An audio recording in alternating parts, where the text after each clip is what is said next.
On this invigorating episode of MythBusters, we're turning the heat on 3 frosty Alaskan fables. This is perfect for an Alaska adventure.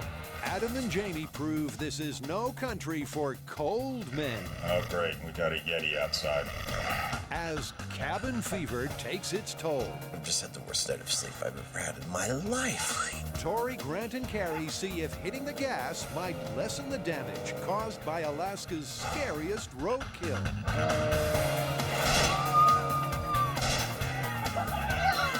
And we'll see if a dynamite-toting dog really could devastate a drunken duck hunter's brand new SUV. Bye-bye. Who are the MythBusters? Did you know what was lurking in your basement? Adam Savage I am the fire ninja. and Jamie Hyneman. Is that beautiful or what? Between them, more than 30 years of special effects experience. Joining them, Tori Belleci, I'm in a bad pirate. Grant Imahara, and Carrie Byron. Let's do it. They don't just tell the myths, they put them to the test.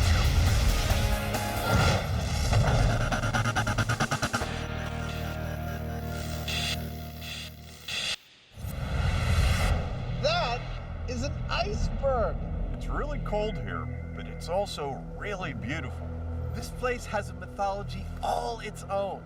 So we've got a full hour of Alaska myths. Tourism types up here market the 49th state as the land of intensity. It's twice the size of Texas, so we figure it's big and intense enough to handle some high-impact myth-busting. Like most of our favorite myths, this one involves some drunken friends and explosives. You got a group of drunken friends, one of whom's just bought a brand new SUV, and they all decide that they want to go duck hunting with their dog. Except there's nothing around them but a frozen lake, and no duck is going to land on a frozen lake, so they need to make a hole. One of them offers up a stick of dynamite with a 20-second fuse to make a big hole, and throws that stick of dynamite as hard as he can. I can see what's coming. The dog, following its natural impulses, chases after that stick of dynamite, catches it, starts ferrying it back to the guy under the brand new SUV. Uh-oh. The dog, the dynamite, and the SUV go boom! The SUV goes down to the bottom of the lake, and the guy who owned it is still making payments. This not-so-urban myth surely stretches the bounds of human stupidity. My sympathies are all with the dog, though you must admit, it's as funny as hell. But maybe it's too funny to be true. As Jamie and Adam set off to find their frozen lake, it's worth noting that this folktale is almost as old as dynamite itself. Over 100 years ago, Australian author Henry Lawson wrote a comic story along very similar lines. He called it The Loaded Dog, and needless to say, he made the whole thing up. Still, we can't assume it couldn't happen, and that's enough reason to put it to the test. The first thing we obviously needed was a frozen lake, and the researchers found us one here in Alaska behind me. This snowfield you see is in fact Fisher Pond, a man-made lake, which means there are no fish for us to kill, with a nice coating of rock-hard ice on top. The ice on the pond is too thick to dig through, and that supports the myth. But can it support a 2-ton truck? Okay, here we go. Orson Smith and his fancy ice drill should give us a quick answer. Fans of slapstick should appreciate the breakthrough moment. Whoa! That's a hell of a thing. The ice core cracks up as it's bashed loose. Look at that. Put back together, it's 1.5 feet thick. So it's got vertical crystals that make it really stronger than average. So it's safe for us to drive our SUV out here? Yes, All yes, right. I think so. Good. That'll hold a lot more than that SUV weighs. So far, so good, and it's really cold. Out here on the lake, it's 20 below, but that can't slow down the science. Look, this story has a ton of components to it, and the first part of it is how far can you throw a stick of dynamite? Standard stick of dynamite, about 8 inches long, about 1/2 pound. I figure I can throw it about an M5. which is 100 feet. That's how we measure things, Adam and I. Remember, kids, this isn't real dynamite. We would never throw real dynamite, and neither should you. All right, Jimmy. I want you to put your chi into this thing. That's it. Go! 9. Jamie's toss is up over the 100-foot mark. Now it's Adam's chance to prove he's got the mojo of the throw, Joe. Those look to be about the same. 2 hefty, manly throws with an average distance of... 125 feet.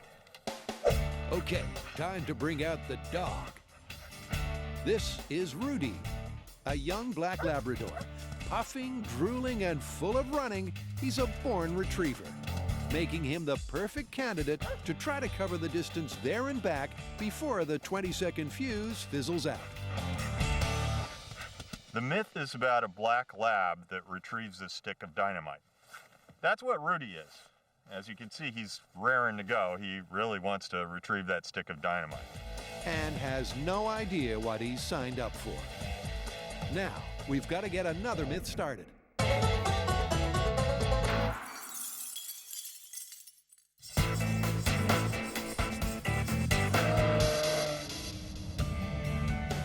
Okay, so we're in Alaska in the snow. What myth did we get? Okay, well, this is a fairly gory myth that affects a lot of Alaskans, but not so many in California. What's that? It's about the moose and what happens when you hit one with your car. This is what happens when moose meets motor car. And it's all too common here in Alaska. Your best bet is always to stop or swerve. But this myth kicks in when a crash is absolutely unavoidable. Even a low-speed collision most often ends with something bigger and heavier than a fridge coming right through your windshield. The myth says that speeding up instead of slowing down might push the unlucky beast over the car, meaning you might live to tell the tale. Well, obviously we're not going to kill a real moose to test this myth, right? Right. Now, we're going to have to make our own moose analog. They'll also have to wrangle a bunch of stunt cars and a safe test venue. But those are problems for tomorrow. Right now, they need to design a moose that can bounce back from something like this. Have either of you ever seen a real moose? No. I don't think so. Maybe we should try to find a real moose. That way we can make our crash test moose as close to a real one as we can. These California kids have never seen a wild moose, but they've had a tip-off from Alaska Fish and Game to search no further than downtown Anchorage. Whoa, that's a big one.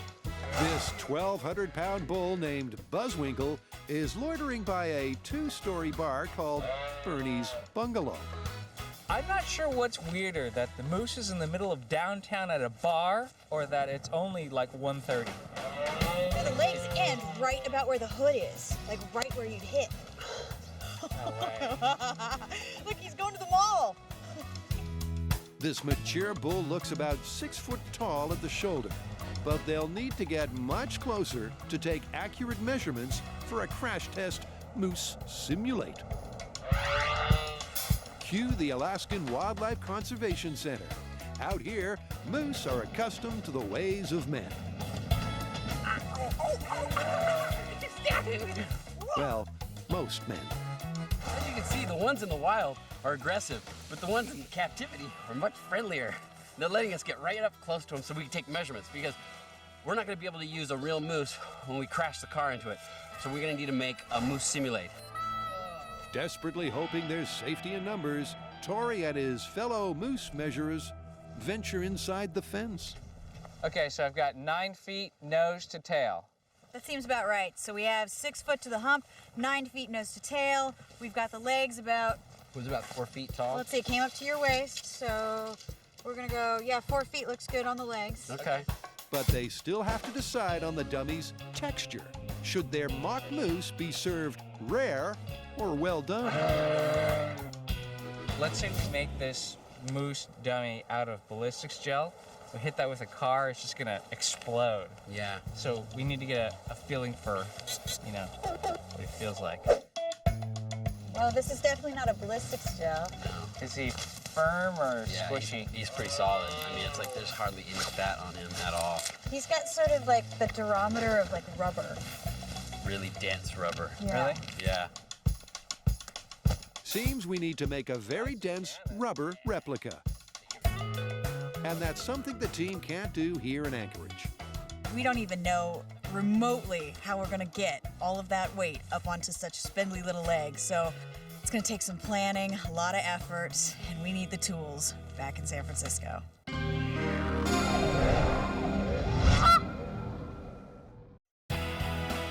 Alaska really is a land of intensity. The wilderness, the wildlife, and the winters. It's those short, cold days that make this state home to an all-time classic myth. What do we got? Well, you know, winters in Alaska are pretty harsh.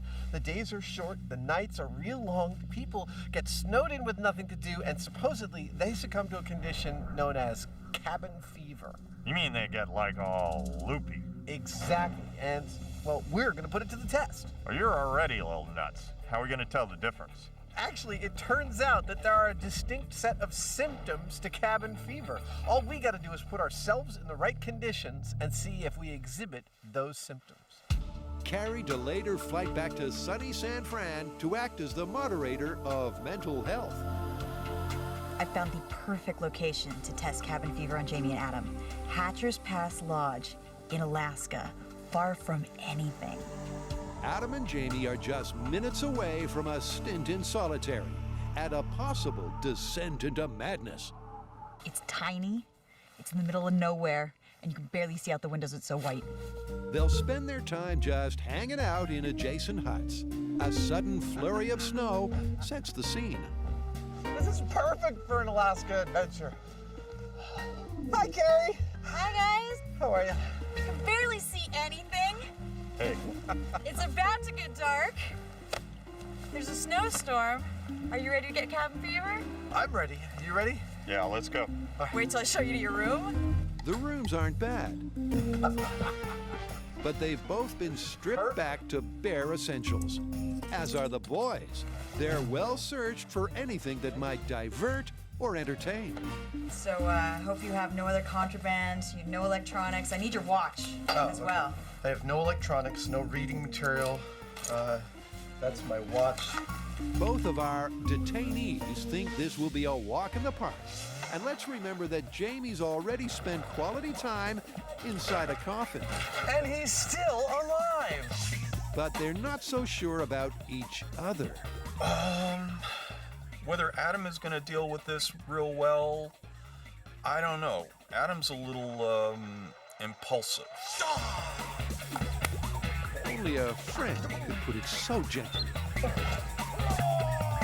He could just, like, get a bug up his butt and go nuts for all I know. I don't really know.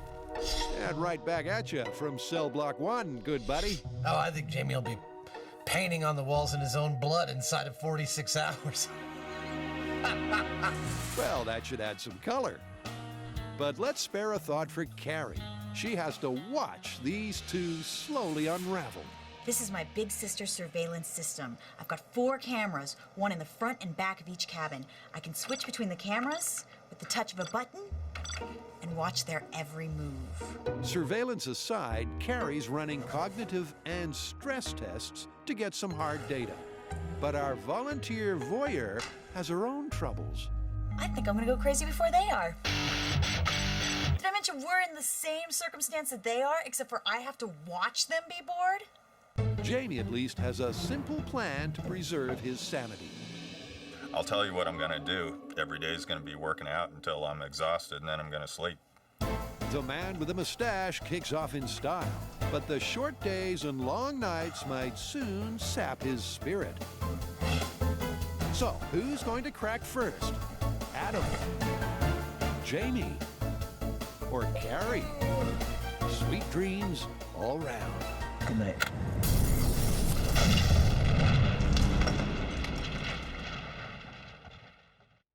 You have Carrie, Tori, and Grant are testing a myth that says speeding up your car might prevent this potential Alaskan roadkill from killing you. Back in San Francisco, Carrie's been on the net looking for inspiration. And believe it or not, she's found a thesis by a Swedish man on how to build a giant rubber moose. That's cool. With his permission, they modify the multi-slice design and source a small mountain of rubber. Cool! Those are the jet cutters right there. With an Omax water jet cutter, H2O Precision can carve our moose slices in next to no time. Tori's already had the details of our design punched into H2O's computer. All right, here's our moose. I know it doesn't look like much of a moose, but it will. Now, what I have here are half-inch sheets of rubber. Now, we have the design of our moose in the computer in slices. Now, once we stack those together, we'll have the shape of a moose in rubber. The high-pressure water spurts out at 50,000 psi. That's enough to cut through 5 inches of solid steel. So this is like the proverbial hot knife through butter. Okay, so this is what we're left with. This is one layer out of over 150 layers of rubber that's gonna make up our moose. Now, once we stack these together in the right order and fasten it, we'll have roughly the same size, weight, and density as a real moose. But a real fake moose needs more than sheer mass. Back at M7, Carrie adds the bones and the sinew. This is the cable we're going to use to keep the moose together. This is going to run the length of the moose twice, and that way when the car actually hits the moose will stay flexible and bendy as if it's a real moose. Carrie sleeves the cable in rubber tubing, and Grant's done likewise with the legs. The deal is we want the legs, this is our moose leg, we want them to be floppy, but we also want them to be reusable once it gets hit. So the hip joint's going to be made out of steel, and that's going to connect to the cable that's inside of the moose leg, and when it gets hit, it'll go flying, and then we can set it right back up again. Meantime, Tori's going gangbusters with his half-inch fillets. And slice by slice, glued together with silicone, we're seeing a moose in the making. Looks good though. Looks like a moose. I know, kinda. What do you think? Lucy. Lucy the Moosey? Yeah. I love it. Congratulations, Tori. It's a girl. But does she have enough junk in the trunk? All right, so the moose is done, and it looks like it's weighing about 620 pounds, which is a good average for the type of moose that would likely get hit by a car. Big giant moose antlers. You'll notice we're not adding these to our final crash test moose, and for a few very good reasons. First of all, 2/3 of the adult moose population, female, don't have antlers. Secondly, most of the moose that get hit are calves, don't have antlers yet. And lastly, moose don't even have antlers all year round, and during the winter when they don't have them is when they're more likely to be near the roads because they're attracted to the salt on the road while they're searching for nutrients. So to have big antlers like this and be hit by a car, very rare. Now that the moose is done, we're gonna see if we can make him stand up. So what I'm gonna do is I'm gonna build a pair of 2x4 legs that the moose will sit on. It'll cradle in, so that way when the car comes crashing through, it'll knock the legs away, and then the moose will behave the way the moose will behave. Building the frame is no big deal, but will it support the massive load we call Lucy? Good move. Stay. It does. Nice. I love it. And it's at just the right height for her ample proportions. And like any cow to the slaughter, it's best she doesn't know her destiny. The moose whisper. All right, let's bring those cars in.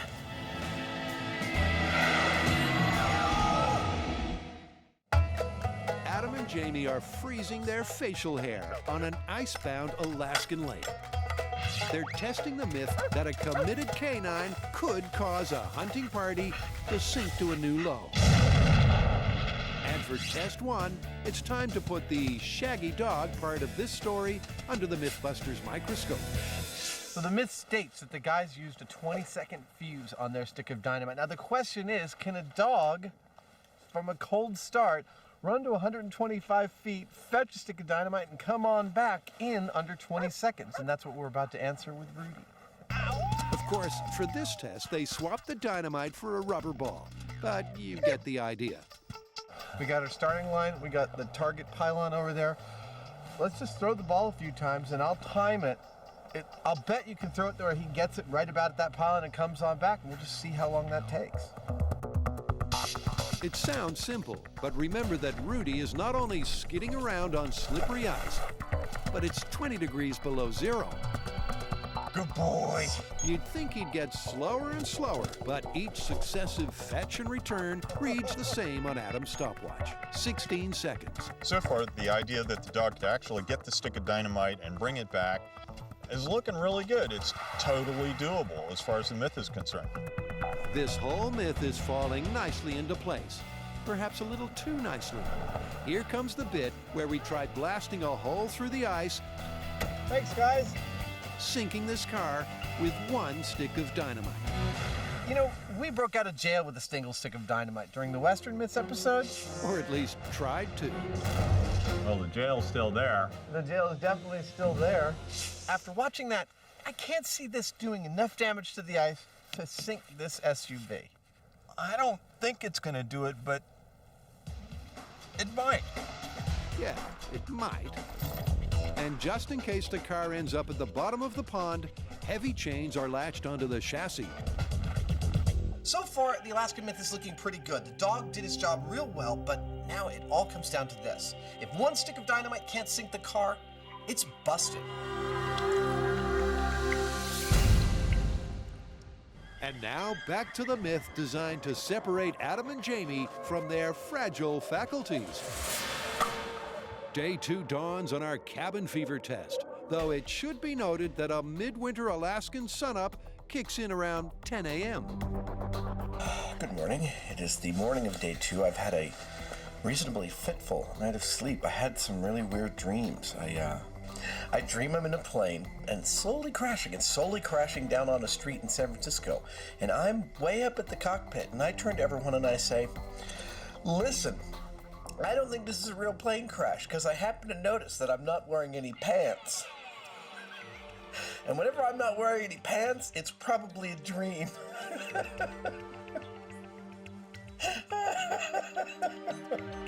Carrie's up already, bright-eyed, keen-eared, and she's wearing pants. It's early morning, and this is actually the first surprise, is that Jamie is still sleeping. He's an early riser. Usually he's up doing exercise and probably into the shop by 5 a.m. Adam, on the other hand, is just a beehive. Jamie does eventually rouse himself and starts the first of his 2 tests. The cognitive test aims to see if their mental faculties decrease over time. The saliva test is a stress indicator, but to get a fair reading, you can't eat or drink beforehand. Oh, you know what though? I think he just took a drink of water right before he took this test. So this and, trust me, many spit tests to come count for nothing. Spit reading of 35. This is the morning of the second day, so apparently I'm pretty relaxed. Shame we can't say the same for Carrie. But biometrics aren't the only indication of who is or isn't stressed and bewildered. Hap Wurlitzer owns these cabins, and he's come real close to misplacing his own marbles through many a long winter. It happens to everybody in Alaska, including me. What would you consider the symptoms? Well, it's probably being on edge, irritability, angry-looking eyes, forgetfulness. What's going on? And sleeping extra time in the cabins. So now we know what to look for. Jamie's already a pinup boy for symptom number 4. Next door, Adam can't stop fidgeting. Adam's body language at the moment shows that he's sort of antsy. Oh, he's going for the coat hanger. I knew he would make something with the coat hanger. I would totally make something with the coat hanger. Desperate times call for desperate diversions. Adam's building a fancy desktop toy from his one potential plaything, a wire coat hanger. I've spent some time making a little whirligig here out of one of the 2 coat hangers I found on the rack. Meantime, the big news from Cabin 2 is that Jamie's sitting up. I think Jamie has reached full Buddha. He has not moved in an hour. Before day's end, both boys find time to write in their journals, then repeat their cognitive and spit tests. 123? What are you, crazy? Look at this. Okay, just forget the stress test. What we all need here is a timeout and a nice nap. As the sun sets, it's hard to say if either one technically has cabin fever. The boys say no, but Carrie's unconvinced. She knows that every picture tells a story.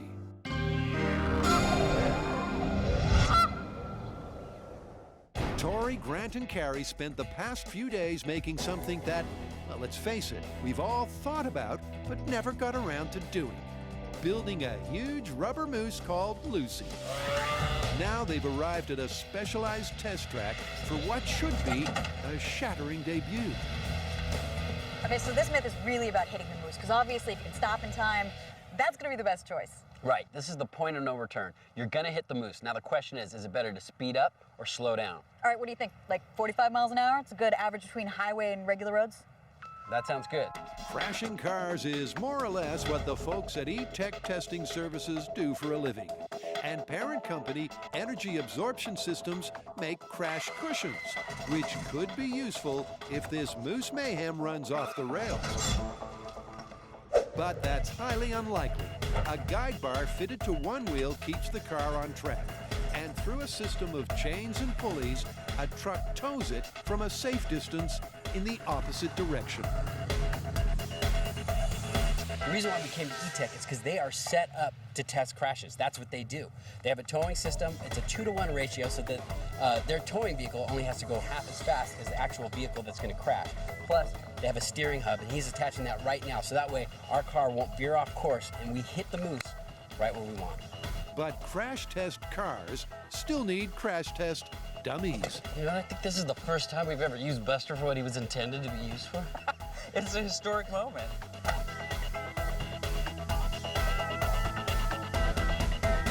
Use a chiropractor or maybe a socket wrench. I think he just needs to stretch a little.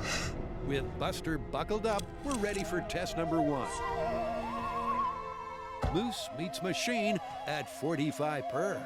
Am I excited? You better believe I'm excited. We just made a giant rubber moose, and now we're gonna crash cars into it. It doesn't get much better than this. This is the control test. 45 miles an hour, continuous speed into the moose. You guys ready? Starting in 3, 2, 1, go. Here comes the car! That's 20 miles an hour. 20 miles an hour. 30 miles an hour. 30 miles an hour. 40. Let it go! 45.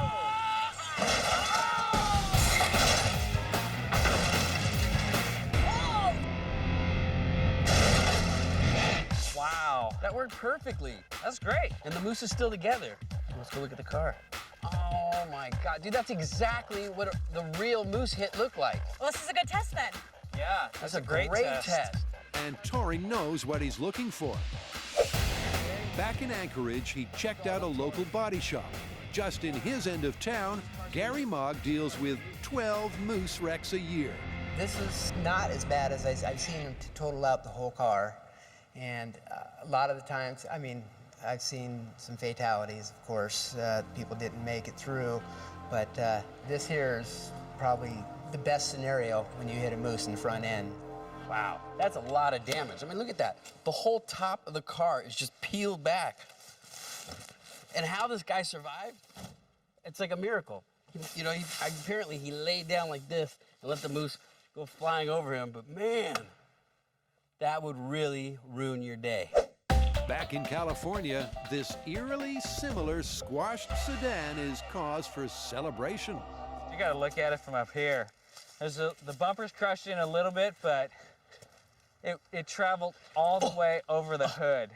Look at that, like the hood's intact. That is a beautiful thing. I mean, the car came careening at the moose, hit the moose flies in the air, head kind of just floats, falls to the ground. We got exactly the result we need, and a lot of comedy out of this high speed, I'm sure. But we're not so sure. Aside from Carrie, seems the only one to split her sides was Lucy.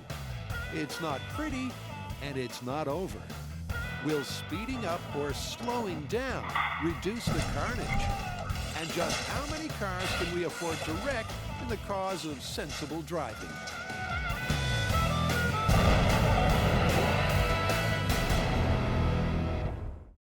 Adam and Jamie are locked in mortal mental combat.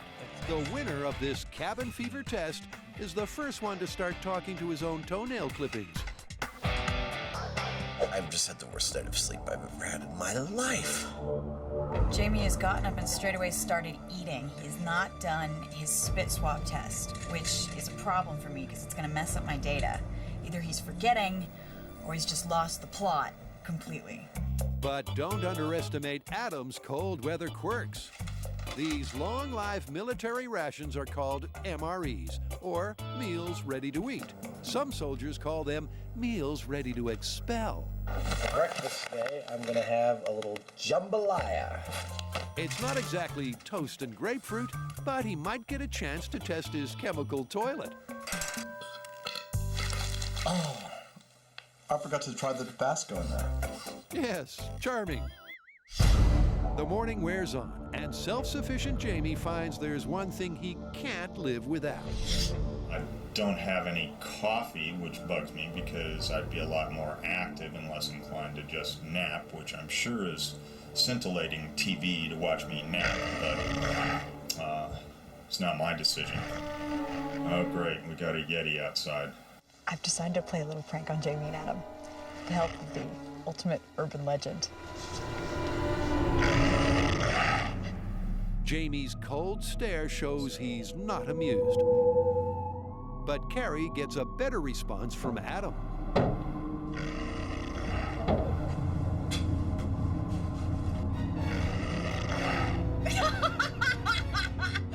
He's hiding in the bathroom.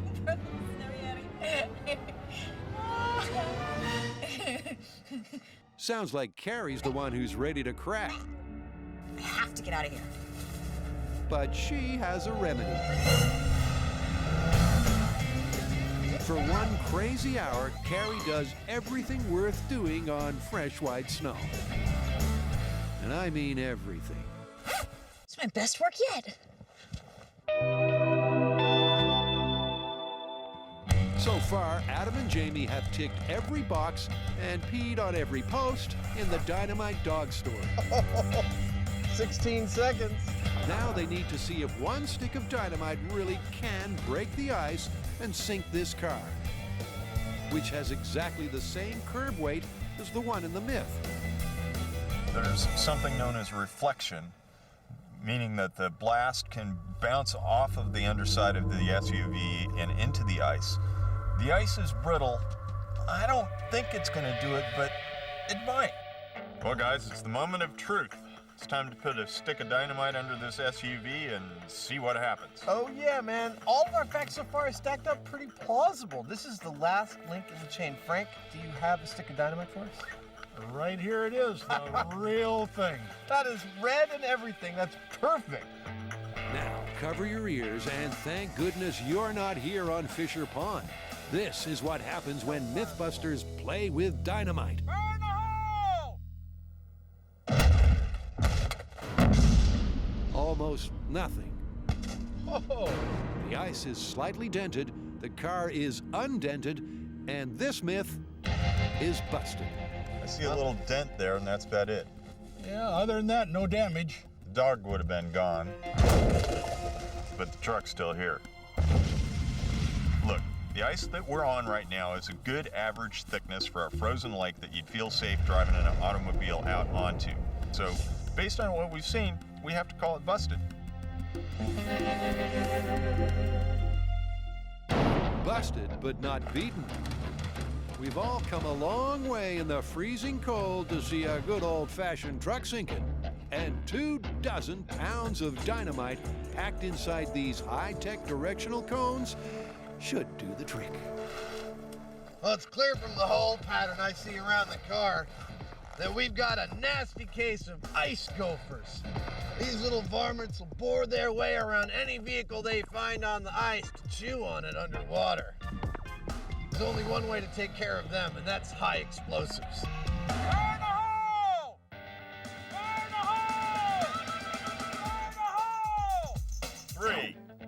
2, 1. Bye-bye.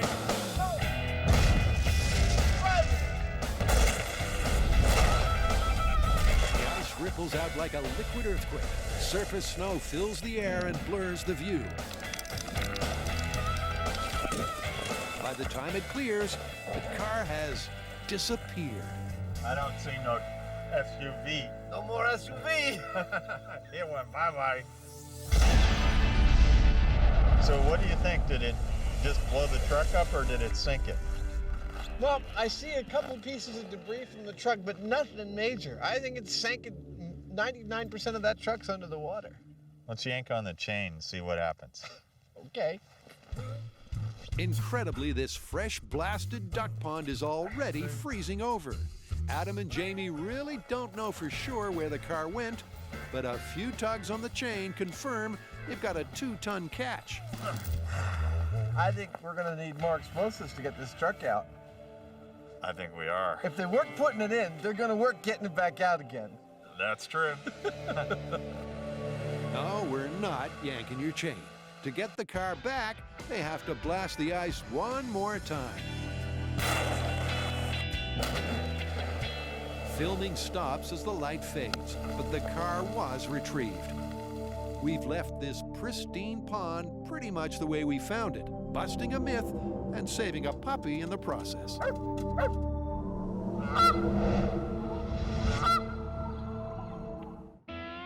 They don't know it, but Adam and Jamie are just a few hours short of finishing their cabin fever experiment.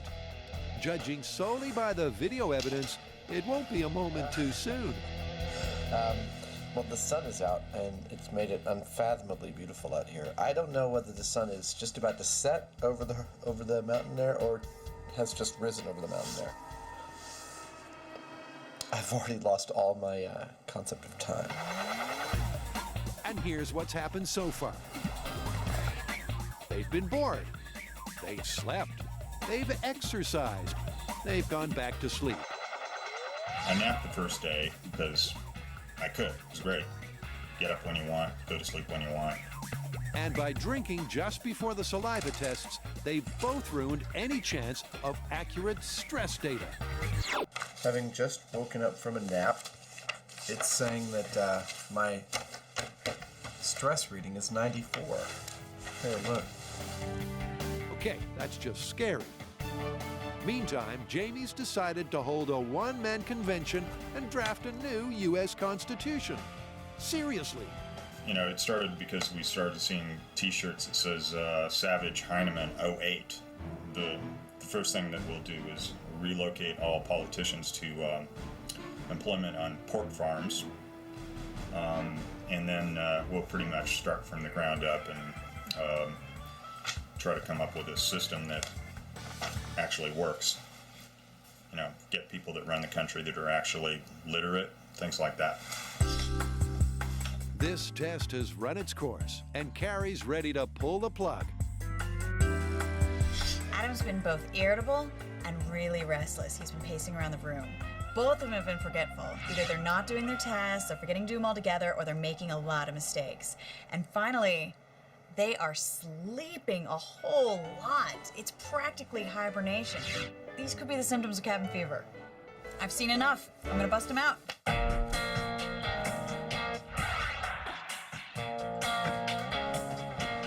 Have you had enough? I've definitely had enough. This was far from the relaxing respite that I thought it would be. Now, let's see how Jamie coped with just Jamie for company. The worst part was the beginning. Off it being here because you're in a closed up room. Chances are you're not going to like it as much as if you had all the normal stimulus. Have you had enough? I'm just starting to get into it. I'm not sure what that proves, and I was a little off about it. But that being said, then I started to get into it. I craved the sound of a human voice. I missed my wife. I haven't been bored, but I have been really lonely. But the real question remains, did either one ever lose his fragile grip on sanity? The cognitive test results were too consistent to prove anything. and they both blew the spit tests. But Carrie's kept a lookout for Hap's 4 sure signs. What's going on with me? Irritability. The mattress was terrible. Forgetfulness. Angry eyes. Oh, yeah. And excessive sleeping. Napping in the afternoon, napping in the morning. I love napping. All right, guys, how do you want to call this one? Well, based on the surveillance, you exhibited 4 out of 4 of the cabin fever symptoms, and you won. Yeah, but he's a robot. And I just got in. It was a long trip. I was tired. I think we could call this plausible. Plausible it is. Okay, plausible. Can I go back to the room now?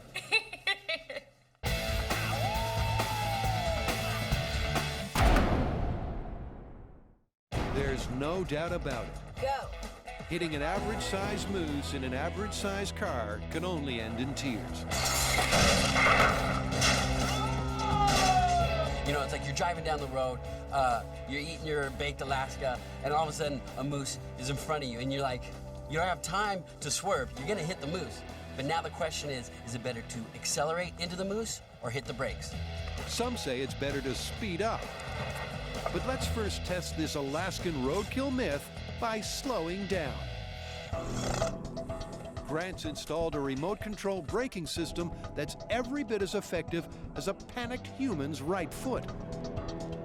So the remote braking system is radio controlled. What that does is send a signal to the receiver inside the car, activates a pneumatic solenoid that fires a pneumatic cylinder.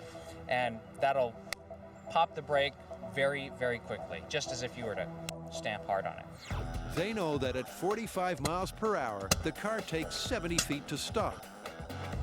So to best simulate a real accident, they plan to hit the brake and in a later test, the accelerator just 30 feet short of our makeshift moose. Buster's had enough, so Cousin Ted is the designated driver.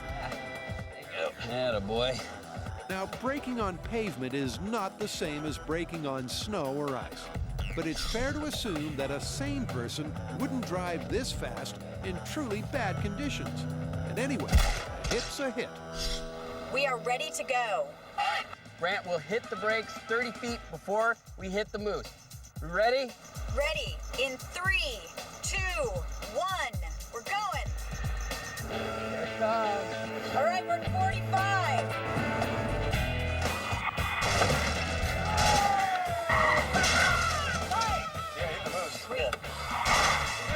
Stop perfectly. Wow. It's another windshield wipeout. But they all agree that this time there's less damage. And that could mean the difference between life and death. In this test, we decelerated drastically before hitting the moose, and there is not as much damage. I mean, you still don't want to hit a moose. It's a bad thing, but if I was driving, I would try to brake. But they've also noticed that the moose hit higher when the car went faster. This myth might have some mileage after all. I'm starting to think that if you speed up, if you accelerate like in the myth, it might actually hit even higher. Now, whether it's going to clear the car, I'm not entirely convinced of yet. All right, you guys, this is it. This is what the myth is all about. That's right, man. We're going to drive 45 miles an hour towards the moose. 30 feet before we hit it, we're going to speed up and see what happens. So we can definitely see if there's a difference between speeding up or slowing down if you're gonna hit the moose. So what do you think's gonna happen? Oh, I think we're going to do some serious damage to both the moose and the car. Lucy gets pieced back together for the big show. All right, good as new. And fearless Ted gets dragged back behind the wheel. Snap out of it. This is the test that might confirm the myth. Just 30 feet short of certain catastrophe, driver Brian's been told to hit the gas. All right, this is acceleration test. We are ready. 1, go. 10 miles an hour. 20 miles an hour. 40 miles an hour. 45. Accelerate!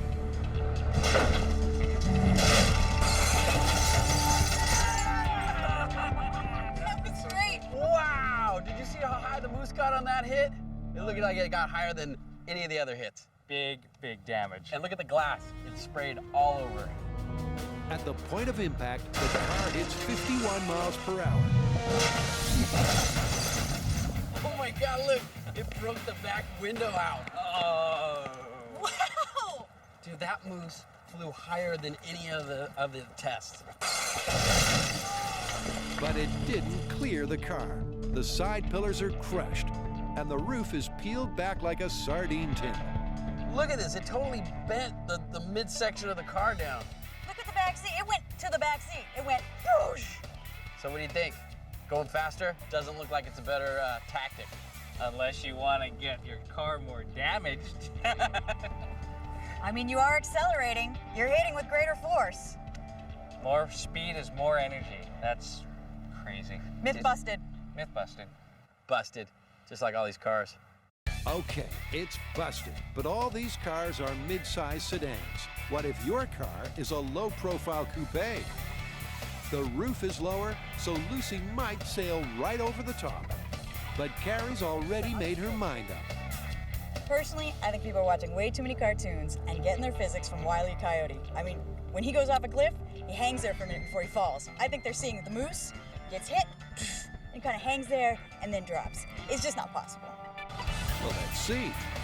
This time, Brian's simple brief is to put his foot down all the way. This is full speed test. We're giving it everything we got. That's right, low profile car. This is it. All right, Brian, hit it. Here he goes. Oh my gosh. Oh dear. Oh my God, it's going so fast. There's sparks coming out. Oh my God.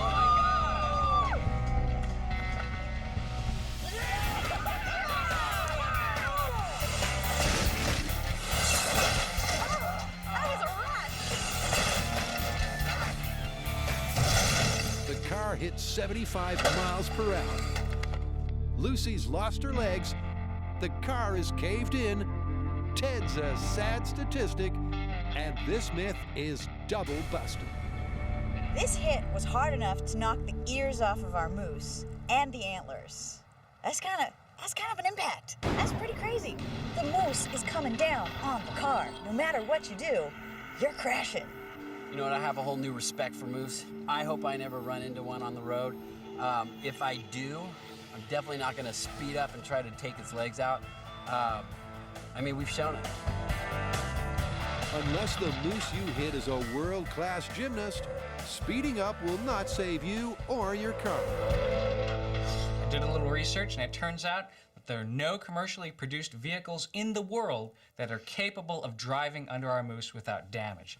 In fact, the only way that this could work is if you're driving a Formula One car at over 97 miles per hour. On the snowy roads of Alaska. Yeah, that's the thing. Yeah, that's never going to happen unless the moose is a race fan. So this one's still busted. Busted. Busted.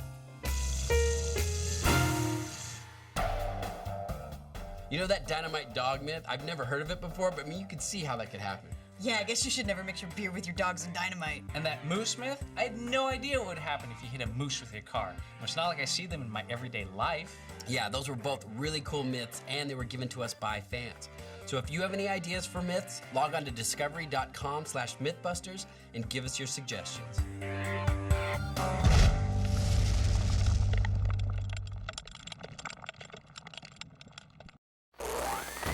On this episode of MythBusters, it's martial arts mayhem.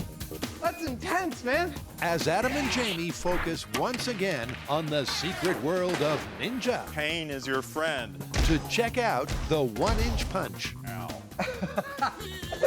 Then Tori, Carrie, and Grant explore the myth of the underwater blowpipe assassin. Ninja! Yeah! And the boys settle once and for all if a real ninja can snatch an arrow. Archers, draw. Who are the MythBusters? Adam Savage. And Jamie Hyneman. If I'm really good, I'll get 9 fish. Between them, more than 30 years of special effects experience. Joining them, Grant Imahara. I be the scurvy dog. Tori Belleci. That bus just came out of nowhere. And Carrie Byron. But right on the money, Penny. They don't just tell the myths, they put them to the test.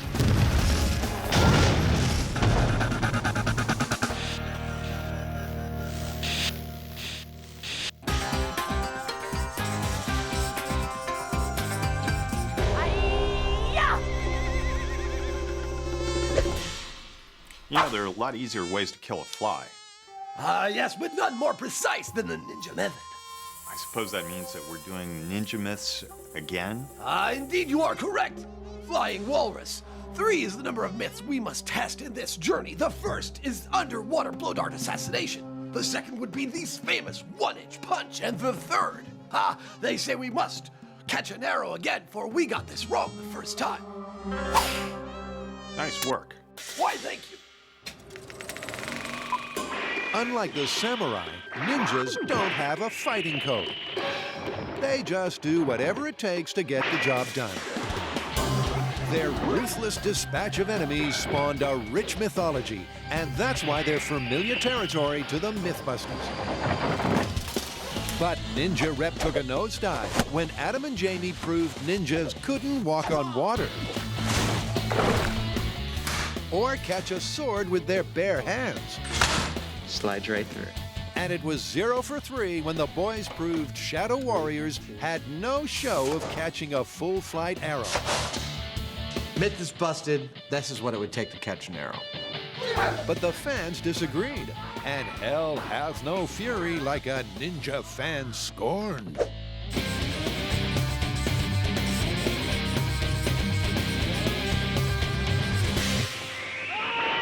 What did they say we got wrong? Well, the fans complained that our robo-arrow catching hand was way too close to our robo-arrow shooting bow, and that if it was farther away, they reasoned the arrow would be going slower, and that would make it easier to catch. That's easy enough to test. Is that it? Sadly, no. Tons of people wrote us and said they've seen footage of people catching arrows. Why didn't we bring one of those people onto the show to test with? So we've got to get a real ninja and bring him on the show. I don't know where we're going to find one, but yeah, I think we have to. We'll let them find that ninja later and start with the arrow speed test. One of the primary complaints was that we were firing all of our arrows for the arrow catch test from too close, from point-blank range, and that if the arrows were going from farther away, they'd be going slower and thus be easier to catch. Well, our understanding of the physics is there's very little difference between 10 feet and 50 feet. And we're about to do some tests that hopefully will prove that. To find out, Jamie will fire arrows at increments of 10 feet. In this test, we're going to use the high-speed camera and this scale to measure the speed of the arrow right as it hits the target. Ready to take the first shot from point blank? I am. Jamie's going to use a full-strength pull on each arrow. All right, let's go to 20 feet. To make sure they all travel at maximum velocity. That's it. And 60 feet.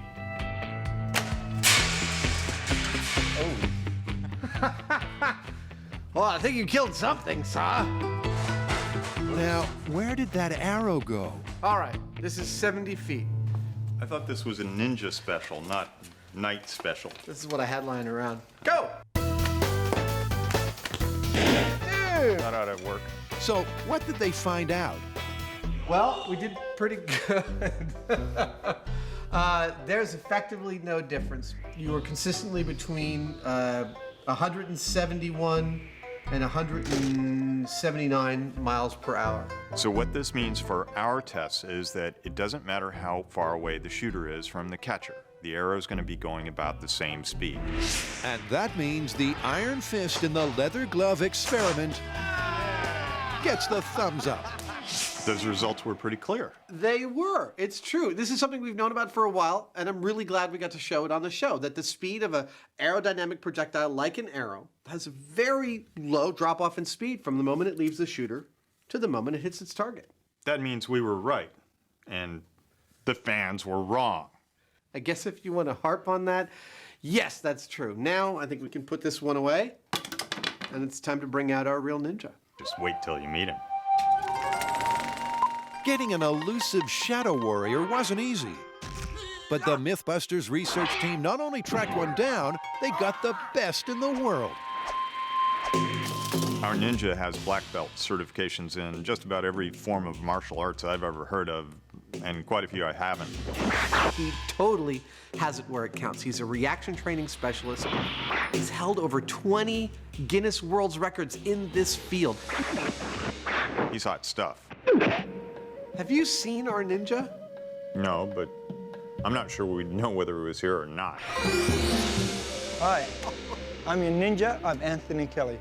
You don't look much like a ninja. No, I only have my street clothes on. Give me 1 second. Wow. That's more like it.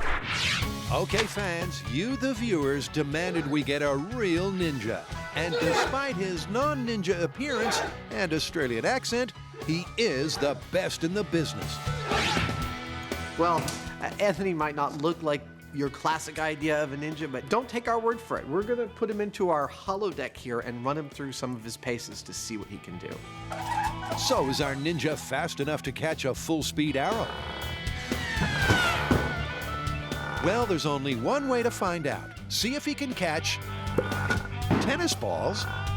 A thoughtful person might just ask, what does catching one of these have to do with catching one of these? Well, it's all about reaction time, and Anthony has fast reflexes. That's what this is about. So before the ninja catches any arrows, they're going to measure the speed of his handiwork. Okay, I'm gonna keep time on the stopwatch and count on the clicker. All right, let's go, boys. He's so ready. Now, catching tennis balls may not seem all that hard, And go. but those balls are traveling at 85 miles an hour. That's more or less the speed of a major league fastball. But at 26 feet away, he's standing twice as close to the pitcher. 15. The ninja has less than a fifth of a second to react. If he blinks, he'll miss it. 5 seconds. 22. And time. Wow. Oh, goodness me. 22. This could be a new world record. It sure is. We have it clear as day on high-speed camera, Anthony catching that ball as it comes into him. Apparently, he's set a new world record. We'll see how Adam does. A ninja arrow is hot stuff. But can a shadow warrior catch one in full flight? To find out, a real ninja's been put through his reaction paces with tennis balls. 21. But Adam didn't think it looked too difficult. I have to try this. Can I try this? And Jamie's more than happy to oblige. We all know I don't have any particular problem with administering a little pain to Adam. You said you'd do it. I will. I'm gonna let a couple go by me and then you start. Now, Adam's a tad apprehensive. Because the last time he was on the receiving end of Jamie and a machine, I'm ready, Jamie. Jamie almost tore him a new belly button. I keep forgetting that you have no heart or soul. So branding Adam with balls, dude, is Jamie's idea of fun. Knock yourself out. Here we go. Oh, crap, that's so fast. Oh, ow. Oh. Pain is your friend. Oh. Ah, come on. Oh. The first time they bounce off your hands, you're like, oh, this isn't so bad. And then one hits you in the chest. And you're like, oh, ah, that hurts. Ow. Oh, God. You don't want pain? Catch the freaking ball. Oh, ow. God, it hurts more every time. Adam's sore. But Jamie's satisfied. Ow. That's intense, man. They come fast. You want to try it? No. Ooh. Dude, I'm all red. It's not as bad as the paintball, but it's definitely gonna hurt. Replays of Adam's slow-motion suffering make it pretty clear why he won't be graduating ninja school anytime soon. This absolutely confirms why we brought Anthony on the show. And this is why I'm no longer the one trying to catch arrows.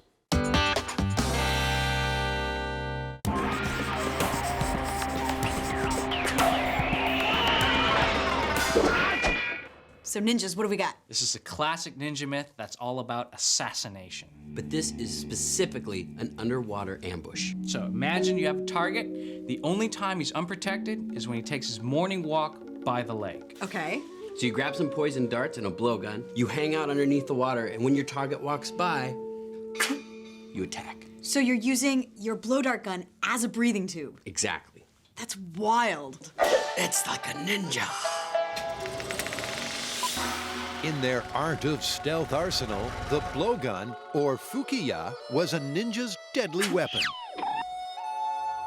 But does the myth of doubling as a snorkel hold water? The story goes a shadow warrior would slip into a pond, stay hidden for hours, breathing easy through his blow tube. When his unsuspecting target finally turned up, the ninja's poison dart would quickly carry out its carnage. All right, this one's pretty complicated, so let's break it down into its elements. All right, well, first of all, we need to see how long somebody can stay underwater, because if you're underneath the water for a long period of time, there's a possibility you could get hypothermia. And we need to see if we can build an accurate blowgun using only the materials that an ancient ninja would have. And we need to find out if you can aim underwater, because you need to correct for refraction. All right, well, then the hard part is gonna be breathing through the blowgun, loading the dart while you're underneath the water, and then making that lethal shot. Okay, this is gonna be tough. Well, if it was easy being a ninja, anybody could do it. So first up, Tori's going to put his life on the line. Stop right there, that's good. Today, we're going to test exposure to cold water. And to do that, Tori has kindly volunteered to jump into our tank of 66-degree temperature water.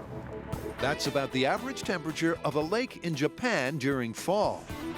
But they're not throwing Tori completely in at the deep end. Here you go, buddy. Ew, it smells too. He will have some protection. Well, apparently, ninjas used to rub animal fat all over their bodies and then put a leather suit on before they got into cold water to act as like a wetsuit. Great, not only am I uncomfortable, I look like a complete idiot. Not a complete idiot. For that, you need one more thing. This is the ninja hood. This Do I part really goes... have to wear this? Well, this Yeah, is, I mean, really. Yes, you do, Tori. You lose up to 50% of your body heat through your head. And in your battle with the elements, you'll need all the help you can get. All right, you're gonna write on this board how you feel. 1 is you're okay, you're good to go, all the way up to 10, which is I think I've got hypothermia, get me out of here now. Sounds easy enough. All right, 3, 2, 1. Just stay underwater until you're almost dead.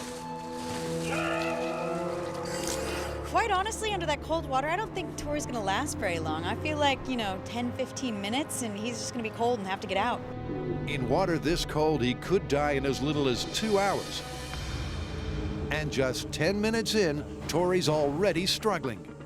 Let's ask him what number he's at. 5. He's colder. In case Tori hits real trouble, paramedics are on standby. They know what to look for. Symptoms of hypothermia would include starting to shiver, lethargy, being confused, lack of coordination. Other than the shivering, that's how he is normally, so it's gonna be a little tough for us to tell.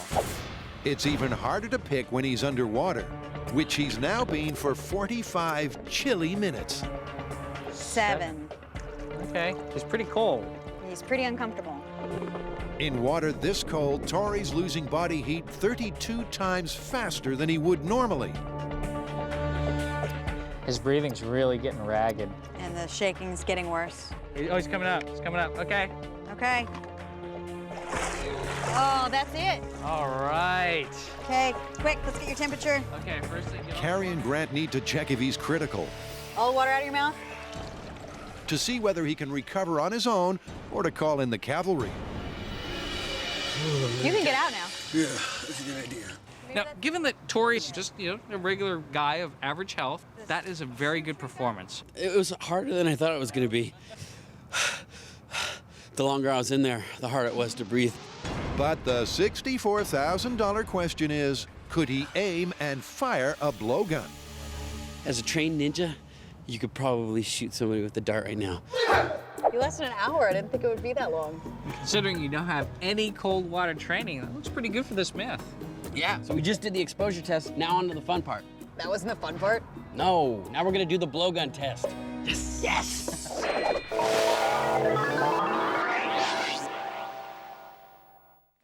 All good ninja movies have a showdown, and the MythBusters Ninja Special is no different. So far, they've learned their ninja has super fast reflexes. 22! But can he catch an arrow? So our ninja feels pretty confident that he can catch an arrow. Now, maybe holding 7 world's records in catching stuff and the fact that he calls himself the arrow catcher has something to do with that, but that's not good enough for us. We've got to see it. Before I start shooting at Anthony, I think I need a little target practice. Now, unlike a real battle, the ninja has put in a request. Anthony wants me to stand exactly 26 feet away and fire past him, not directly at him. How's it going, Jude? You hitting the dot? I'm getting them bunched in pretty tight. Yeah? Yeah. You ready for taking a crack at the real ninja? Let's do it. All right, let's get Anthony. Anthony's also requested I don't do a full draw. Ready for you, sir. To release my arrows at only about half to 3/4 strength. So this is the moment the fans have been waiting for. Will Ninja Dom be vindicated or shamed? Can a real ninja really catch an arrow?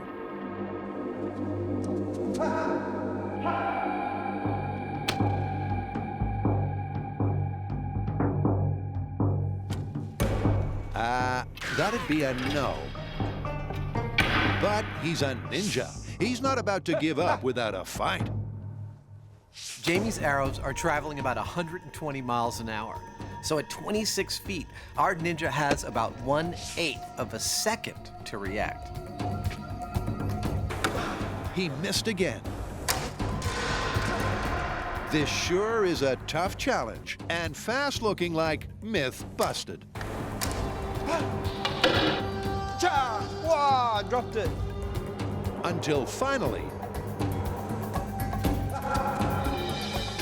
he got one. Nice catch. And now he's got his eye in. Oh, ninja! The ninja caught the arrow. Maybe the fans were right. Our ninja was in fact able to catch an arrow, which is impressive. But we should note that it was at a set distance. I wasn't doing a full draw on the bow. I was precisely controlling the situation to give him the arrow exactly where he needed it. But catch it he did. So maybe it's time to break out a slice of humble pie. Our ninja caught the arrow. Are you feeling vindicated now? Our ninja caught the arrow? Hold on, don't get so cocky, buddy. We got a lot in store for that ninja to come.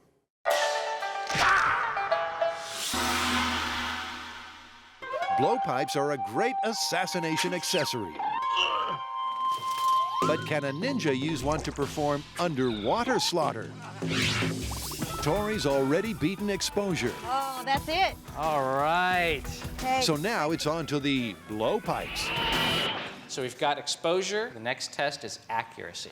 Okay, let's make blowguns and blow darts. Okay. Just for fun, let's have a little contest and see how much ninjosity you actually have. I think there should be some rules, though.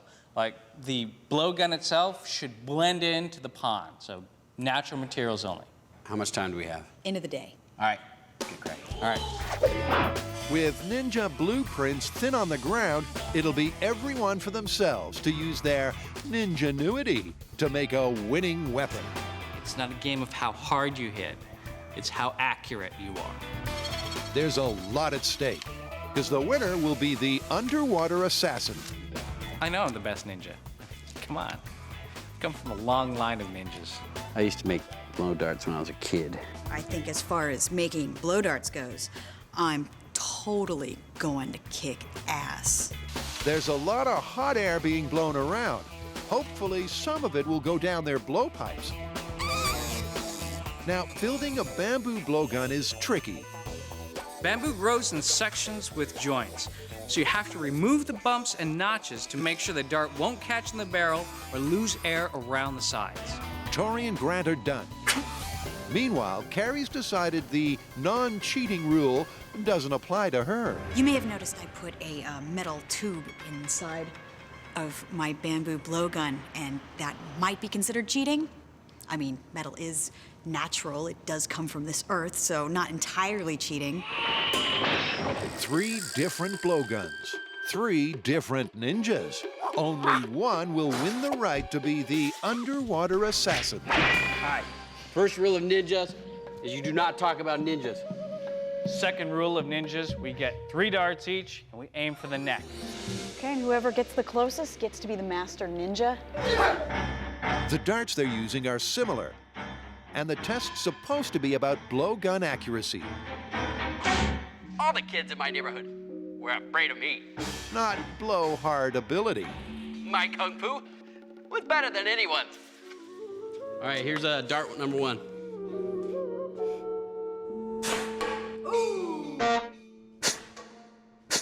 You're really accurate if you're aiming for the background. That's 3 darts close, but no cigar.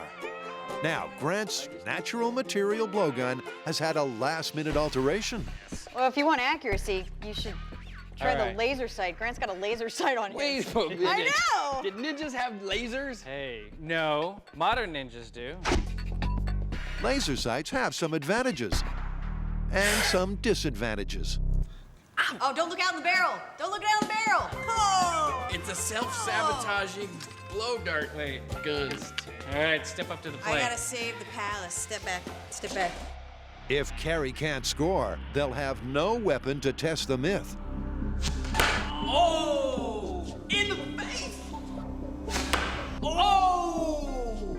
That is in the exact center. She's like a ninja.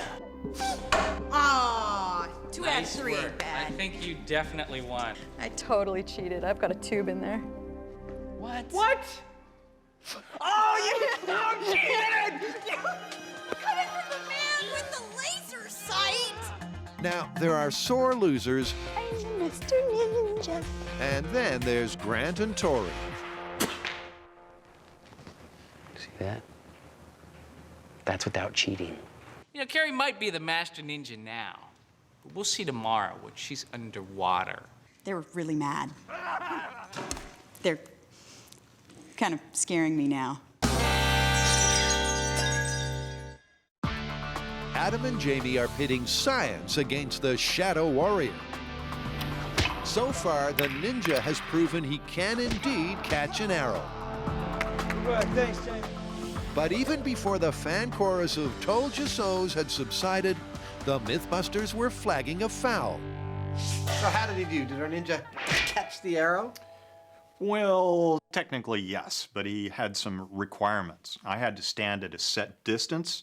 I had to shoot the arrow in front of him where his hand was going to be, not at him. And I couldn't pull the bow back to its full draw. I had to kind of do it like this. Yeah, I think what we need to do is give our fans a cold, hard dose of battle-hardened reality. Those bows need to be drawn at full strength. Those arrows need to be aimed directly at our ninja, and he can't know from which direction the deadly arrow is going to come. Basically, you're trying to kill him. Yeah, pretty much. Let's hope the ninja has good health insurance. Look, our ninja caught the arrow. He totally did. But that's not the myth we're talking about. We're talking about a ninja in battle. He hears an arrow being released from its string. He plucks it out of the air. That's what we want to see, and that's the kind of scenario we're about to set up for Anthony. To test the ninja's maximum mettle, Adam and Jamie have created a battle zone. In a real battle situation, there may be multiple archers, and you're not going to know who's firing when. So that's what we've got to replicate next. The plan is to use 3 archers, Jamie and 2 secret shooters, all firing straight at the ninja's body. Soon our ninja will know. The Mythbusters Challenge! This time, Adam's making damn sure the odds are stacked in his favor. His secret shooters are the ninja's nemesis, other ninjas. These are our ninja archers. I can't tell you who they are. If you knew, you'd already be dead. Now, there's just one slight problem with firing lethal arrows at a ninja. It's that they are, well, lethal. That seriously needs sorting. So back at base, Adam's building some less than lethal arrows. All right, non-lethal arrow test number 1. Adam's firing his crossbow from 15 feet. What? That's not what I wanted to see. And not very non-lethal. That right there is a problem. Luckily, there's a plan B. It's much harder rubber. It's much denser. We'll see. Here we go. 3, 2, 1. Adam's arrow went into the ninja, but the lethal metal tip didn't. Oh! It didn't go through the thing. It seems safe, but he won't be the one on the not-so-pointy end. That's the ninja's job. Let me show you what it does when I fire. Okay, yeah. Ow! That hit me in the eye. You're supposed to hit me in the chest. So I'm wondering, you think it bounces back, it doesn't penetrate, if you feel like you could survive that? Well, yeah, I'm pretty tough, but look, let's try it. How about we use a bulletproof vest first of all? Terrific. We're not sure bulletproof vests were part of the traditional ninja's weaponry. That's where we're going. But then we're not the ones being shot at point-blank range. All right, are you ready? Yep. All right, non-lethal arrow test into a bulletproof vest in 3, 2, 1. Ooh, I think you missed. I missed the X. How did that feel? Yeah, it's okay. You want to try it without the vest? Let's have a go. Okay. He's bold. Bold and dangerous. Remember, don't try this at home. All right, shall we make a second target? Yeah, I'll right hit this. here. I'll hit this one this time. Yeah, okay. Right there. Cool. I'm not going to pull all the way back on this. I'll just pull a little bit back and we'll ramp it up as we go. Let's go. This is non-lethal arrow into a real ninja, point blank range in 3, 2, Ha, ha. 1. Oh, yeah, sir. Okay, let's go full strength. You heard him. Okay, this is for real. This is full strength. Ha! Non-lethal arrow into a real ninja in 3, 2, Ha, ha, 1. ha. Eesh. Ooh, You're beautiful. still alive. How did it feel? Yeah, it's like a paintball bullet. It's quite soft. And if anyone knows how sore that is, it's Adam. I'm ready, Jamie. Well, our ninja's a pretty good sport. He managed to take a hit both soft and hard with our non-lethal arrow, and he's still walking around. So it looks like we have exactly what we need for the MythBusters Ninja Challenge. With rubber-tipped arrows, the ninja won't die. But will he be able to catch them and defeat the forces of evil ranged against them? Our ninja has proved his skill with a single archer and a single arrow. Now it's time to find out how he fares against 3 archers and 3 arrows. It's a classic Shadow Warrior showdown. A lone ninja. Everybody's ready? Evil assassins at every turn. And Jamie. Archers, draw. If this were a movie, the ninja's victory would be assured. But this isn't a movie. It's more like a firing squad. What? And the ninja just took 3 direct hits. Okay, stand down. Well, Anthony is absolutely a good sport. But so far under battle conditions, it's not looking good for the myth. No arrows have been caught. Archers, draw. At this range, with no cover, the ninja is a sitting duck. So Adam decides to give him a bit more room to move. Okay, all right, stand down. In the interest of giving Anthony an even better chance, I'm going to back up all 3 of the archers 10 paces, another 10 meters, so they'll all be at about 60 feet away from him before they fire. At a greater distance, the archers are less accurate. And the ninja gets close, but still can't quite get a grip. All right, stand down. Let's reset. The myth is looking like it's totally busted. But to settle it once and for all, Adam has one more option. I want to give Anthony the best chance of success at this, so I'm going to have the archers all holding their arrows down until they fire, so he'll actually have a little bit of lead time seeing the flutter of their bow before they fire.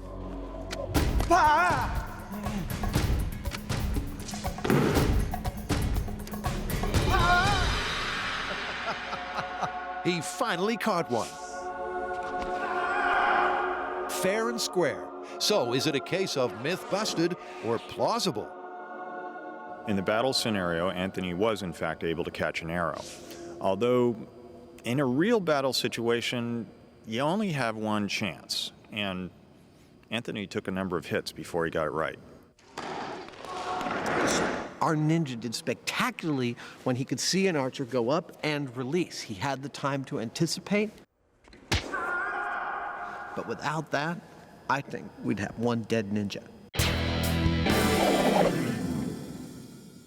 When it comes to fighting underwater, you can do it the hard way or the ninja way. Use your blowpipe as a breathing tube and fire a poison dart into your victim. So despite the cheating, we did establish that it's possible to make an accurate blowgun using only natural materials. We also showed that you could stay underneath the water for an hour, which would be plenty of time for you to wait for your enemy to come by. So I guess it's time to put it all together. This is where it gets really hard, because underwater, refraction's gonna distort your aim. And even if you could overcome the refraction, you still have to load the dart in the blowgun while breathing. And then you have to do all this without getting water in your blowgun, staying underneath the water, and causing no ripples whatsoever. Do you think we could even do this? I don't know. It's gonna be fun, though. With carp ponds hard to come by, Tori and Grant ninja up the local pool, while Carrie changes into something less comfortable. All right, so how are we gonna test this one? All right, well, since this is all about accuracy, I think what you should do is put the dart in the tube first while you're above water, and then hop down, under, do it that way. All right, get in the water. As the winner from yesterday's test, it's Carrie's job to take aim from under the water where things may not be so clear. It's a different thing when you're above water versus being underwater because of refraction, which, if we're correct, will probably make it very difficult to actually aim for a target and hit it. The problem for our trespassing assassin is the emperor she's aiming at isn't where he appears to be. That's because light travels at different speeds through water and air, getting bent out of shape as it passes from one to the other. Although she's still a dead-eye shot above water, oh, that's right where I was going for! Under the water, Carrie will be guessing where to fire. Sorry! She's missed by a mile. It's really blurry. Now remember, Carrie's only fighting refraction here. Breathing through the blowgun comes later. Whoa! You hit the pole! It was high. Yeah, lower your aim a little bit. Oh, wow, I thought I was way lower than that. All right, refraction aim test, take 3. So will it be third time lucky? Whoa! That's a great shot. A really good shot, and that was only your 3rd try. Ah, the sweet smell of success. The refraction test went so much better than I expected. I thought that maybe I could hit the target, but I didn't think I could sit underwater, see the target, and really aim for it. They've got traction on refraction, but what about breathing below before they blow? That's their ultimate challenge. In the interest of a bigger sample size, I think we should all do this, so I think you should go ninja up. Yeah, time to be ninjas. Once again, like thieves in the night, our stealth warriors sneakily slip into action. Well, one of them anyway. Now, we've already proven that you can stand the cold. Carrie is compensated for refraction and her targeting's right on.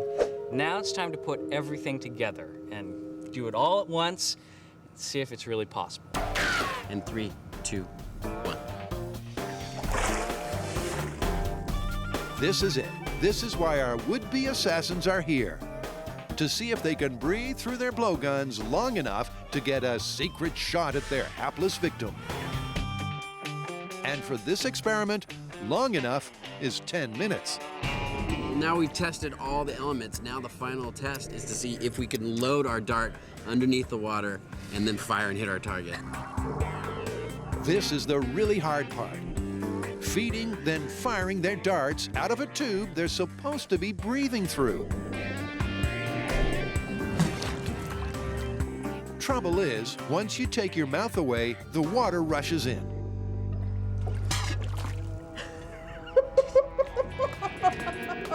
And your blowgun becomes a water pistol. Where'd it go? I don't know. I don't see any darts in the dummy.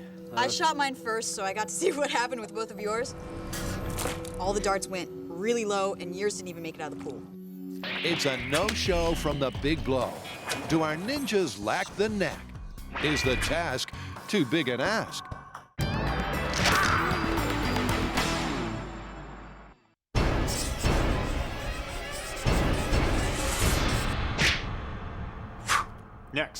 Next is the Ninja 1-inch punch. Made famous by the legendary Bruce Lee. Exactly the one. The myth is that in the right hands, a ninja whose fist is only this far away can still floor an opponent. And we're in luck because our ninja has been trained in the 1-inch punch by one of Bruce Lee's own students. There are many ways to throw a punch. Some longer than others.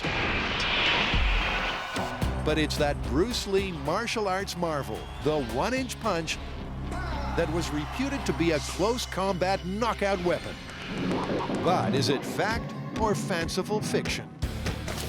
Now, before they test the ninja's 1-inch weapon, Adam and Jamie want to measure how hard a normal punch is.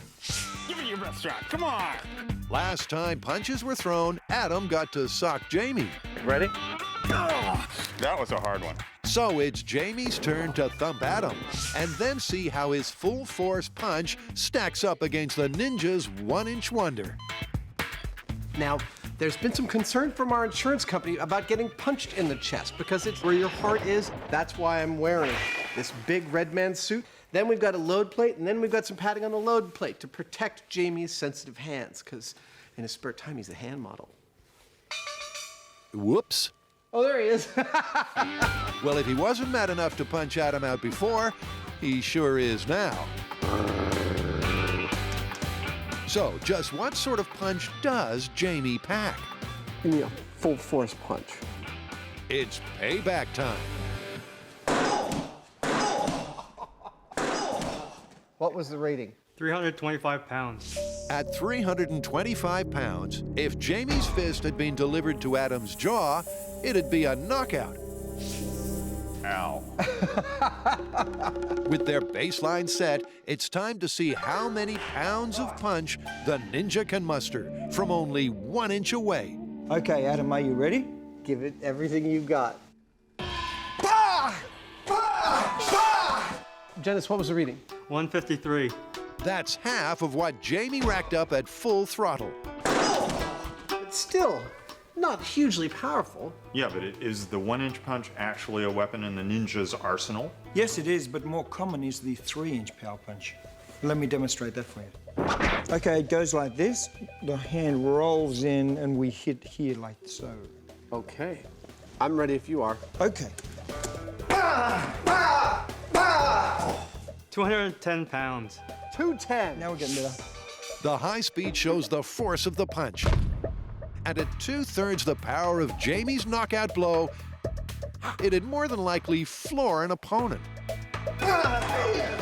But the ninja says 1 and 3-inch punches are rarely used on their own. They're just part of the grab bag of precision punching that ninjas have at their fingertips. Yeah, wow. Look at that. But where the ninja's precision punching really showed was when he broke the last of 3 boards, leaving the first 2 intact. Imagine what had happened to your internal organs if you were on the receiving end of this. And that was one punch. No more of that. Even Jamie couldn't match. I don't see any damage, Jamie. Except to you. How are we gonna call the one-inch punch? I'd have to say it's plausible. While it'll never be as powerful as a full-on punch, Anthony was actually able to generate an impressive amount of force at that range. I agree. With the proper amount of training and catching your opponent off guard, you could totally knock someone down with what he did. I say plausible. Plausible.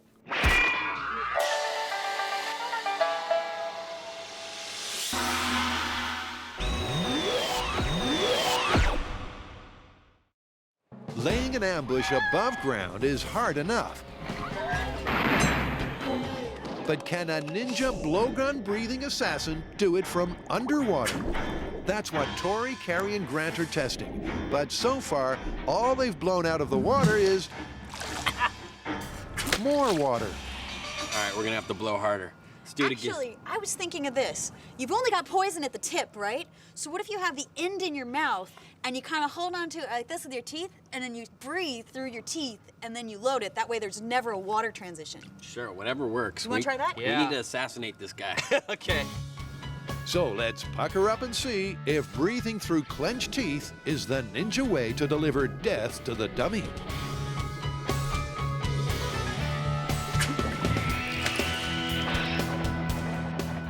That's a miss from Tori. And Carrie's cheating blowpipe has fallen to bits. It didn't work out for me. So it's all up to Grant. Oh, yeah! He did it! Yeah! Ninja! Yeah! Assassination accomplished! I hit it! Good job. Grant scored a direct hit, and spurred on by a success, the team goes for take two. That's another miss from Tori. But Carrie's dead on target. And so is Grant. Woo! He's assassinated! Oh, I hit him in the face! We killed him! We got him! Yeah! This is totally plausible. We covered all the elements. You can survive the exposure to the cold. And you can overcome refraction. You know what? You put all three of us together, you get a ninja. A very scary ninja. We finally found a ninja myth that's plausible, and we're not even trained ninjas. I mean, could you imagine if we were trained ninjas? The blow dart experiment was phenomenal. This is actually a plausible ninja myth. I'm completely surprised. Now I can go back to being a pirate, because I'm not one for this ninja stuff. It's cold.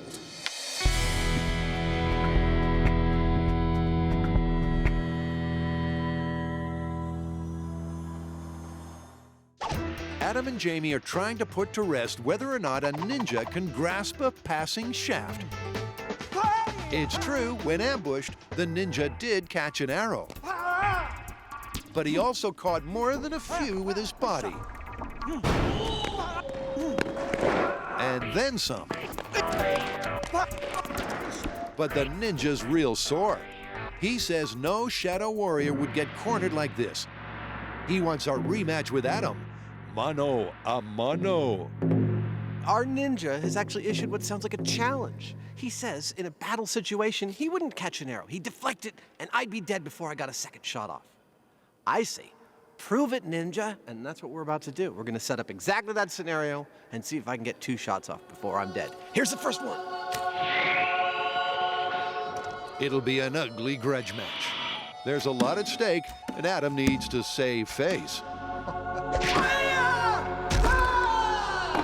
If there's anything left of his face to save.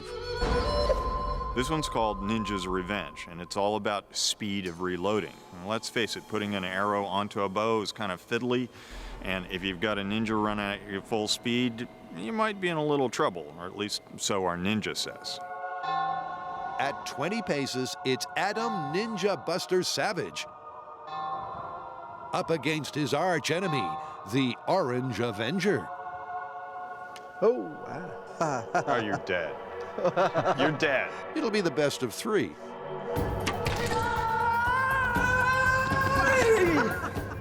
That's 1. Okay, that screaming's really disconcerting. But it works. I want to try that again.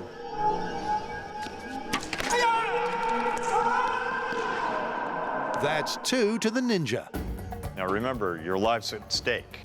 Now that Adam knows what the odds are, perhaps he'll lift his game. Okay, you ready?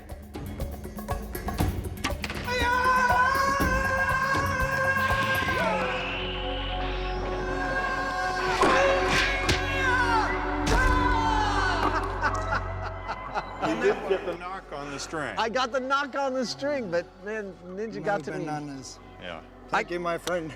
Well, look, I practiced, and my arrow shooting got pretty quick. I was able to fire 2 shots in just under 3 seconds, and that didn't even come close to helping me survive the ninja. Not only did he cut my arrow in half, but I was cut down. In my prime. Adam was toast. Although I have to say this was a close combat situation, and if Adam was over 100 feet away, there might be a different outcome. And the final score, Ninja 3, Adam's Pride 0.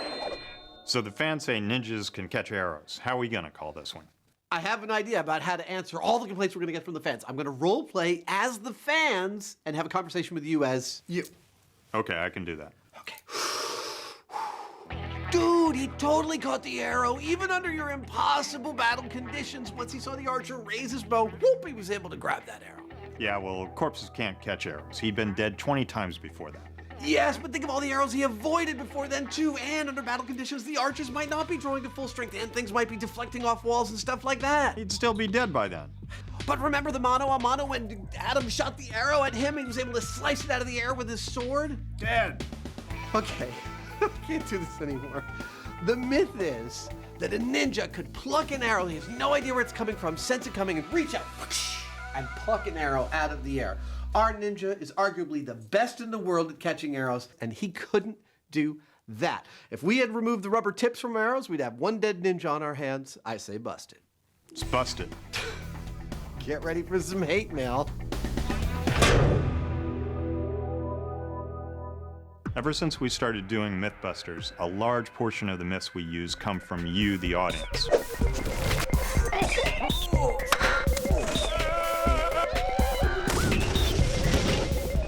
We love that. So if you've got some good stuff, you know what the show's about. Log on to discovery.com/mythbusters.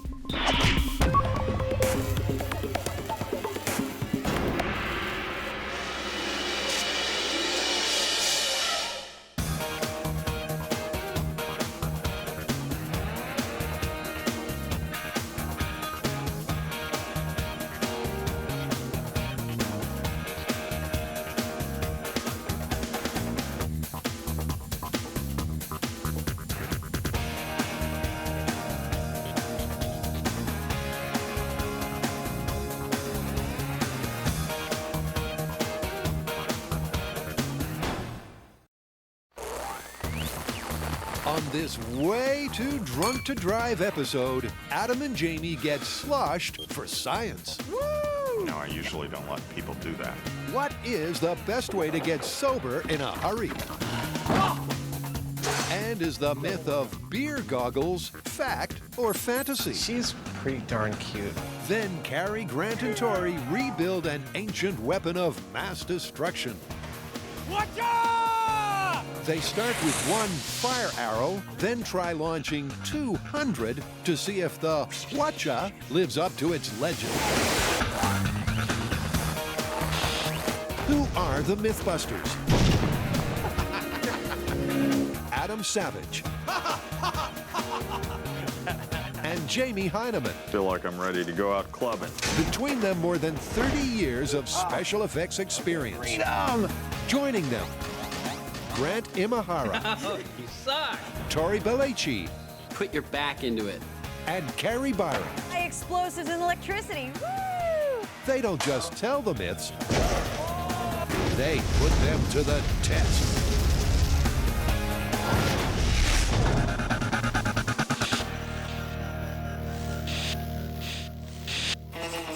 Let's wet our whistles with the myth of beer goggles. I'm feeling a little left out here. And I'm glad. What's going on? Beer goggles. Beer goggles? Beer goggles. It's been out there waiting for us the whole time, and for some reason we haven't tested it. The idea that alcohol has this magical property that will make people around you more attractive the more you drink. Actually, I feel like I've been testing this for over a decade. Yes, but that's anecdotally. We are going to test it scientifically. Great, more drinking on the job. Jamie knows that eventually this will turn ugly. They'll have to lose their inhibitions and maybe their lunch to test the truth of beer goggles. This seems to be a really subjective thing. We need to be objective if we're going to be scientific. How are we going to do that? Large sample size? That's exactly what I'm thinking. And I'm thinking that we rate photos. Specifically, we get a bunch of photos, us of women, you of men. We review a whole bunch and rate them when we're sober, and then we get drunk and re-rate those photos. And see if there's a difference. Exactly. But before we raise our glasses, let's meet the newest member of the team with a vital role to play. This is our new smartboard. Not only is it a really big, beautiful interface, but it's also interactive. Let me show you a couple tricks. Watch this. Ha, ha, ha. How about that, huh? Huh? You like that? It gets better. Check it out. Not only can I even do that, I can also diagram what's going to happen in real time. Now, I'm not going to go too much farther showing you the tricks this thing can do because we're about to use it a whole bunch in this very episode. The board's first job is to help Adam, still sober, rate the looks of 30 women from 1 to 10. Here we go. He's got just 5 seconds to score each photo. He can see the time tick down on the left of the screen. I gotta say, the exercise of giving a quick rating, it doesn't feel great. It's kind of an awful thing to have to do. Like I find myself resisting giving a 1 or a 2, but... Yeah, but... I got a 96! So the total possible score is potentially 300. Out of that, I gave a 96. The question from here on in will be, as I drink, will my overall score go up? Now it's Carrie's turn to rate the chaps. I'm wondering if I'm actually gonna be nicer because I'm sober or if I'm just gonna get really cutthroat. All right, Carrie, sober, start. 5 seconds is really quick to come up with a number to rate someone. I mean, usually you give them a little bit more time if you're in a bar or something. And quite honestly, there are no supermodels on here. Oh, God, do I rate you on your hair?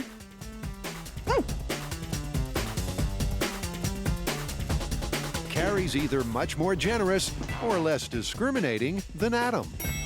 Okay, total score, 154. But she does know what pushes her buttons. I noticed I was rating higher on men that looked confident. If they looked sort of squirrely and really apprehensive about the whole thing, I definitely gave them a lower score. Now for a man who's anything but squirrely. Your turn. Okay. I'm about to look at a bunch of pictures of women, apparently, and try to objectify them. Jamie's got a point. Snap decisions based on looks alone are shallow and shameful. But hey, it's all in the name of social science. It's set up so that it's sort of a gut reaction. I don't know how consistent it's going to be, but that's where the averaging becomes important, because you've got some kind of a number that should show a trend. And Jamie's trendy number? Higher than Adam's, but lower than Carrie's. So I got a 116. Whatever that means. Well, it means nothing till they've done this twice more. First, slightly inebriated, and then stumbling, dribbling drunk. Hello, Ginger. Hi, Adam. How you doing? Good. How about 3 beers? Coming up. Don't even ask how Adam knows the bar staff by name. Let's just say he won't need directions to the restroom. Let the test begin. To science. To science. To science. The aim here is to get buzzed. For the boys, that means 2 or 3 quick brewskis. For Carrie, maybe 1 less. What's red and smells like blue paint? What? Red paint. She got Jamie giggling. Ginger keeps the suds coming. And they're ready to test if they're officially buzzed. Let's do a breathalyzer. Let's get some science going. That sounds like fun. 0.06. Over to Carrie, who proves she's too drunk to drive. 0.08. She's at the legal limit. Then Jamie blows the same number as Adam. 0.06. But will their slightly pickled perceptions affect the way they judge the opposite sex? How am I going to do when I'm buzzed? I don't think it'll be a whole lot different than sober. Adam's not so sure, and he's the first to try it. I'm at a 0.06. You guys, don't cheat. Don't look over here. You got it? No problem. Okay. Adam buzzed. Here we go. This time around, they've got 30 new faces, judged by others to be exactly as attractive as the first batch. I can already feel my ratings being higher. I found it much easier to rate them buzzed than sober. I started to feel bad for the 1s and 2s, while sober, buzzed, didn't care at all. 1, 1, 2, you're out. Harsh words, but his tally supports the myth. He is finding these faces more attractive. My buzzed score overall was 121. That's 25 more than his sober test. So on average, each girl rates almost a full point extra. Now for Carrie, who was far kinder than the boys first time round. I think I get a little giddy after a few drinks, so I think I might be pretty generous after I've had a beer or two. Or 3.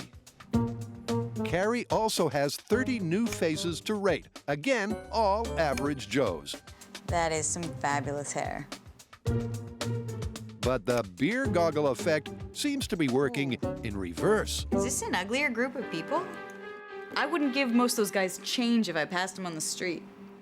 Just 2 hours ago, sober, Carrie rated a similar group at 154. Now that she's loosened up, My buzz score was 89. I might be a mean drunk. I'm not sure if I was charity rating before because I felt kind of bad for some of the uglier people, but there was absolutely no talent in this group. None.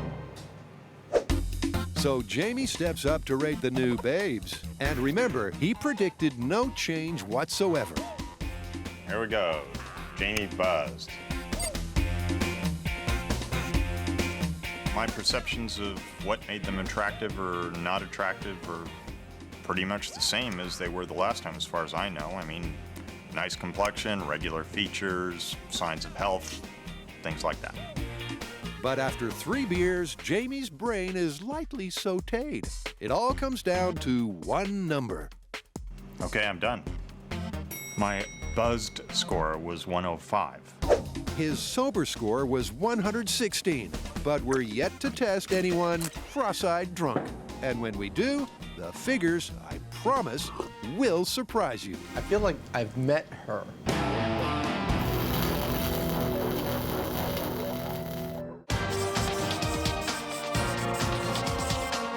All right, you guys, this next myth is gonna be insane. What is it? That's it, the Hwacha. It's an ancient Korean weapon. Oh. If there's a picture of it, that means it's not a myth, it exists. Well, we know it exists. What we're gonna test is the legend of the Hwacha, whether or not it could do what they said it could do. Apparently, they could fire 200 arrows all at once, going 500 yards, and all of the arrows explode on impact. Okay, well, to begin with, any weapon in that era wouldn't have had the benefit of modern explosives or propellants. It was likely based entirely on black powder. So first we need to find out if black powder can actually propel one of those arrows 500 yards. Right, and then we need to see if we can get these rockets to explode on impact. And finally, we need to see if we can launch 200 arrows simultaneously without them all crashing into each other or exploding on the stand. It's a massive myth to unravel with 3 key parts. 1, can a fire arrow actually travel 500 yards? 2, can it be rigged to explode on impact? And 3, can you really set off 200 at once? So let's start up at the pointy end. So what I'm gonna do right now is I'm gonna build one of these arrows from the materials that the ancient Koreans would have used. I have some bamboo, I have some feathers for my fletching, and finally, a piece of steel to make my arrowheads out of.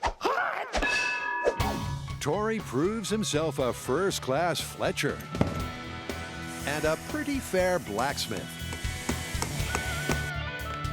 All right, So my arrow's done. Now it's time to see how it flies. Pretty dang good. That's one down, 199 to go. Tori leaves the hard work to Karen as he and Grant skip town to visit Zambelli Fireworks in Pennsylvania. We're lost, aren't we? The rationale behind the road trip is that the fire arrows work just like skyrockets. If we happen to have some fun while we're here, that's purely coincidental. Just like fireworks, the Hwacha rockets were charged with black powder. Ours have to travel 500 yards strapped to a 4.5-foot arrow. Grant and Tori are determined to roll their own, and Bill is here to help them. Well, let's see, what's one of these weigh? Oh, about 4 ounces. That's not bad. Every 12 ounces the shell weighs, we add 1 ounce of lift to lift it up in the air. You know, if you guys want to go 500 yards, that's a long ways, so we'll see how a 2-ounce rocket works. Using 6-inch cardboard tubes, Bill shows how to pack a charge without blowing up the bunker. And so you do a little bit at a time, and you put the rod down in, and you just give it a couple hits. Feels wrong. Just don't hit it too hard, man. I'd hate to see you blow your hand off. Feel good? Nice. Hey. Grant and Tori make several versions, some with more black powder and some with less. The rockets are wrapped in paper, then Bill adds the fuse. And when we go to fire it, we'll cut this paper and peel it back. And give yourself five or 6 seconds to walk away. Okay. You ready? Yeah, let's see what these bad boys can do. Oh, this is perfect. I mean, can't you just imagine an invading army coming out of that forest? Totally. All right, so we need to see if these arrows can fly 500 yards, so we should walk it out. They're here to test part 1 of the myth, that a rocket arrow really could make the distance. But 500 yards is a long, long way. Isn't this how all horror movies start? Didn't that guy say stick to the path? This is gonna be perfect. We're right at the tree line. The crop ends smack bang on the 500-yard mark. They tape the target halfway up a tree so they can see it from the launch site. At this point, I think we're just going for distance rather than aim. But if I were to take a guess to see whether the arrow would hit him, I'd have to say we probably wouldn't. But then again, the Hwacha had 200 arrows.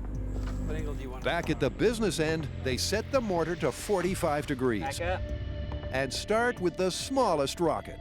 All right, I got a road flare to light the rockets, and then we'll see if they go 500 yards. All right, now to get an accurate range, after it lands, you run out there and stand over where it landed. Got the range finder, and I'll take a range on you. If this baby bear rocket reaches the trees, they can pack up and go home.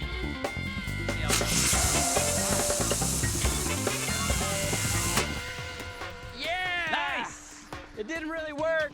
I'm gonna have to say it went about 0 yards. Not enough thrust. Yes. It does look a little embarrassing that, you know, this is our first rocket that we built and it doesn't even fly, but that just means this rocket's too small and the arrow's too heavy. So they try the mama bear charge. Back up. But it's still more blows than goes. Cool. There's a lot of reasons why these rockets might not be working. Maybe we didn't pack the black powder tight enough, the nozzle might be the wrong size, or the arrows are just too heavy and this rocket can't give it lift. But we're not gonna give up. We're gonna keep trying because we wanna get these arrows to fly. So Grant tries a rocket with more powder and a smaller nozzle. Quick, they're charging!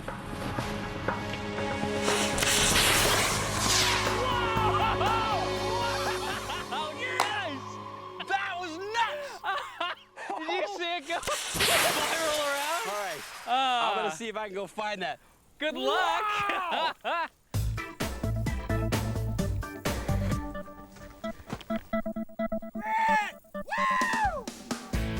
That went more than halfway. Yeah, 290 yards. As beautiful as that was, it's still not good enough for this myth. I mean, the arrow only made it to 290 yards. We're not stopping until we reach 500. For that, they'll need to double the charge by strapping on 2 black powder engines. But will the arrow bear the weight? Grant adjusts the angle to 50 degrees. That is right on the money. This field test is all about going the distance. Landing short would make this myth a misfire. Come on, baby. Come on, Hwacha. Come on, come on! Whoa! Keep going! Oh! That looked like it exploded above the trees. Yes! I think it exploded over the trees, man. That's 500 yards, buddy. That went the distance. Yeah!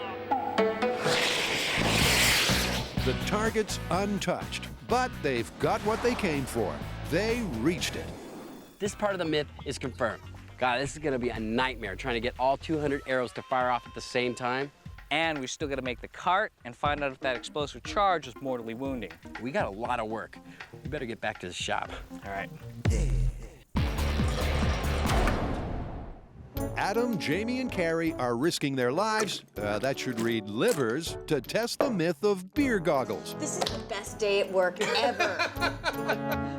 They've all done the test sober and then buzzed with varied results. Time to raise the stakes. I think it's time for a scotch.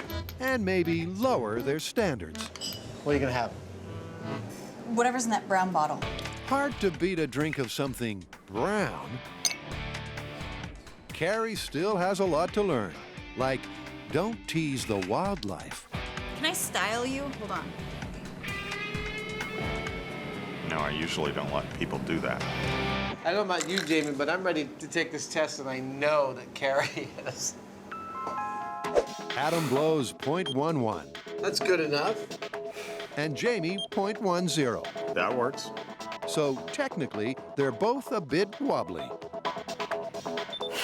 As for Carrie, .13. Dude, you are so ready for this test. in fact, they're all well primed for part 3 of the Beer Goggles Challenge. These last 30 faces are a random mix of those they've seen sober and buzzed. She's pretty darn cute. 8. She's very cute. I've met her. It seems like in each group there's a lot more cute chicks. When he's done, Adam's score reflects his growing enthusiasm. 134? Wow. But the wild card here is Carrie. She was far harsher buzzed, so this could be anything. Carrie, drunk. Carrie, correct. Her 30 guys look set for another beating, assuming she can still see straight. You look homeless, but kind of cute. It's all right. Even Carrie's surprised that the tide might be turning. When I was sober, I was definitely thinking that confident-looking people looked sort of attractive. And then as I was buzzed, they looked cocky. And then as I got drunker, I was sort of thinking that the people that were attractive were sort of the more vulnerable-looking people, sort of like the more sadder characters. They looked cuter. And that's why men will never, ever guess what a woman is thinking. Carrie's score is 153. I can't remember if that's higher or lower than either of my scores. That's a 64-point jump from last time. As for the man bent on putting reason back into romance... Jamie, drunk, start. Drunk, buzzed, sober, an apple's an apple and an orange is an orange. There we go. Drunk score 111. From stone cold sober to stinking drunk, Jamie's judgment varied by just 11 points. Basically what I'm saying is that I don't see that I'm subject to beer goggles. With 3 very different results, they'll make or break this myth by checking the numbers. I don't know about you two reprobates, but I don't feel in any condition to crunch any numbers. I think we ought to go home, drink a lot of water, sober up, and come back tomorrow. Did you say you were calling a taxi? Taxi? Absolutely. Looks to me like we all had very different reactions to the alcohol. What do you two make out of it? I'll tell you what I see. If this myth were totally confirmed, all three of our graph lines would look like mine. A steady improvement in our assessment of the attractiveness of the opposite sex directly in proportion to the amount of alcohol we consumed. It definitely looks like I was way harsher when I was buzzed than when I was sober. And I look pretty consistent all in all. However, I'd like to point out that both of you showed improvement from being buzzed to being drunk.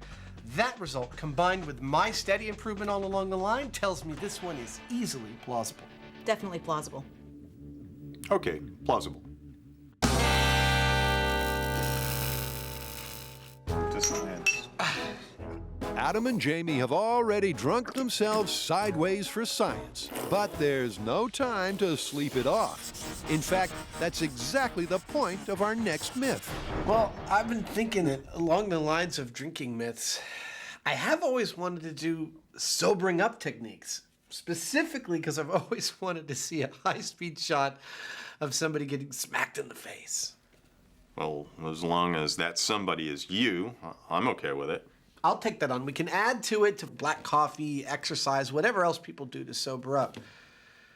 But we got to get drunk again. Well, we've already shot the first part of the week. Let's finish it off. Okay. Almost since the invention of alcohol, people have been drinking too much and then finding for one reason or another that they needed to get sober quickly. And they have tried a myriad of techniques. Techniques like drinking a big cup of black coffee. Vigorous exercise. It's also supposed to work. Dunking your face in some ice water. That's also supposed to work. Also, your friends might be inclined to smack you in the face to sober you up. Of course, it all begins at the bar. And although we're going to test every one of these, we got to get drunk first. Buster, set me up. So the boys fall back off the wagon. So you in town for a long time, or are you here for the convention? Shut up, leave me alone. There's those people skills, hard at work. And that's just the first shot of 5. Realizing that things might turn ugly, the producers got Adam to pre-record the plan. Because this whole story hinges on whether or not we are more or less sober, the researchers have found us the perfect test to determine that. This is a hand-eye coordination test that's very similar to one developed for astronauts. It simply involves staying at arm's length from a screen with weights on your arm and tracing this gray line. We are scored on both accuracy, how many times our line leaves the gray line, and for how long, and speed, how long it takes to make the whole journey. We've got a number of these. They're all different, but they're all the same length and involve the same number of turns. Jamie and I will each take one of these tests before trying a sobering up technique, and take another one after trying the sobering up technique. And we will each act as each other's controls, swapping out between techniques. Zdrowie. Zdrowie.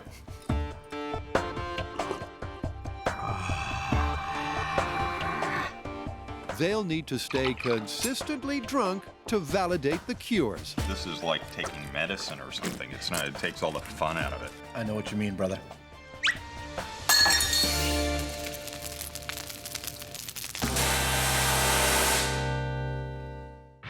Tori and Grant have checked off the first part of the Hwacha myth. A bamboo arrow with a gunpowder engine can fly 500 yards. Part 2 of the test is to see if the arrows were double deadly. A warhead filled with more gunpowder was meant to explode on impact. But will it do more than just singe the skin? Only one way to find out. We're going to stick this arrow in my butt and find out what kind of damage it does. But not exactly my butt, this butt. This is my ticket onto the show. Jamie and Adam were doing a myth about airplane suction, and they needed to take a 3D scan of my backside. That's as good a deal as we get. Rest is history. They gave me a job on the show. Bent on adding injury to insult, the boys haul Carrie's keister out to the shipping container. So this test is not about accuracy. We're going to have the arrow already in the butt when we start the test. Grant sets the fuse while Carrie lays the odds. I think we could be looking forward to a nice big hole in this target. Yes, I heard that too. What say we just fast track to the countdown? All right. 3, 2, 1. Yeah! Woo-hoo! That was good! But good isn't quite the same as great. So we didn't exactly get the kind of damage we were expecting with this test, and I think part of that is that the dragon skin isn't an exact analog for flesh. We need something better. So Carrie butts out, and a pig part takes over. Tori prepares a leg of pork. You filthy little pig. Grant inserts the fuse, and hopefully, we're making bacon. This is tissue damage test on pork. In 3, 2, 1. Oh, wow, that's good.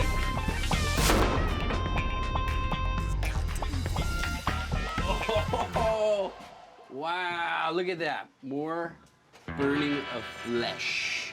All right, but as far as making it a mortal wound that explodes inside you? Yeah, the arrow itself is probably going to do more damage than the explosion. But we're testing for deadly injury, so it's worth rewrapping the warhead to push all that explosive energy forwards. That's a larger exploding arrow. I think the boys really were hoping for some sort of gore and mess, but what really happened is the energy took the path of least resistance. In 3, 2, 1.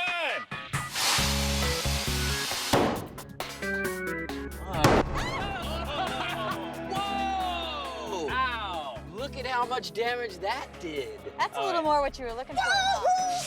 And exactly what they were hoping for. This is the same amount of black powder as the test before. The only difference is how we contained it. Now, before we had a thin paper tube, the tube blew out and all the energy was being released. In this test, we sealed both ends of the container and had a small fuse going in. So all that energy that was being lost built up, and ba-boom! Big wound. That's 2/3 of the legend confirmed. The arrows can fly 500 yards, and they can cause serious additional damage when they explode on impact. To test part 3, whether 200 arrows really could fire together, they need to build their own replica Hwacha. It's gonna be easier when it's got wheels on it. You can only use wooden bamboo, the ancient materials that they would have had. Basically, it's an ancient rocket launcher. The literal translation is fire attack car, but I prefer saying Hwacha. Tori gets stuck into the carpentry, while Grant carves a life-sized army of styrofoam soldiers, all fated to end their days as Korean cannon fodder. You know, since Tori told us about the Hwacha, I've been doing a little bit of research about it. It turns out that the first one was made in 1409 during the Joseon dynasty by Korean scientists, but they say that one wasn't used in combat. Yeah, and by 1503, it had become such an effective weapon that in the Battle of Hangju, 3,000 Korean soldiers and 40 Hwachas repelled over 30,000 Japanese troops. So they were outnumbered 10-1. Yeah. In fact, at that time, the Hwacha had become a primary defensive strategy. They just lined the borders with them.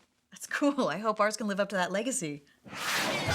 Tori's exceeded all expectations, building a near-perfect Hwacha based on nothing more than photos.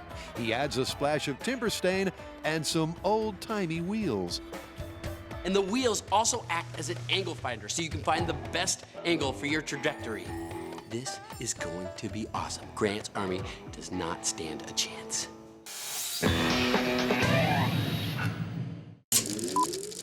Adam and Jamie are all set to test 4 mythical ways to sober up fast.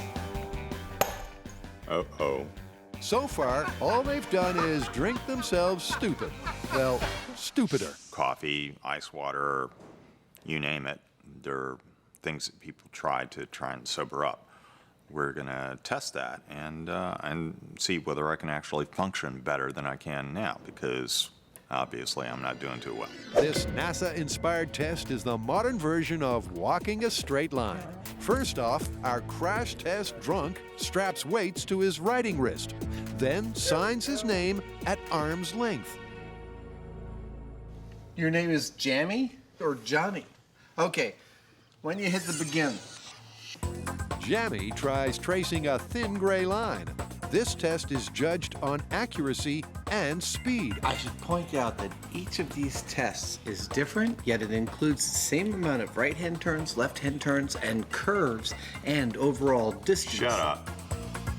What happened over here? Did you cough or something? 43 seconds. Now it's Adam's turn to sign on, then post a score that reflects his hand-eye coordination.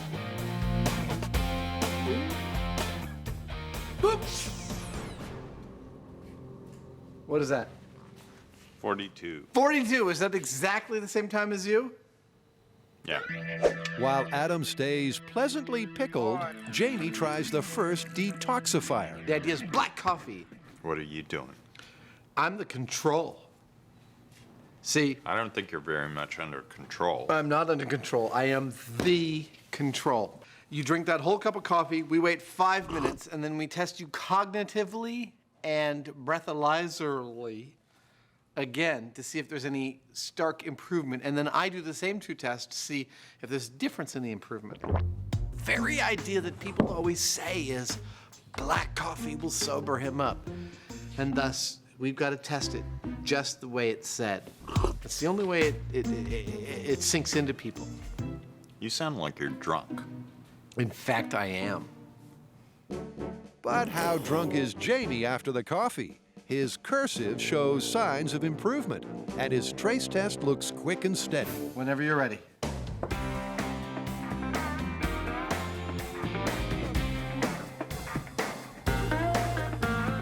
You're rapidly improving.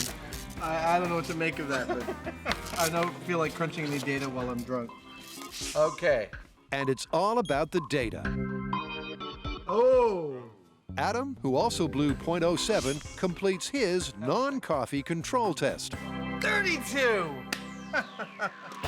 So it's back to the bar. Adam treats himself to a few cups of Joe, so he and Jamie are back on a kind of even keel. Here's mud in your eye. Oh, this is vile. Now for a much-needed spurt of spirits. On the assumption that the average adult male of our size processes, metabolizes, as you might say, 1 drink per hour, we are having a maintenance drink right now. It's about now we'd normally warn you about excessive drinking, but those 2 miserable mugs tell the story. This blows. Technique number 2 for sobering up is vigorous exercise. And Adam's the guinea pig. It's all a numbers game. And here's a few more to consider. Adam has to run this treadmill for 5 minutes at 6.5 miles per hour. This is scary. His blood alcohol is .09. Wow! I'm gonna have to concentrate on this. Adams hung a green screen for inspiration, but then realizes it won't work because he can't see it. Some decisions really are best made sober. 1 minute. Oh my God, I'm gonna die. 2 minutes. 2 minutes? Screw that! You're not even sweaty yet. What's the problem? I don't know if I'm closer to being sober. I'm certainly closer to being dead. The smart money's on dead. Even Jamie has his drunken doubts. Look, we picked a treadmill because it's compact. It makes it easy for us to film this thing. But now that I'm looking at it, I remember that it takes a fair amount of coordination just to stay on the damn thing. And Adam's drunk. What can I say? Even soused, the man's a prophet. Whoa! Ah! Oh! Okay, I'm totally cool. Now, here's 2 advantages to being drunk as a skunk. 1, he won't feel the pain till tomorrow. And 2, Adam's judgment is so impaired, he gets back on the darn thing. I didn't break any bones. 10 seconds. 8. Did my watch break? 6, 5, 3, 2, 1. You're done. The good news for Adam's mom is that he's still breathing heavily. There's a lot of competition, but that might be the worst thing I've ever had to do on the show.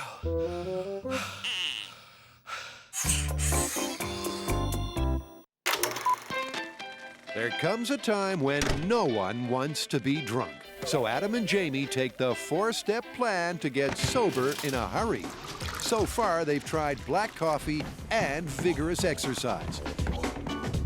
Before and after each, they both took a coordination test. And we'll sift the numbers once they're done. I don't know what to make of that.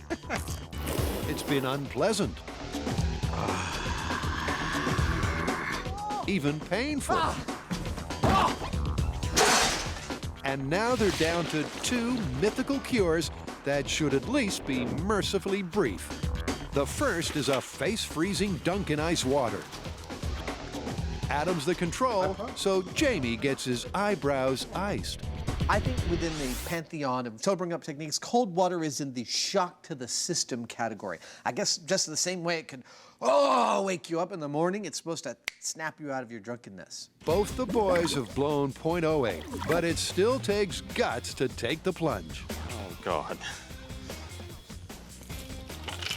Take it, take it, take it! That's it! Yeah! Jamie's either dead or just enjoying himself. Wow, look at him. He's like a polar bear. He's like an aquatic mammal. You ready? That feels kind of good, actually.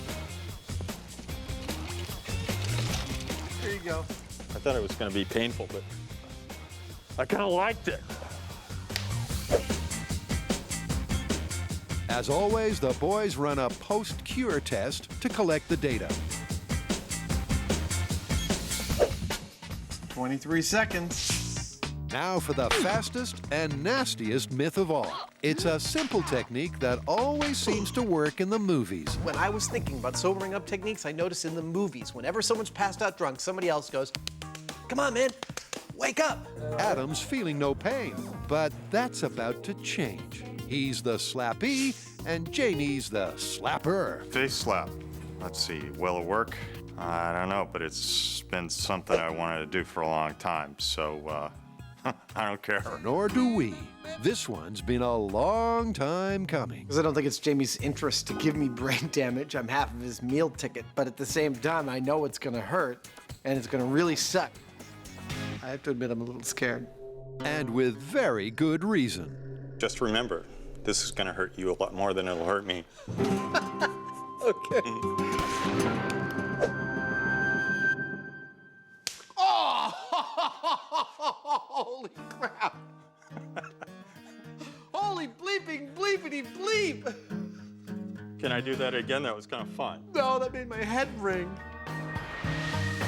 It definitely took my mind off feeling crappy and drunk. But I think that's the same effect that it's like if you feel hurt, you drink a little alcohol and you wouldn't care so much about being hurt. It's like the opposite effect. It was a good-sized slap there. Let's look at it again. Well, he did ask for it. Here it comes. Oh, crap. Oh, my God. My whole, oh, my God. It's like your whole head is rubber. That's the funniest thing I've ever seen.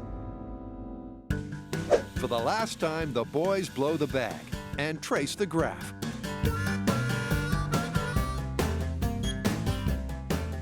"21 seconds. They're far too drunk to know what worked and what didn't, but the stats they've gathered will tell the story.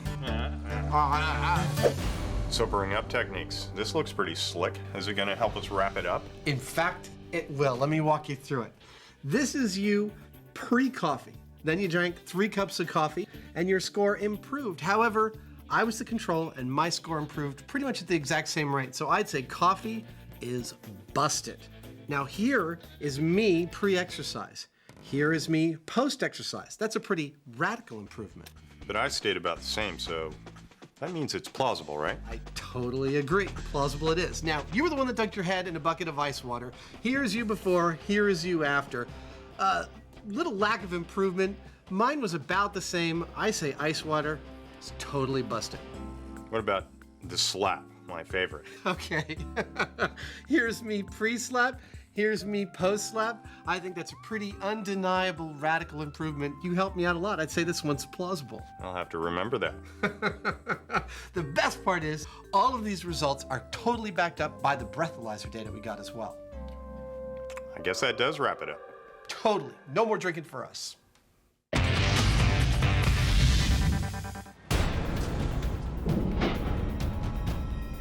All famous conflicts have an equally famous battlefield. Gettysburg, Guadalcanal, and in this case, the Tykert Quarry. This is it. Tykert aggregates. Do they have any idea what we're gonna do today? No. No one doubts the existence of this medieval Korean arrow launcher, but many doubt its capabilities. We've surprised ourselves by proving these rocket arrows could fly 500 yards, then explode on impact. Whoa! Ow! Now, to see if they can all launch together to devastate Grant's grunts. Drafted. Drafted. It's a good thing you got a light infantry. Oh, how long you been saving that one?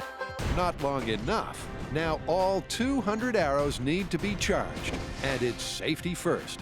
We're starting to build our rockets and attaching our explosive heads. But just like Zambelli's, we're separating our stations. So if one of us goes up, we don't take all the rest out with them. Now, Tori and I will be adding the black powder and sealing up the warheads, and we'll pass these off to Carrie, who will be putting the rockets in their final tubes and attaching them to the arrows. I've been making fireworks since I was a little kid, 30 years. I never had a problem. When the arrows are finished, the star of the show is coaxed from the trailer. Hwacha! There you go. That's free. Let's roll it into position. Tori sights the machine on level ground, and he's covered all the angles. All right.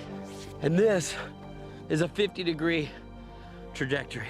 All right, well, armor's gonna be right over there. All right, let's measure out 500 yards and set up your army. Grant's army is just 50 strong, staked out in a loose skirmish formation. When it comes to recruiting phone people, they're not that bright. So it's easy to convince them to stand out there in the field. You ready to load the Hwacha? I'm getting excited. I must say I'm getting a little enthused myself. All 200 tubes are loaded, Something's gonna happen. and they know they'll only get one shot at this. Okay, so all the individual arrows are now fused, and the idea is that we group them together and just keep grouping them together until in the end we have one final fuse that we light and then run away. We've made a lot of ancient weaponry on this show. This is by far my favorite. This actually outdoes the ballista, and it outdoes the death ray for me. This is actually the coolest ancient weapon we've ever made. But will the Hwacha live up to its reputation? Carrie's prepared to stake hers. I think it's gonna take down the army. I'm guessing at least 50% go down. And that's got the infantry trembling in its boots. All right, well, somebody's got to light the fuse, and I figured the only fair thing is, because we all worked on it, that we draw straws. Yep. All right. All right, buddy. Let's do this. Get it. Grant sallies forth to light the master fuse. Quick, your army is attacking! Run, Grant! Then toddles back to safety. It's going. We got a little bit of time here. They know something's bound to happen, but will these arrows all take off together? Another 30 seconds. You can see multiple fuses going. Or will the Hwacha just blow itself to pieces? Oh, look at all the smoke. The tension builds as the fuse burns down. No one knows just when or even if the last part of this myth will catch fire. Something's happening! Something's happening! They'll light each other.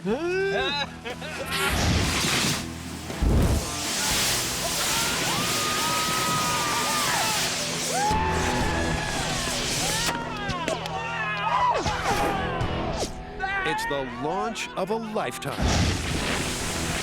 A spectacle not seen by man nor beast in 500 years. And every arrow but one took flight. That was fantastic. Just seeing all the rockets come out of the Hwacha at once, beautiful thing. Seeing that would be terrifying, absolutely terrifying. Oh, hey, look. That's the one that went short. It's an awesome enough sight side on. Half a dozen arrows drop short, and the Army's still upright. But this myth is far from busted. Well, the Army's still standing. Yeah, and you know what? There's not a lot of arrows in this area. Where'd they go? I don't know. They're around here somewhere.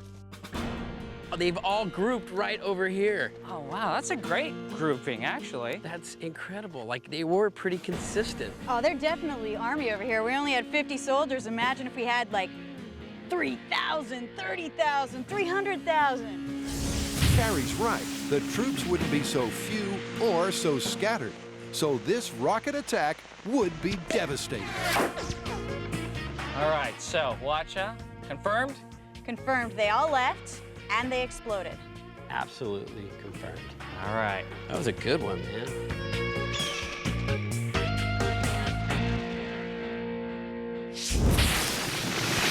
The Hwacha worked on many levels, but most of all, it was frightening. All of those arrows flying into the air on fire and exploding would definitely make me turn around and run. That was a success. I mean, we got all the arrows to fire off except for one, and they all went the distance, and they all exploded. Okay, maybe we didn't take out the Army. That's just because our aim was off. But if we had been aimed right, we would have killed this Army. We knew it existed, but no one knew for sure what the Hwacha was capable of. And now we do.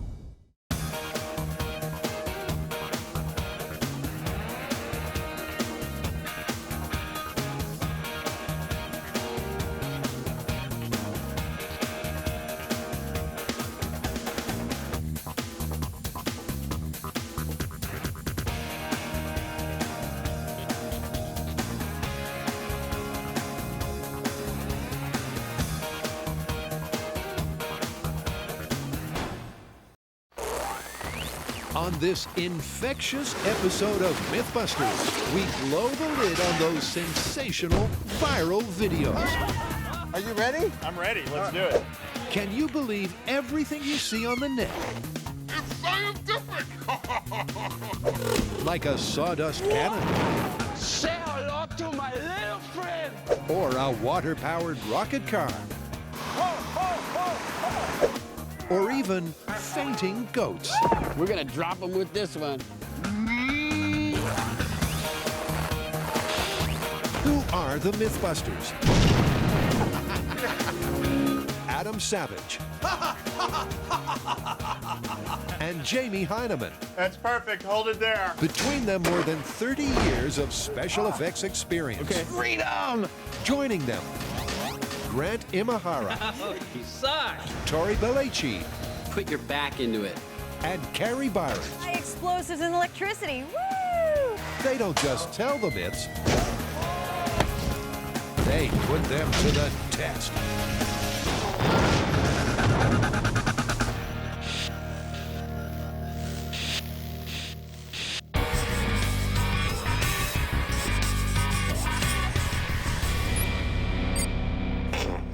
What are you doing? We've got work to do. I'm checking out some viral videos for our viral special. Viral videos. What's that? There's this invention out there called the internet, and the latest, biggest craze on it is people trading videos which go what is called viral, i.e. they have spread throughout the population like a virus because they're so shocking, so amazing, or so hilarious. Okay, well, what's in it for us? Well, are they real, or are they just camera editing or computer trickery? Okay, that's something we can sink our teeth into. That's what I thought.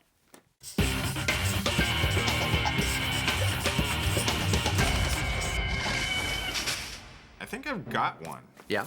Does 10 million hits count as a viral video? I'll say. What do you got? Well, it looks like we've got a bunch of fire hoses pointed down and they're lifting a car off the ground. That is friggin' perfect for us. It looks pretty convincing. What do you think? No idea. Here, play it again. You know, if this is real and we can actually pull this off, it's gonna be awesome. I totally agree, but man, it could also be deadly.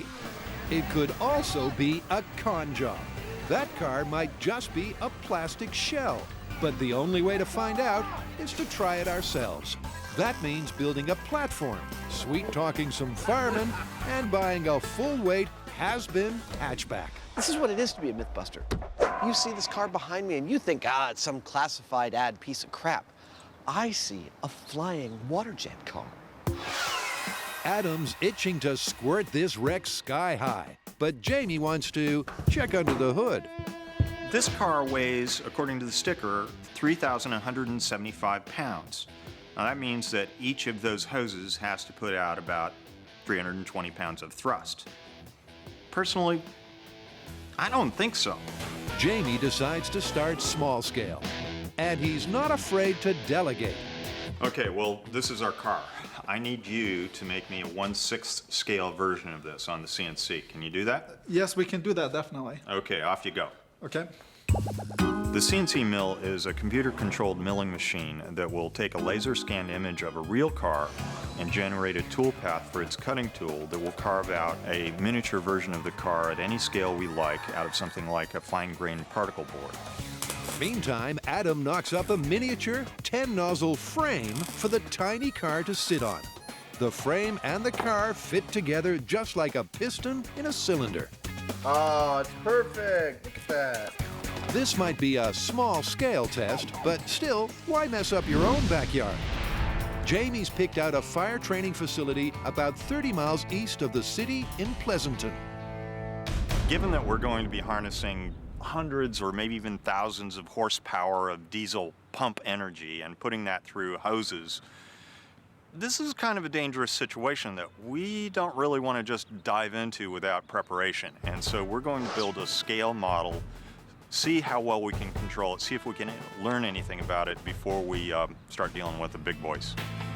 Okay, this bewildering mix of half-hose, double-pipe, triple-glued, multi-valves sure don't look small-scale. Thankfully, Adam's here to explain it. Right, kiddies, close your eyes and open your brains. Well, actually, keep your eyes open because this television is going to take you on a little journey. Picture yourself as a droplet of water with a bunch of your friends heading down this 2.5-inch fire hose. Everything's going great. Then all of a sudden, you hit this transition. What is this? Oh, it's starting to have to do with the Mythbusters. So, you and your friends are divided into two groups. This group, the left group, let's go see what they're going on. Left group comes down the manifold and further gets divided into 5 other groups, each one going down a 25-foot garden hose. Those garden hoses lead to the platform where all 10 groups of water droplets, all of you and your friends, are rejoined coming out of these nozzles. And if everything goes well, you'll see this. But we're not exactly sure that's going to happen. There's likely to be problems. And that's not just a prediction, it's a promise. Retired Fire Chief Bob Calloway runs out the hose and taps into the nearest hydrant. He's pumped, and so are the boys. We are all plumbed up and ready to go. And what I'm hoping to discover here is information about the flight characteristics of the full-size car when we power it up. So, Bob, we're all set and ready to go. Okay, Jamie. And you got your valve there, huh? So, Right. What's your signal for more or less? More is this way. Less is like that. Less is this way. Just like a crane, okay. Right. Well, I'm going to stand kind of safely off to the side watching the whole thing, and I'll give you your signal more or less, and we'll just kind of ramp on up. Okay. Remember the high-pitched squealing means shut everything down. The sound like, like that. Will do. Okay. Jamie declines a waterproof suit. That's because Adams volunteered to handle the hoses. Bob turns the tap, and there's no turning back. And before you can say, "Pump my ride," this little red car becomes a little red helicopter. Dude, look at that! Yeah! And in scale, that's about right. That's like, what, 20 feet off the ground? It's totally, these things are pointed every which way, but because they're mostly down, it's really stable. It seems precise water direction isn't crucial to keeping the car aloft. And that's what they came here to find out. Bolstered by an unshakable belief in his own brilliance, Adam decides to kick it up a notch. That's maximum. You know what I'm thinking? What? Is that when we go up to full size, see how just a little bit of guidance keeps it dampened? So all we need are like 4 ropes. Well, notice there's a guy on every hose in the video. And it doesn't take much. I mean, actually, I can guide it from right like here. Dude, this couldn't be better. Well, actually, it could. Whoa! Oh! Direct hit to the mustache. I was doing just fine staying dry. It could not have gone better. We got liftoff, we got stability. It seems like as long as these things are pointed within 15 degrees of down, you get stability. This seems really, really possible. So what do you guys think? Can we pull this off with a full-size car? Yeah, that's awesome.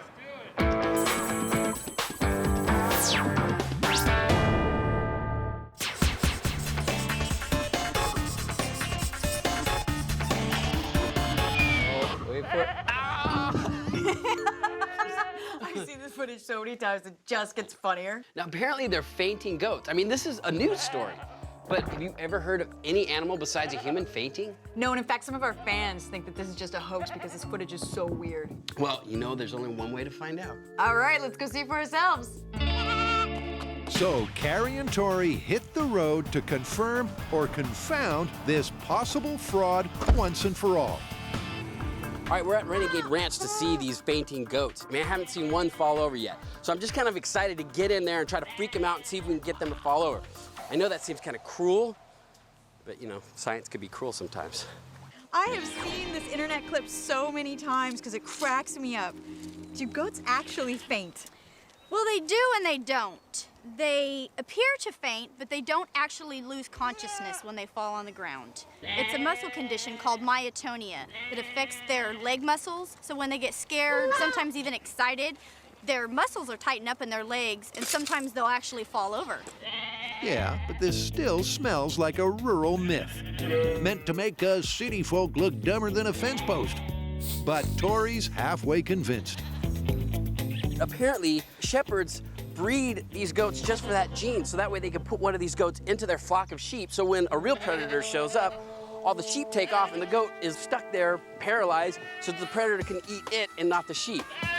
Now, if that's not taking one for the team, I don't know what is. The sad thing is, it's not even his team. I mean, it's the sheep, you know?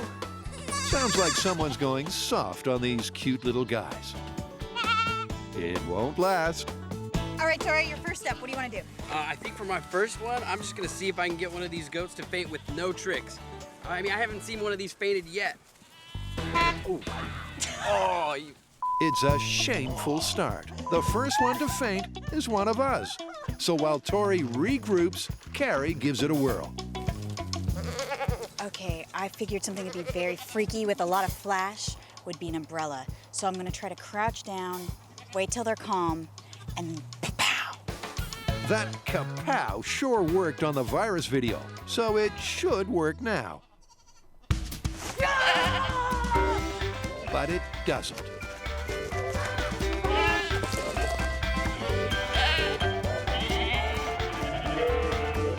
They're laughing at us, Carrie. They mock us. I don't think this is as easy as I thought it was gonna be. Every failure to faint casts more doubt on this viral video. But Tori needs to prove that he's smarter than the livestock. I'm thinking maybe I'm gonna lay down in that trough right there. Cover me in hay. Christina supplies the hay as Tori's wrapped and interred inside a straw sarcophagus. Let them come up to the hay, eat for a little bit, and then I'll spring out and see if we can get one of these guys to faint. 5 long minutes later, Carrie calls in the strike. All right, Tori, go now. Not one? Not one. You kidding me? 2, that would scare the heck out of me. I can't tell you how frustrating this is. I mean, they're called fainting goats. We can't make a fainting goat faint. Seriously. But enough bleating. Let's bring out the big guns. Oh, these techniques don't seem to be working very well. I thought these goats were supposed to faint like that. I got an idea. This one's for the boys. The boys don't know it, but they're about to enjoy their first, probably last, Bucks party. All right, Carrie, these are the male goats. What's your technique? You ready? Yeah.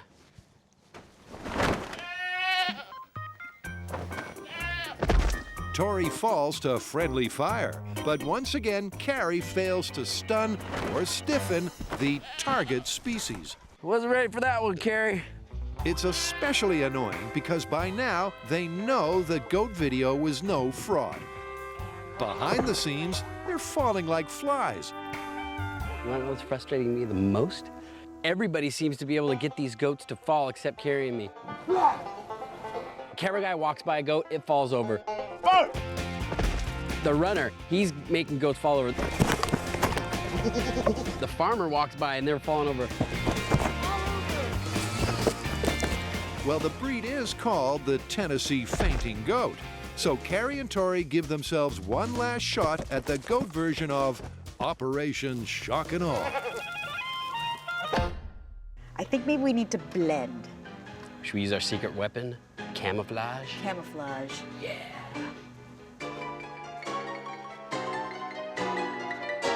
You ready? Oh, yeah. We're gonna drop them with this one.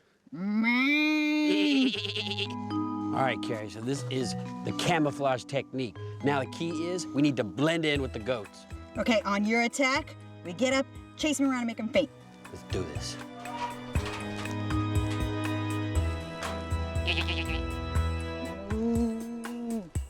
Looking like rejects from a Wizard of Oz revival, Tori and Carrie stalk their prey. I don't know about the goats, but I think the cow's getting kind of excited.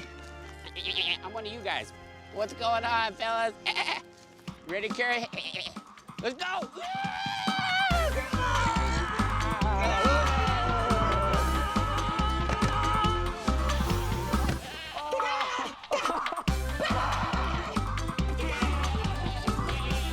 You got him.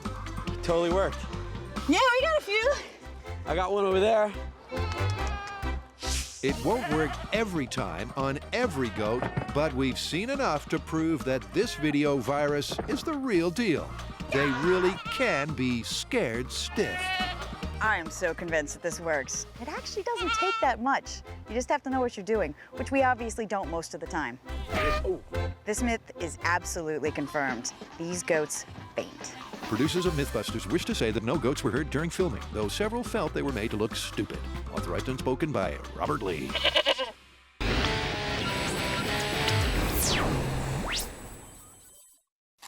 So far, the boys have launched a model car on 10 tiny water jets, just to get a feel for the physics behind this hugely popular viral video. The pressure builds back at M5 as they start designing the full-scale version. We don't need something as complex as that. We can have something like NPT pipe fittings to have attachment pipe fitting there, so your hose comes in here. Yeah, and then a nipple. A lower PSI. Yeah, what do we gain and what do we lose? They need to nail down the most effective mix of hose and pipe sizes, nozzle types, and water pressure. And it's not something the fire department can help them with. They don't need to know this kind of thing normally. All they need to know is whether they can hold on to the hose well enough to put a fire out. And when you try and button them down to, exactly how many pounds of thrust in this configuration or that, they don't know, and it's not surprising. I mean, as usual, we're using tools and materials in ways for which they were never intended, and this is a classic. So is this clear? 100%. Clear as mud, huh? Yeah. They start by building a rig that should rate the pressure from one standard fire hose. You can sense Jamie's confidence by the courage he shows wearing shorts with a beret. So Bob, this is our rig that is going to tell us how much thrust we are going to get out of a single hose. And what I've got is the hose comes in here, the water goes down like that. We put barbell weights here, and we see how many barbell weights we can lift with the hose coming off that truck. What do you think? I think it'll work. The method is crude, but hopefully effective. If the water lifts the weight, 10 times the pressure from 10 hoses should lift the car. I've got a very simple rig here, which I hope is bulletproof, and it's going to tell us what kind of thrust we're getting out of the fire truck. And we'll see exactly how much lift we get by how many barbell weights we were able to lift. Okay, Bob, we're good to go. We got 400 pounds on there. Let's fire it up. Okay, here we go.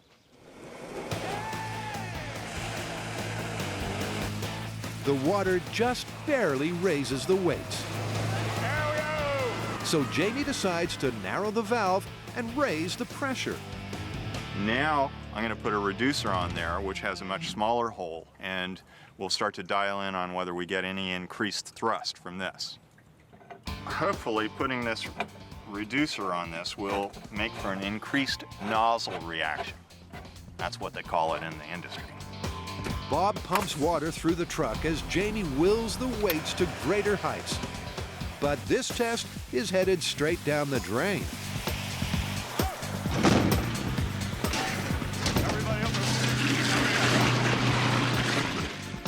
I think we got a little bit more nozzle reaction that time. It was like a rocket. That was exciting. In fact, that was like dangerous. We did have to kind of like take a dive for the bushes there at one point. I didn't plan on the thing going completely over the top and dumping its weights and becoming a like missile on the end of a string. Well, it's very clear. A fire truck is able to lift at least 400 pounds. But I was hoping to make it lift 800 pounds, twice that much, so we didn't have to use as many fire trucks. But I can't test it because this thing is screwed, and I'm not going to be able to fix it today. So Jamie still has no idea how many trucks he needs. Even if he did, it's midsummer, and spare hoses could be scarce as polar bears in Pleasanton.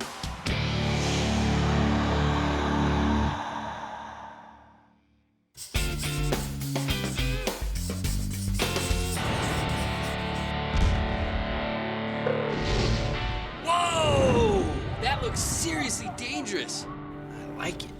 You know, they're claiming to do this with only sawdust. Fans, they're a little skeptical. They think it's either something way more flammable or it's CGI. Well, in theory, it could work. Yeah, even though they say they're not using any accelerant, if the powder's fine enough, you could get that result from just sawdust, compressed air, and an open flame. Oh, we are gonna have to be so careful. Yeah, Tori, careful. I'm always careful. That's carefree. You're carefree. There really could have been any number of undeclared combustibles down that pipe. At least the guy seems quite forthcoming about how he put it together. What we have here is the energy source. It's an old propane tank.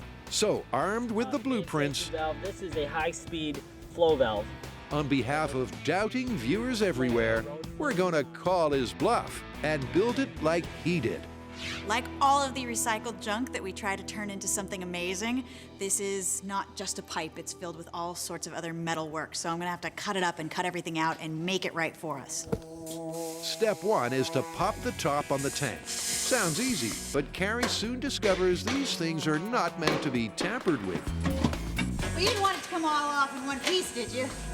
Carrie finally breaks through, but there's much more work to do. Inside now. Tori's timely advice pretty much translates as, well, there's your problem. Okay, so you're gonna have to cut out that whole section there. Sure hope there's a lot more layers in here. That would be way easier than getting a pipe. Yeah, it looks like there might be another layer. Meantime, Grant works on a modified propane canister, just like the one in the video. The propane's been drained, and the tank's been adapted to hold compressed air. And a high-speed, high-flow valve should release all of that air in a short, sharp blast. Air's gonna come in here from our compressor, and what happens is it normally goes in here and fills up the tank, and it's doing that all the time until the tank's full. This leads out to the cannon itself. When we push this button, it cuts off the flow coming in from the compressor and allows the tank air to go directly out to the cannon, and it deploys in less than a quarter of a second. Heavy-duty pipes connect Grant's apparatus with Carrie's cleaned-out cannon, to which she's welded 4 steel struts. It's ready for a proof-of-concept blow test without the flame to see how high they can blast the sawdust. Still, we all know that Uncle Jamie likes them to take this kind of thing outside. I've got a bag of hamster bedding. This is basically just sawdust. I'm gonna put it in the bottom of the cannon, let it off, and see what we're dealing with here. I think this will work out pretty well. It's light and fluffy. 1 bag of plain sawdust, hamster bedding, only partially fills the pipe. Grant hooks up to an air compressor, and once he's up to full pressure, he counts it down. Approaching 100. All right, this is sawdust cannon test with a little bit of sawdust, 100 PSI, in 3, 2, 1. That's good. That's just a little bit of sawdust. That went pretty good. The problem is, it didn't go that high. No. 10 feet in the air. At the moment, it's not looking exactly like the height that we would expect to see based on what we saw in the video.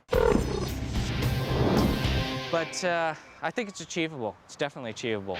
So what to do? Grant thinks he'll get more punch with less hardware. He fits a shorter connecting pipe.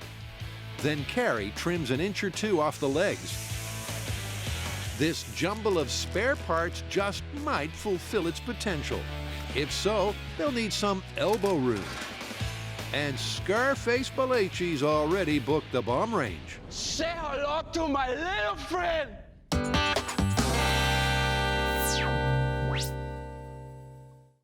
While preparations are made for a full-scale fire hose test, Adam and Jamie have time to check out another much-viewed, water-themed internet upload. All right, here's the viral video we've got to investigate. Pipe with some gas. Nice forearms on this hand model. Nice tin. Oh, that is very cool. They call it invisible water. What do you think? This one has all the hallmarks of a sideshow stunt. It's entirely possible that this was done with CGI on a green screen, or even just fishing line with clever lighting. But Jamie's got his own theory. That's not invisible water. That's some kind of a super dense gas. There are all sorts of them out there. We just gotta find out which one. The prime suspect is sulfur hexafluoride. It's 5 times heavier than air. I promise to show you something really cool as long as you promise not to try it at home, okay? Okay. Now, everyone wants to know why my voice sounds higher when I inhale helium.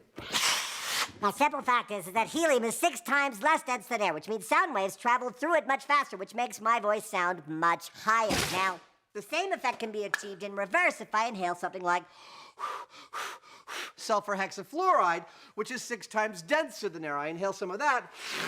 And my voice gets really low, although somehow I'm still funny. It's scientific! On that low note, it's time to start the test and flush out this potential viral flim-flam. Now that we've got the gas, I want to replicate exactly what I can see in the video. We've got a fish tank and we got tons of tin foil. I'm going to try and make a boat that floats on the invisible water. All right. Give me the business end.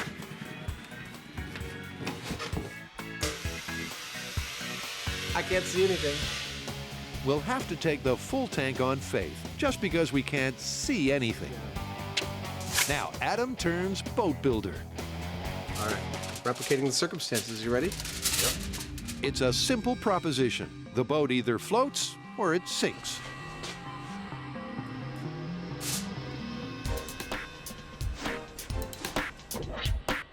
But Jamie can't see why this won't work. And here's the proof of concept. There you go. So that's where our level is. Right, somewhere right about there. Let's just be clear. This balloon is filled with air, and it drops unless it's in this fish tank where it floats. Because the fish tank's full of gas that's heavier than air, I just can't get a boat to float in it as pretty as it does in the video. One after another, these tinfoil Titanics are launched, then lost at sea. Though the boys do seem to be dialing in on the boat design. Dude, that is so almost cool. Here's hoping it's last time lucky. Jamie? It worked. They've almost duplicated what they saw on the internet. Now Jamie has the honor of flooding the boat with invisible water. Yeah, I can see it pouring out, man. That's so cool. Jamie double dips, and that's all it takes to sink the cynicism surrounding this oddly transparent viral video. Oh, it's going down. Oh, down to the bottom of an invisible sea. Well, like they say, whatever floats your boat. And in this case, it's sulfur hexafluoride. Because just like a boat on the water, when you put a boat on sulfur hexafluoride, because it's heavier than air, the boat floats. Even though it was a gas, the myth of invisible water turned out to be true. But that's not true of every viral video. And to show how easy it is to post a fake experiment, we put this clip on YouTube around the time we filmed this show. Adam unscrambles a Rubik's Cube with his feet, while Jamie does it blindfolded. It looks convincing as they both solve the puzzle, and this was watched by tens of thousands of people. You want to know how it's done? Because while it looks like we started with one of these and ended up with one of these, in fact, the reverse is true. We started with the solved cube and mixed it up and just ran the footage backwards. For a little added realism, if you look carefully, you'll see our researcher John Hunt walking through the frame. In fact, he was walking backwards. So remember, don't believe everything you see on the internet.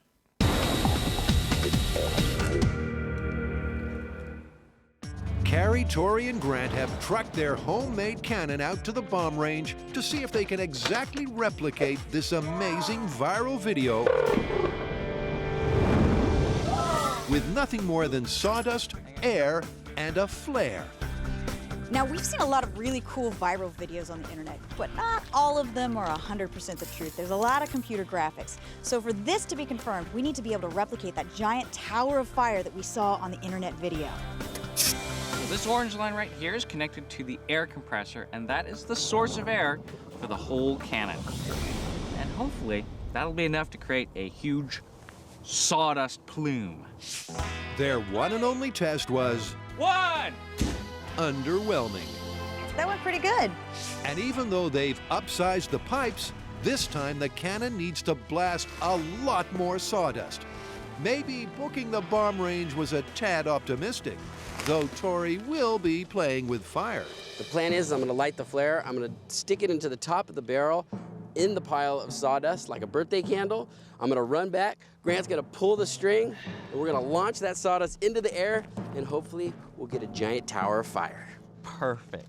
And then hopefully we'll all go, are we missing our eyebrows? Am I missing an eyebrow?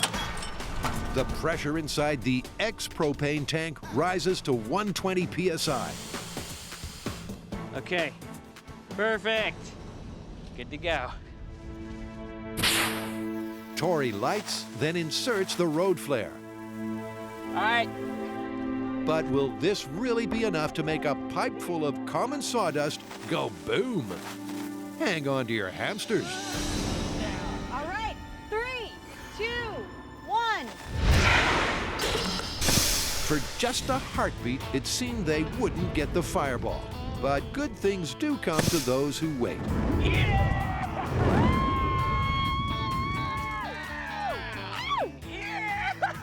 That was so cool! Nice. Confirmed. Oh my God, that was the coolest thing I've ever seen. 3. It didn't look like it was gonna ignite, and then all of a sudden, boom! It went up. It was beautiful. And it's not just the flame and the size of the flame, but the sound. Woo. It was amazing. And Carrie thought it was even better than the video. The sawdust went up with the flare, a mushroom cloud formed, and then the fire fell, and then you could see the flare falling to the ground. It was way cooler. Challenge accepted, potential hoax, unhoaxed, and time to up the ante. So we made our cannon to the specs of the video, and it worked. Now it's time we ramp it up, and we make a giant cannon and see how big we can make the fire! Aside from the upscaled hardware, they plan to fool around with alternate ammunition. In one of those don't try this at home moments, Carrie tests the explosive potential of other fine-grained substances, like ordinary kitchen flour. That was good. Too true, but it gets even better. Next, we're trying non-dairy creamer, because I hear that's really flammable, and I want to see if that's going to make the biggest fireball of all.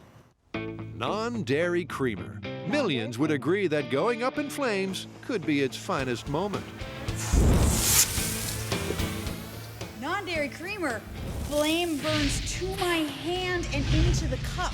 It's so flammable that there is a backdraft. So with the promise of a much bigger cannon and a deadly dose of mock milk powder, it looks like the sky's the limit. Now I want to ramp it up!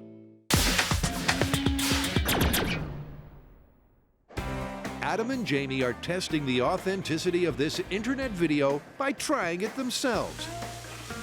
The car could be a lightweight fake, not to mention the frame it's sitting on. But Adam's rack is all that and more.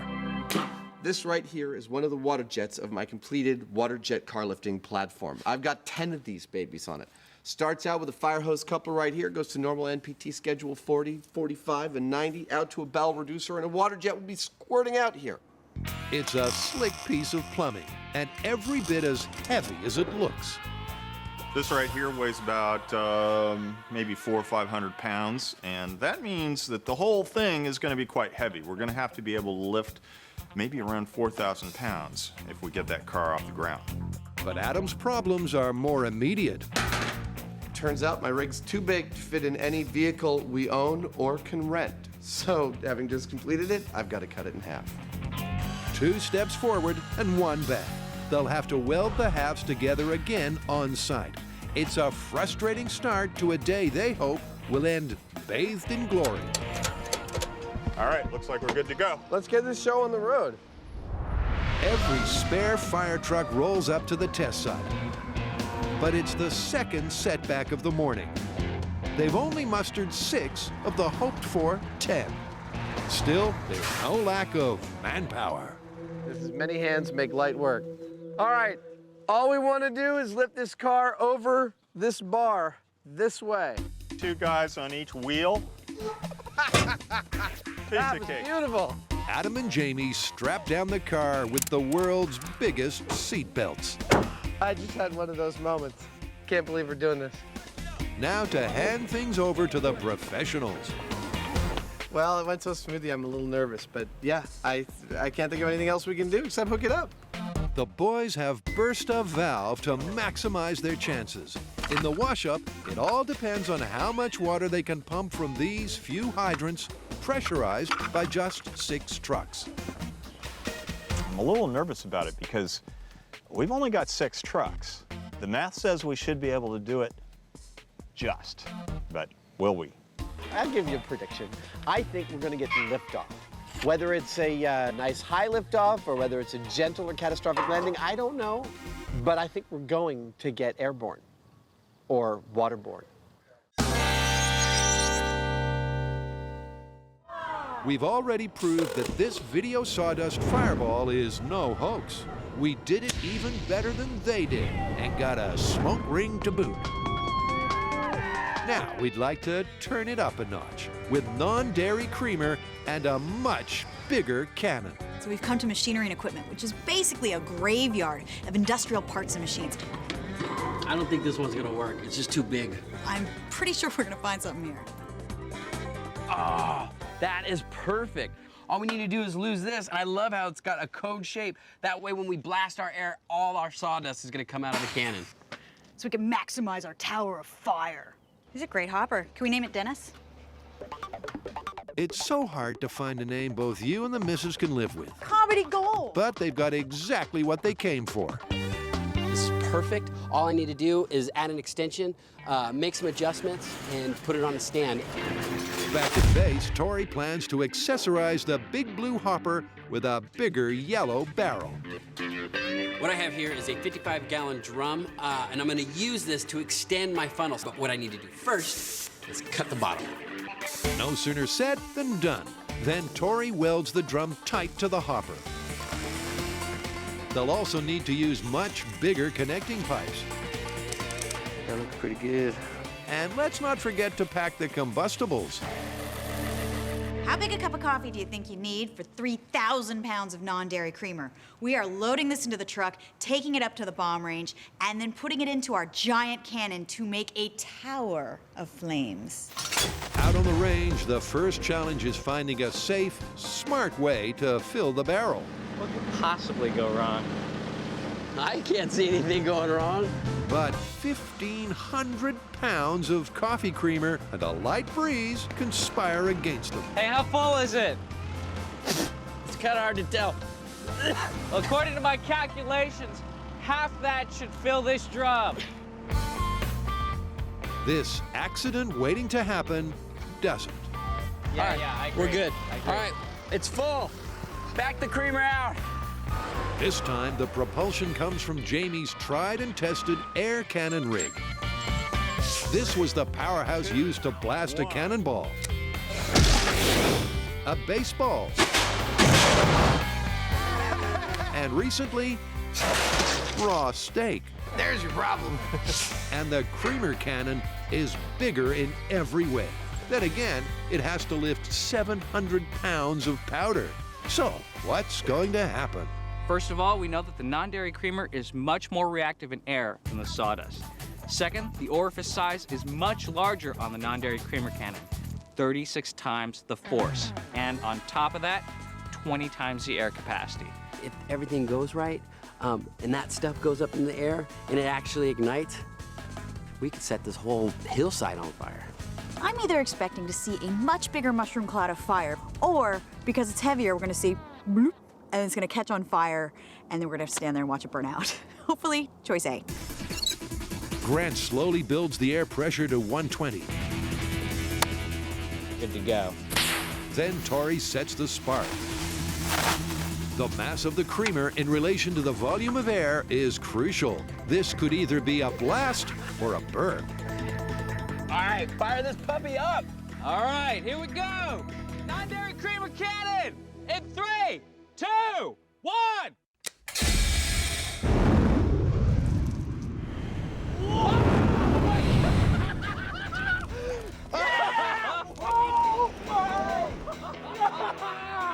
That was frightening. Terrifying! Did you get that on high speed? Yeah, we did remember to push the on button on the off chance that this might be one of the biggest fireballs ever. This was frightening. I mean, seriously, there was a moment where I'm like, oh, crap. This was a bad idea. When you set off an explosion, you go click, boom. When you fire one of these cannons, you go click, and like, whoosh. It's not working. Oh my God, it's up! All I heard in my head was run. And I started up the hill as fast as I could go. And I'm still on a little bit of adrenaline buzz right now.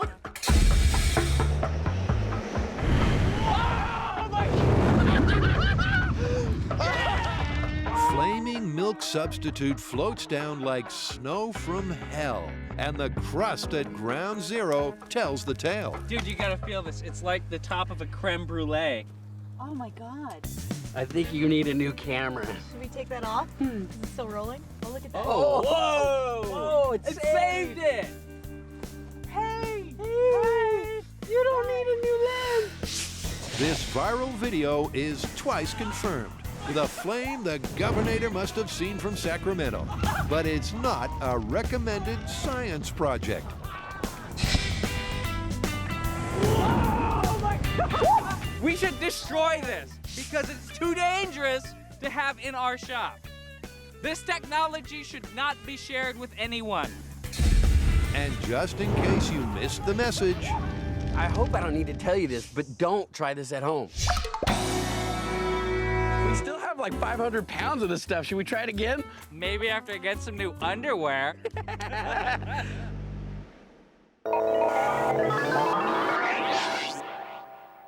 Welcome back. Here's where we stand. We had a video of some fire trucks using only the power of their hose pressure to lift a car. We figured out that one hose can easily lift over 400 pounds. There we go! We also made a scale model of this rig and figured out that this was actually pretty stable. Now we've put it all together. We built a full-size car, a full-size rack of hoses, and we're about to try it for real. nice update. Now let's see if a full-size, full-weight car really can take flight. Dude, I can't believe it. 6 diesel engines kind of rumbling. The tension is mounting. Are you ready? I'm ready. Let's do it. I'm gonna get in position. Test number 1 starts with a standard hydrant pressure of 80 psi, which Jamie steadily raises 10 psi at a time. All right, all pumps up 10 psi. All pumps up 10 more psi. The car's not flying, All pumps up 10 more psi. and the water's a wasted. So Jamie shuts her down. All pumps down, completely down. Okay, we're exceeding the amount of water flow for the system. Oh no. Yeah. Well, what if we remove a couple of the hoses, or just, don't power up with 2 of the hoses? Okay, why don't we try that? Maybe we'll get the lift still that we need. Because we need that pressure. Right, we need the pressure. With a fixed water supply, cutting 2 hoses will raise the pressure in the remaining 8. It's a question of finding the perfect balance. Removing a couple of the nozzles, that'll give us hopefully more pressure, less volume, and not put such a demand on the system. And we're also going to make it happen really quickly. They'll start this test at 100 psi, then lift the pressure bit by bit. 10 more psi. Once again, they fail to raise the roof or even lift the tires. What's happening is that we're not getting lift off. Okay, all engines down. What seems to be the reason is we are exceeding the amount of water that the entire city's water system can produce in this location at a specific time. In test after test, All pumps 1, 2, 0. Jamie raises the starting pressure, All engines 170. Okay, down. Off. repositions the nozzles, All engines 120. All engines down. and cuts the number of hoses. Now we're running on 6 hoses. We have an even balance of hoses in the 4 corners and 2 in the middle. Hopefully that'll be enough. But it's not.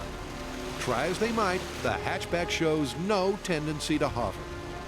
But Adam might have the answer. Now see, the problem is we've got an engine. That's why we're not getting any movement. Well, let's get the engine out. All right, let's do it. In the video, you can't tell what's inside the car and what's not. As far as we know, we're doing what they did. There it comes. There's nothing in the video we saw that said that car had an engine. And we got to get liftoff before the end of the day. So we're lightening our load by a few hundred pounds. Daylight's fading, and this next test is pretty much make or break. This one's going to work. I hope. Up on 6. With 6 engines, 6 hoses, Come on, baby. Up, up, up. and no motor, the car finally takes flight. Up on 3. Up on 3. Up on 3. And isn't this a thing of beauty? 15 feet high for a full 45 seconds. down, down, down. Cut it. Oh, yeah! Nice landing! The new rocking cars start up a little rough, but once they're airborne, they're beautiful. It worked. I didn't actually think it was going to happen, but it did. Looked just like the video. We got it. And I gotta say, it was beautiful. It was a moment I didn't want to end. I'd say we've confirmed this one. Confirmed it is. It was cool, though. It looked so unlikely, but these guys, whoever they are, seem to know their business. The video is verified. You know, of course, this makes me want to make a backpack. Of course it does. Or maybe like a hoverboard.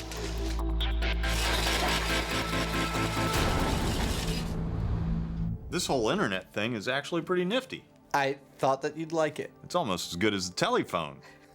And you know, I actually had a lot of fun on these viral videos. So did I. You know, I was most impressed that everything we all tested turned out to be plausible or confirmed. Honestly, I can't remember the last time that happened. There's plenty more where that came from. Oh yeah, I smell a sequel.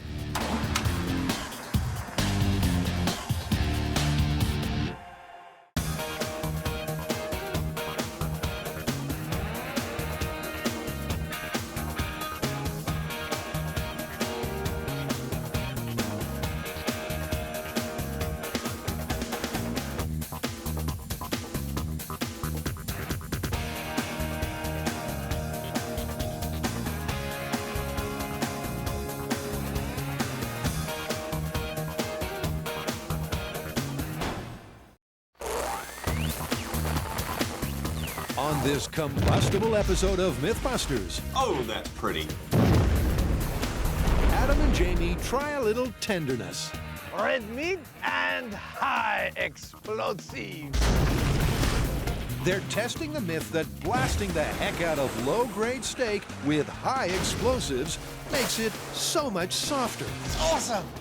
I love results. Then Carrie gets to torture Grant and Tori.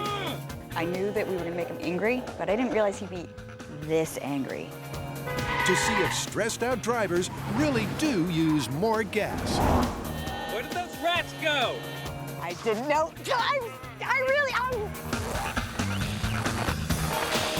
Who are the MythBusters? Adam Savage. Hail, people of Earth. And Jamie Hyneman. Mush. Between them, more than 30 years of special effects experience. These things are always catching on fire. Joining them, Carrie Byron.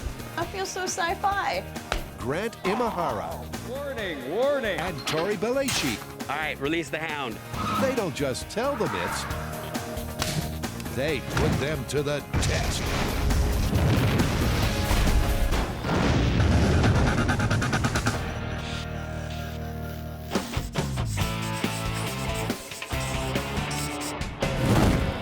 Adam, I thought we talked about doing that while you were at work. Oh, Jamie, mon frère. You know, many fans have written to us over the years and said, MythBusters, is the hammer the best way to tenderize my steak? Now, thanks to a viewer submission, we may have a new technique, for we might replace this avec this. The question we'll be answering is, can you tenderize a steak with explosives? Oh, it went out. Over the years, we've used explosives to answer all sorts of vital questions. Can they clear a clogged up cement truck? Can they help cushion a fall? And can they make a surfable wave? Now it's time to open the fridge on combustible condiments. So, Adam, if we were using explosives on steaks, wouldn't it just blow up the steak? I'm going to go without the accent now, okay? It's too hard. Okay. Okay, no, it won't. In fact, the technique we'll be testing involves putting the meat into a vacuum-sealed bag, putting that into a barrel of water, and then detonating a small amount of explosives in the water. The theory is that the shock wave created by the explosive will actually tear apart micro-tissue fibers within the meat, rendering it a heck of a lot more tender. A steak's tenderness depends very much on where it's cut from the cow. Meat from the short ribs is super soft. Meat from the neck and the rump, not so squishy. It's all due to the strength of the connective tissue between muscle fibers. The weaker the tissue, the softer the meat. Two common ways to break those bonds are powdered pineapple enzymes and a sound thrashing. But the fans want to see this third method thoroughly investigated. If you're going to tenderize meat with explosives, it's not like you're just going to throw a stick of dynamite on the steak and expect it to work. You've got to put it in water because the water's actually going to transmit the pressure of the blast wave a lot more effectively. And you also don't want to contaminate the meat. You've got to seal it in something. So we're going to vacuum bag this meat in some really tough plastic. These crash test steaks are all relatively low-grade select cuts, so there's plenty of room for improvement. They're sealed and delivered, not to the kitchen, but the bomb range. By popular demand, today we are joining two of my favorite things. Red meat and high explosives. What we're creating here is a shock wave that is traveling at supersonic speeds, and it is just ripping apart all those little fibers that make up the muscle of the meat, hence it's tender.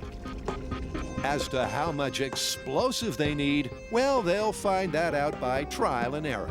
Tenderizing steak with explosives in 3, 2, 1. Whoa! Jamie, I think that was too much explosives. Some chefs add too much salt. Some go nuts with the garlic. But Frank's added way too much C4. What can you say? This recipe is just plain wrong. Everything else is gone, but the steak is here. Sort of. So while Adam and Jamie recalibrate, let's jumpstart our second myth.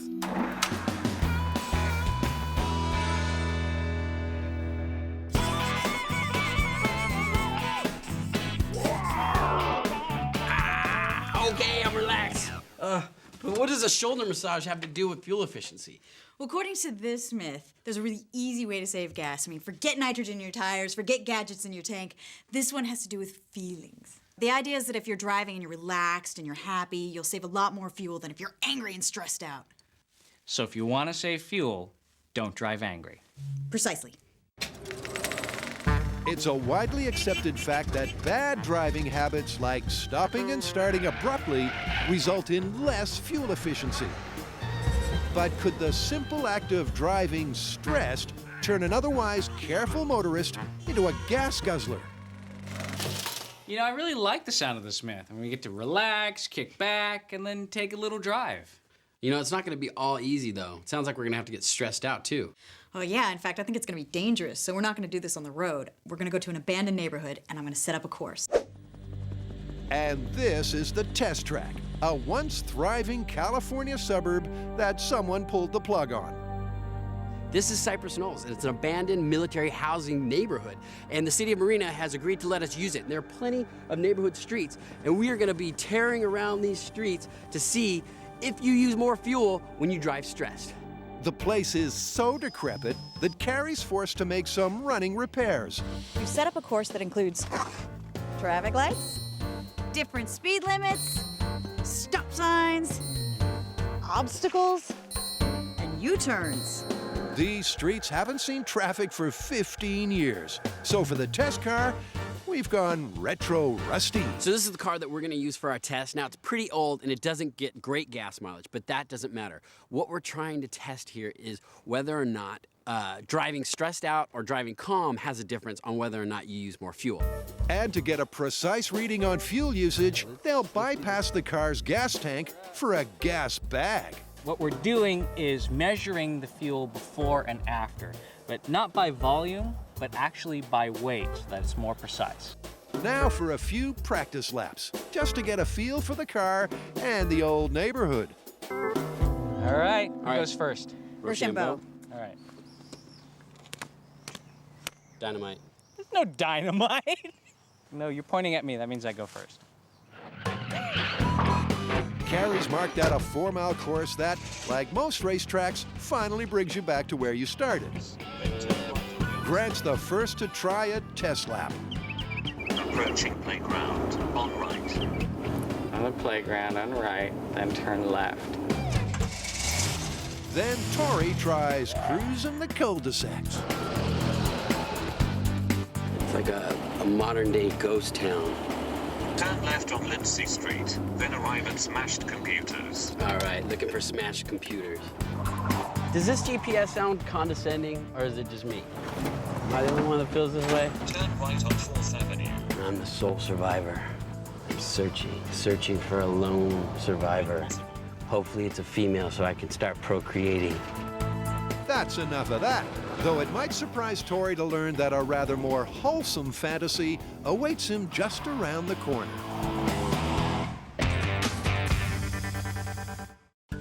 Home on the bomb range.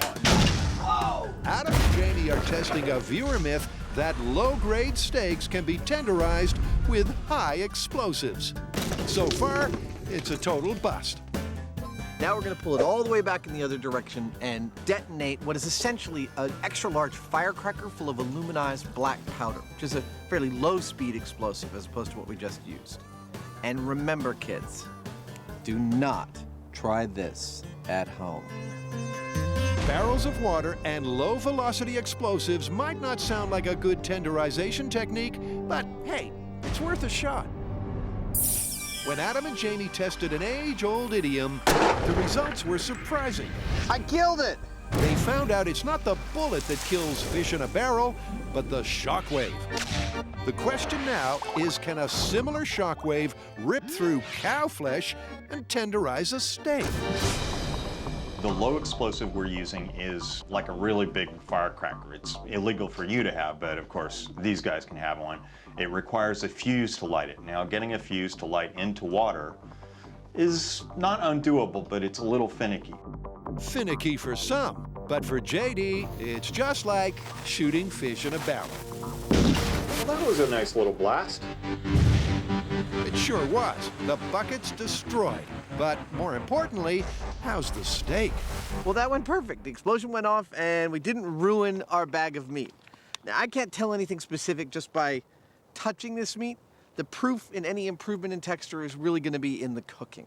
1, 2, 3. The bag's intact, so the steak's still good to eat. Even better, they've tracked down someone at the Department of Agriculture who says he knows how to blast a steak to perfection. And they say that we've got to put a steel plate at the bottom of the barrel. We have to suspend it in the air, and they gave us the precise amount of explosive we have to use. So that's what we're gonna do. In a few minutes, we should have very tasty meat. And just for the record, this one goes back to using high explosives. So we've done Baby Bear and we've done Papa Bear. This is Goldilocks, right? This is the recommended recipe in 3, 2, 1.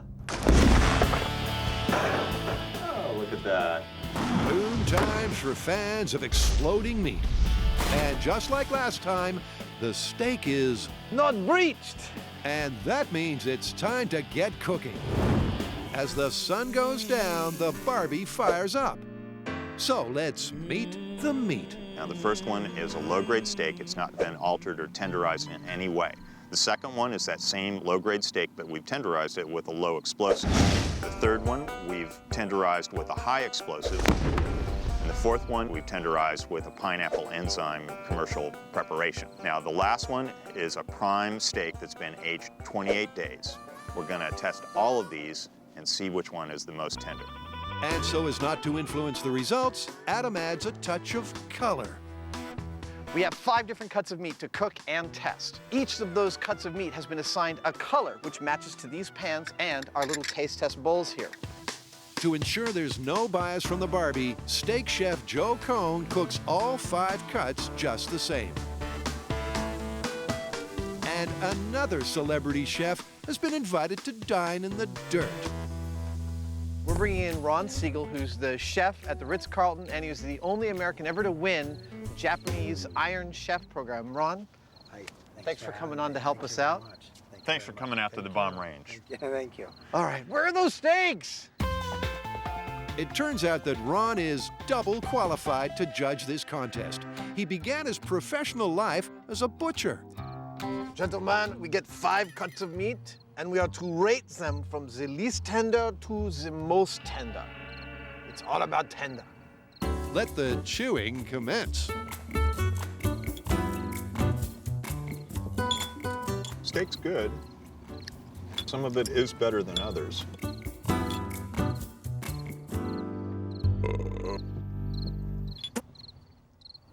I'm done. So, drum roll, please. 3 different tasters and 3 totally different results. For this myth to be true, the order should be red, yellow, blue, pink, then green.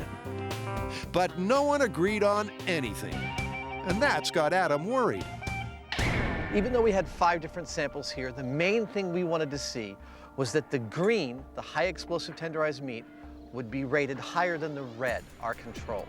And even though I did that, neither Ron nor Jamie felt like that. So right now, it's not looking that good for this myth. Let's get back to the shop and crunch the numbers. I'm cold. All right. Is there any more steak left?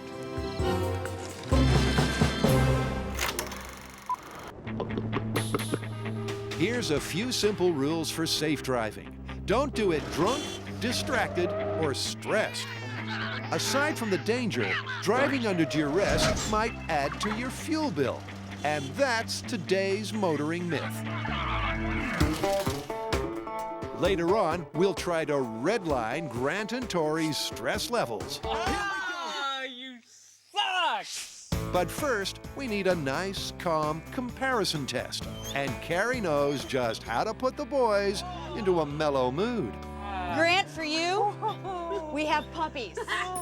Tori, for you, we have the director's cut of Blade Runner and all your favorite desserts. I don't want to leave. These are the fluffiest puppies we could find. They're 8 weeks old. Oh, God. Okay, I think we found Grant's happy place.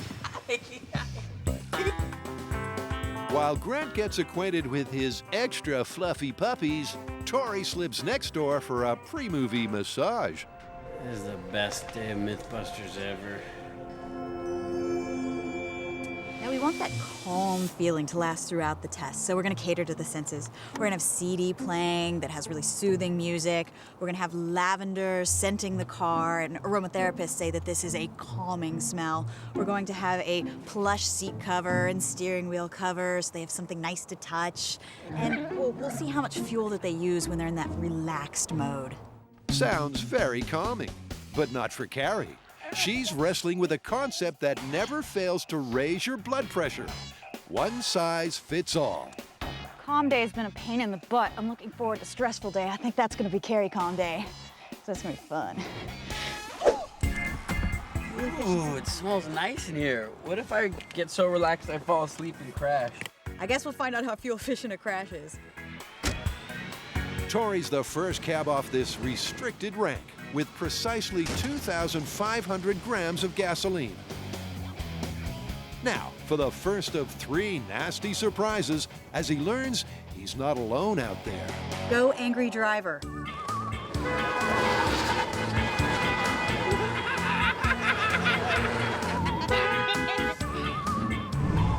job, angry driver. Awesome. What's that guy's hurry? Woo! And good job, Tori. You'll notice he didn't respond with gunfire or rude gestures. But every man has his limitations. Cue, slow driver, over. Oh, look at this guy. Carrie's added these distractions to simulate a typically frustrating day on the road. He's overtaking the slow driver. Man, that was annoying. That doesn't seem very calm. Now, let's see the response to one very annoying pedestrian.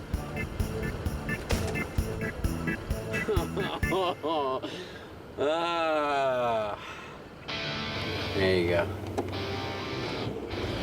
The calm test is almost over. Now for that deliberately difficult parallel park.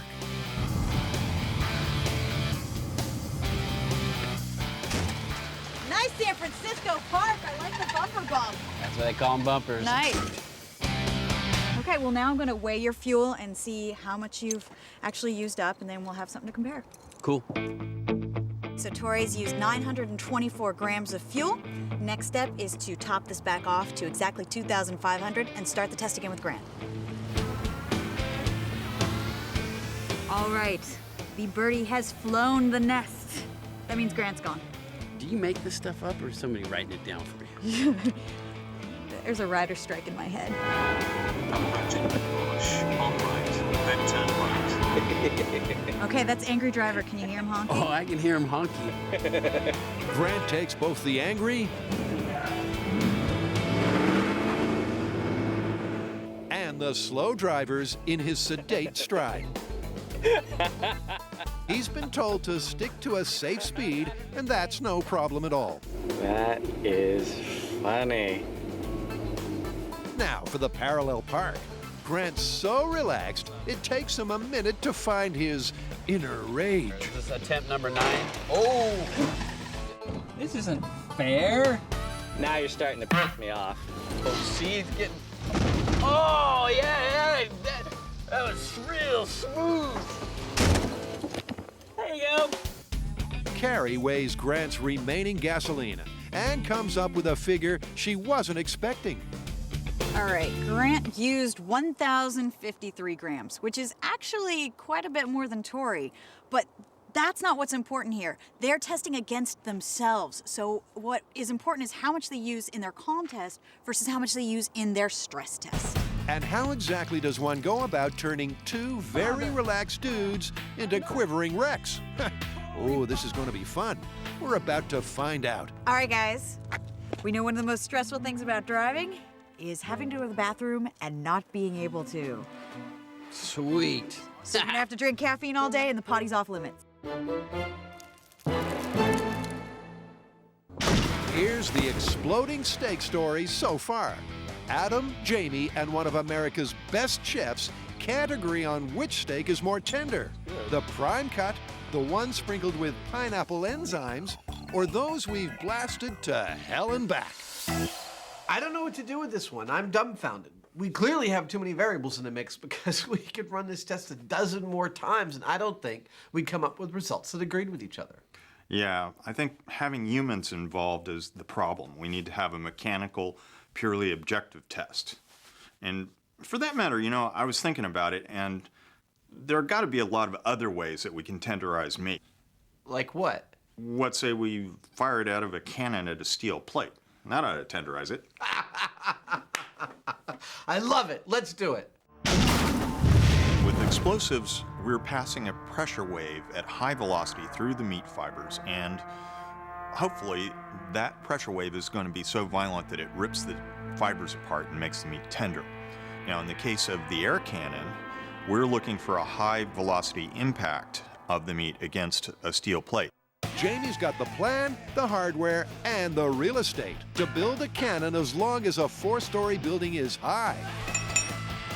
As a tenderizer, it's total overkill, and that's why we're doing it. Today's target is simply meant to stop the steak cold. That is our target. It's a toughened steel plate Jamie calls the flower of death. Now, this is going to be a very sturdy catching device for our steak tenderizing. We're going to be shooting a Kevlar burrito full of meat at it, and hopefully this will help prevent it from just spraying all over the room. And this is the Kevlar burrito, raw steak wrapped in a high tensile fiber that should minimize the mess. Santino, I'm really upset. I think the hemline looks nice now, but it could be a huge disaster. You realize what we're making? It's cannon con carne asada. To get a fair comparison between unmodified meat and cannon con carne, Adams cut each steak in two. One half gets blasted, and the other, control cut, doesn't. So your very rational question might be, why go through all the trouble to make every steak its own control? See the white parts here? That's marbleization. That's fat and connective tissue. Now, while a good portion of this makes the steak delicious, it also makes it inconsistent. That's why we're going steak to steak. Every single steak is tested against itself for evidence of improvement. That testing will eventually be done by a highly sophisticated machine that promises indisputable results. Meantime, we've got some steaks to shoot. The steaks are all prepared and properly labeled. The cannon is all together. We're now going to try and tenderize these with this. The only thing we need left is a plunger, some way to get the steaks from the business end all the way back to the propulsive end. I do need to figure out how to make a 40-foot long thing that is reliable. I could probably do it out of PVC and some duct tape. PVC and duct tape. How did we build the pyramids without them? Which brings to mind the history of the Savage family. We have been meat tenderizers to the Habsburgs, to Charlemagne, to Louis XIV. All right. The 4-cylinder air pressure charge is set, and Jamie estimates the potential velocity at over 400 miles per hour. Tenderizing meat, when you're ready. In 3, 2, 1. Oh, shoot. What? Oh. Yeah, see, there's a piece of meat over there. And there's one over there. Yes, but is it tender? It ripped the Kevlar. I kind of thought that the Kevlar would hold on to it. I guess not. Taught wrong. Well, this is actually through the other side. There's your problem. Some meat-soaked Kevlar on the other side. This is only part of it. I'm missing some. I think it seems prudent to recalibrate the pressure. What's the PSI you want to go to? I'm backing it down a third to 100 PSI. It's not going to make a single bit of difference. I'm going to bet you that it's not going to make a single. It's going to obliterate it. You want to bet? No. 20. I got $20. $20? Well, Anyone want to give me some action? But Jamie made this cannon. And hey, let's not forget who runs the joint. So he calls the shots. This time we're using 4 times the Kevlar. We've backed off the pressure about a third to 100 PSI. We'll see what happens. Firing in 3, 2, 1. Uh-oh. Well, there's the outer layer. That's hard on that thing.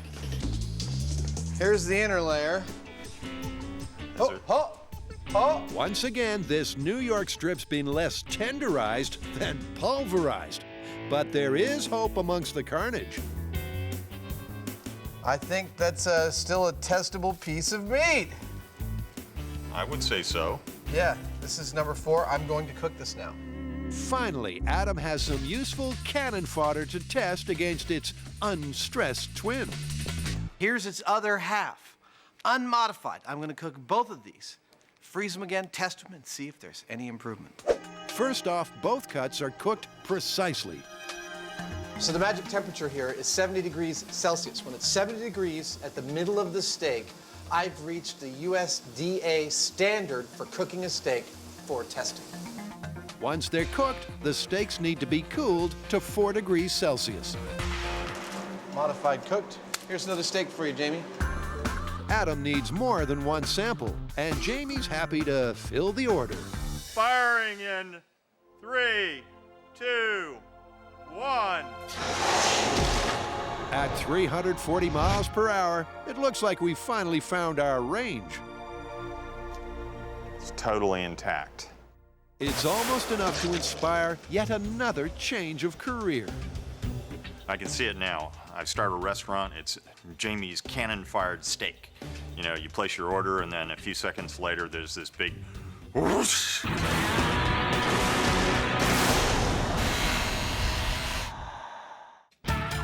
There are several simple ways to tenderize a substandard steak, but we want to find a way that's both effective and, well, unexpected. For those with limited access to high explosives or 40-foot cannons, turn left at the kitchen and head for the laundry. So the first thing I thought of was a dryer, because You know, it's that kind of motion, and if you put a steak or anything you want to tenderize in there, sooner or later it's got to loosen all those fibers up and make it nice and tender. Sounds straightforward, but to make it work, the dryer needs some modifications. Okay, so that's the slit right there. If we put that over that thing. This is dry ice, and this is going to pour down into our dryer and hopefully keep the meat cold while it gets tumbled. Yeah, let's do it. And to keep the meat company, a generous helping of tenderizing ball berries. To the chagrin of our sound guy, we're throwing it in the dryer, a whole bunch of them, and see what that does to the meat overnight.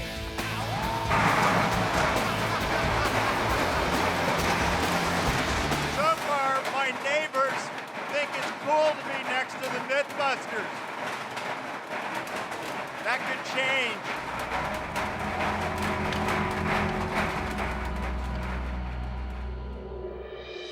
Next morning, the dryer should still be running, but it's not. Did you turn it off? I didn't turn it off. I didn't turn it off. That's not a good sign. This is the color of the plastic bags that were in there. It still kind of turns, but something got messed up. I think we might have burned out the motor. How many did we put in there? 4? 4. 4 went in and 2 sort of came out. Adam now has a fridge full of tumbled and blasted meat to test for tenderness. And he's got the perfect machine for an impartial appraisal. Starting from the bottom up, we've got a plate in here which the meat is placed on. It's got a slot in it, exactly the width that the USDA specs the slot in their machine should be. Above that is a blade that is exactly the angle the USDA says it should be. Above the blade is a pressure gauge, which, as the blade pushes through the meat, will read exactly the number of pounds of force required to push through that meat. And what's pushing this down at a constant speed but a linear actuator, which I will power with a power supply. This is exactly the way the government tests the tenderness of meat. It ought to be good enough for us.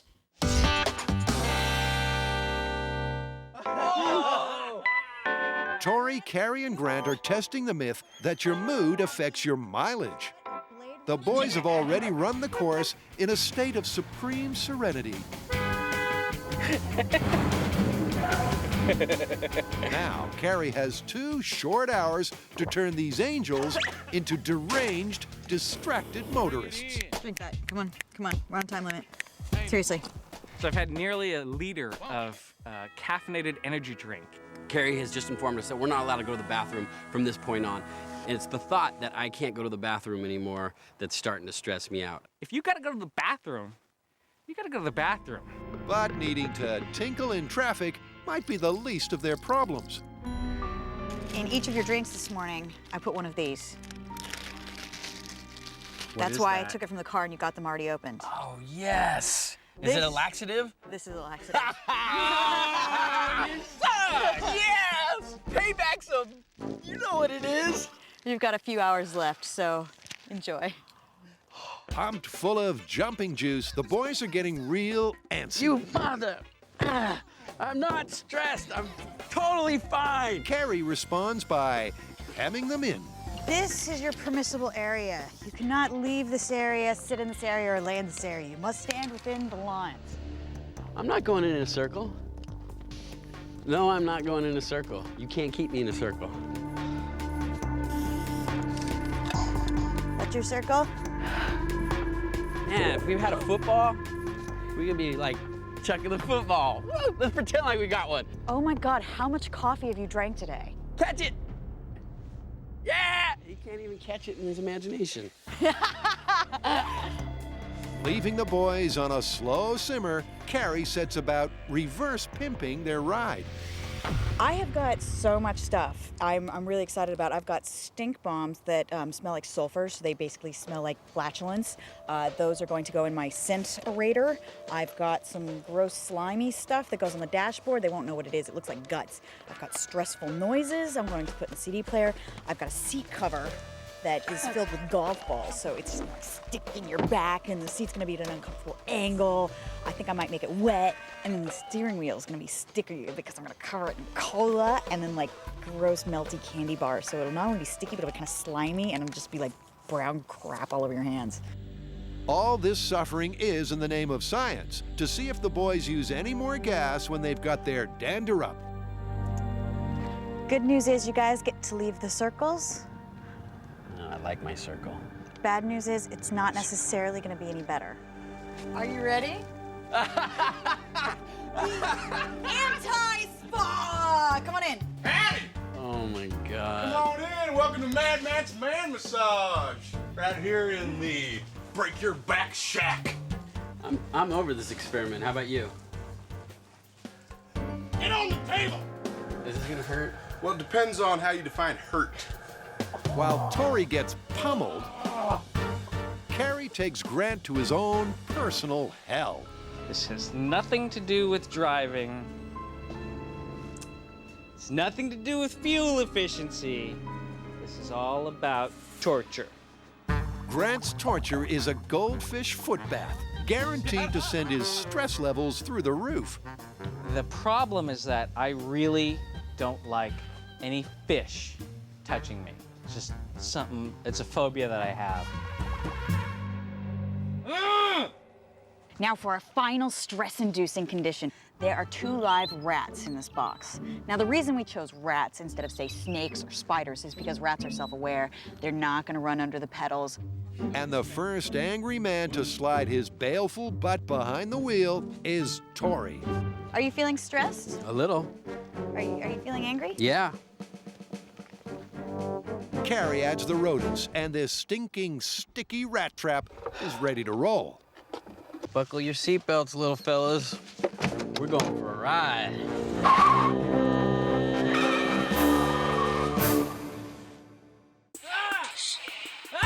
Grant and Tori have just suffered 2 hours of torture to see if stress really does make them drive more erratically and use more fuel. Carrie's teased the boys to breaking point, and she's modified the car for maximum discomfort. Tori's the first to vent his spleen behind the wheel. Buckle your seatbelts, little fellas. We're going for a ride. I would say he's sufficiently angry. There's no mistaking the look on his face, but he is driving within the speed limit and at least trying to stick to the traffic rules.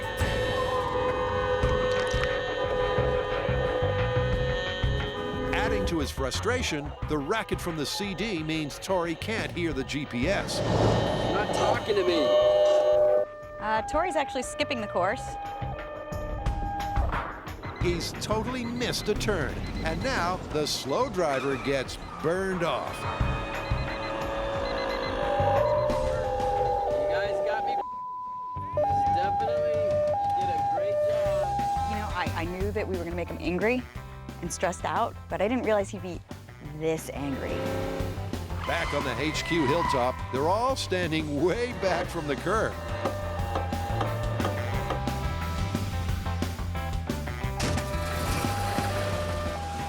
Wow, significant amount of stress. He still has a great parking job.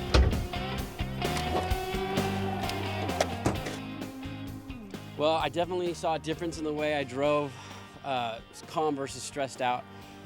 I just found myself all day kind of fighting the stress, trying not to let all this stuff get to me. But then at some point I realized, you know what, I need to let the stuff get to me in order for this to be a valid test. Okay, I think I can see just from the level that I think he's used more gas, but he did a third less of the course, which is kind of crazy. We got 1,089. You were so stressed out that you actually missed pretty much a third of the course. You went right by it. I did? Mm-hmm. You can't hear that GPS. You still used more gas. Are you serious? Shorter amount of time. Your crazy driving that made me fear for your life actually made you use about a third more gas. That is incredible. Time for Carrie to top up the tank and fetch Grant from the torture tent. How was the fish? Really sucky. Why are you walking funny? Might have to go to the bathroom. And you've got to figure that a man who gets spooked by ornamental fish will not be a rat lover. One more thing. There are 2 little live rats that are gonna go for the ride with you.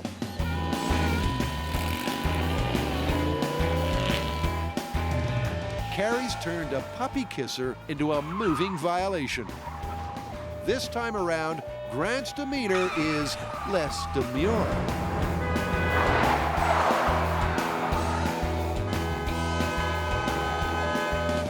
Oh, crap. Grant almost missed the turn. Just like Tori, Grant finds himself accelerating and braking much harder this time around. And his steering's not nearly as smooth. Where did those rats go? Where did you go? Hey! Crosswalker in position. Crosswalker is ready.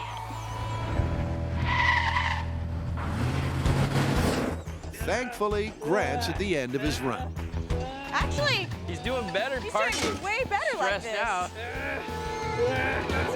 That's it. At least he ran the full course, and Carrie's in no doubt that angry Grant used more juice than his calm counterpart. Grant has 826 grams left, which means he used 1,674 grams. Last time he used 1,053 grams. Grant's also used a third more fuel than on his calm drive. The lesson is clear. Drive under stress, and it will cost you. You both used a significant amount of fuel more when you were stressed than when you were relaxed. Yeah, that seemed pretty obvious. Yeah. Yeah, well, now we have the results to back it up. Well, that's cool. This All one's right. confirmed. Confirmed? By the way, how are your stomachs doing? That wasn't laxative. That was a vitamin. So you should be okay. Placebo effect! Are you kidding me? I'm gonna kill you!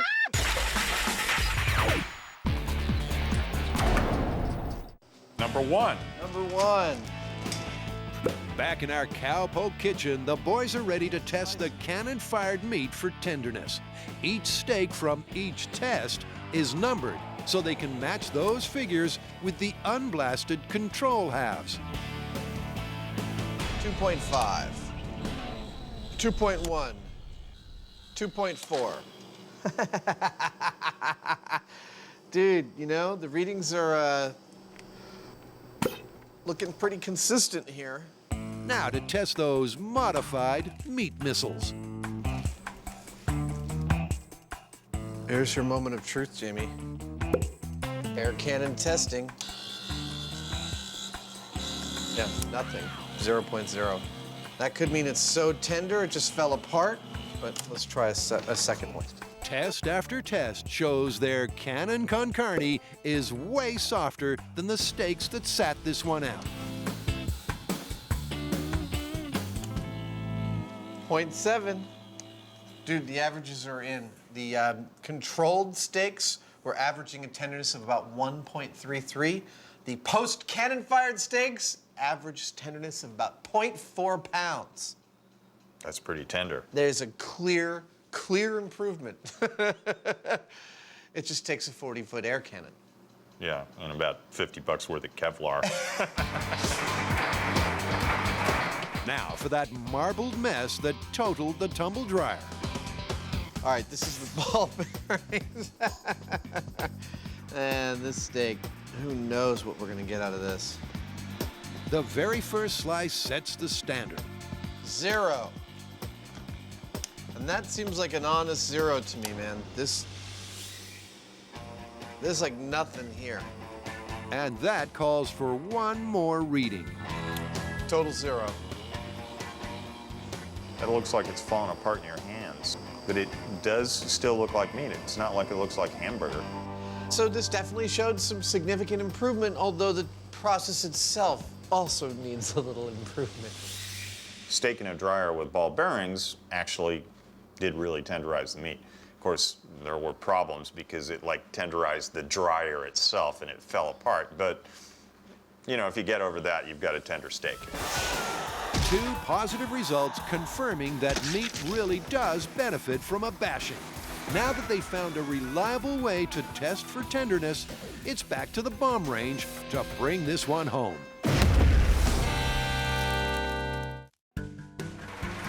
So far, Adam and Jamie have stayed up late to spawn a series of culinary catastrophes. But it's all in a good cause, making tough steak al dente for the cash-strapped consumer. Results were mixed, 2.2, but they've learned enough to revisit the original myth. The method won't change, but the testing will. Oh, that's awesome. The first time we were out here at the range, we blew up our steaks, and then we cooked them and ate them in order to gauge their tenderness. And it was a disaster. Steak's good. Some of it is better than others.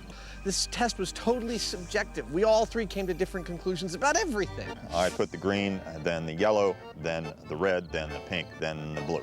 So we began to look for what's an empirical, non-subjective test, and we went right to the USDA's testing procedures for grading meat. 2.5, 2.1. So we are following all of their guidelines now with all of our steaks in order to gauge their tenderness. Adam and Jamie shape a lump of C4 to the size of a pool ball. They add a fuse, then wrap it inside a plastic glove. There it is, the blue hand of death. Worked for me. Let's put it in. Following strict instructions, this handful of high explosive is dangled and secured a foot below the surface. Well, there it is. Let's blow it up. Okay. The crane's deployed, and the boys retreat to the bunker. Are we set? I think we're set. Tenderizing meat with high explosives in 3, 2, 1. Oh, that's pretty.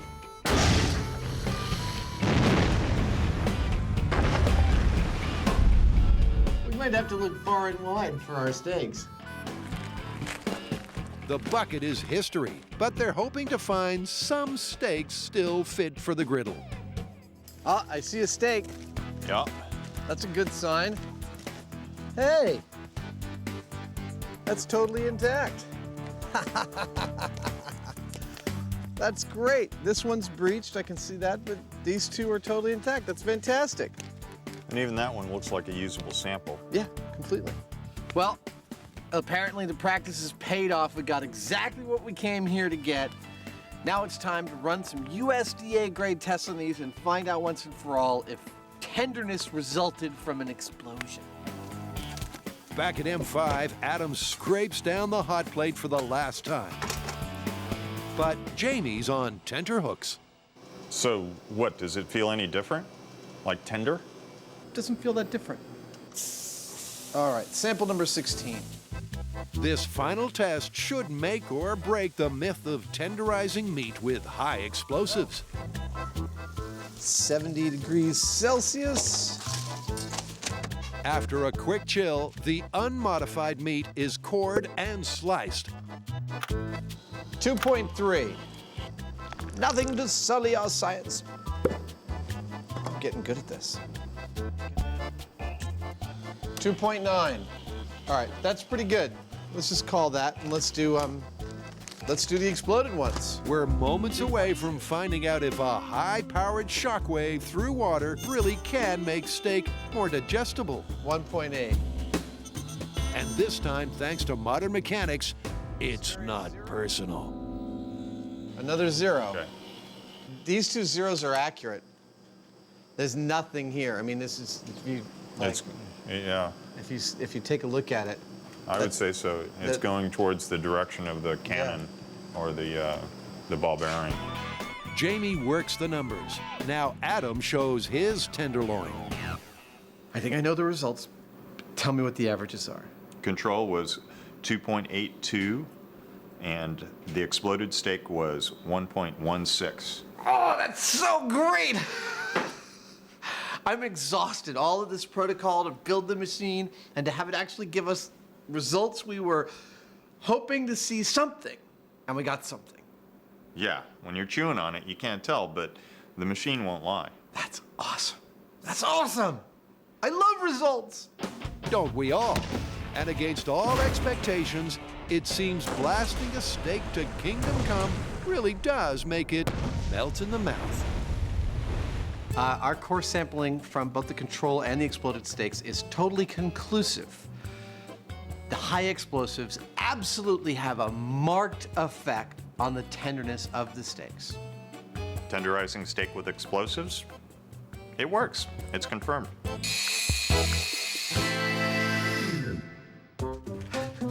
Shh, I've only got about 30 seconds. I stole that.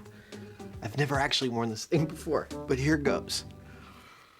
What you may or may not know is that exploding steak came from an idea put up on the Discovery website. So if you got an idea, log on to discovery.com/mythbusters and we may just put it on the air.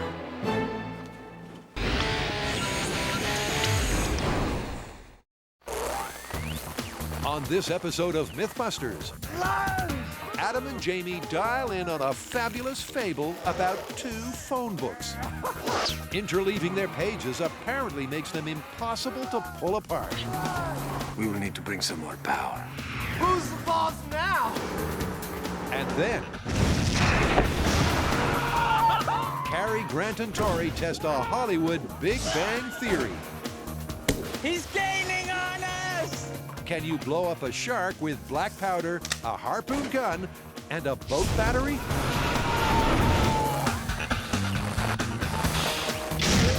Who are the MythBusters? Adam Savage. Goodbye, my little friend. And Jamie Hyneman. Is that beautiful or what?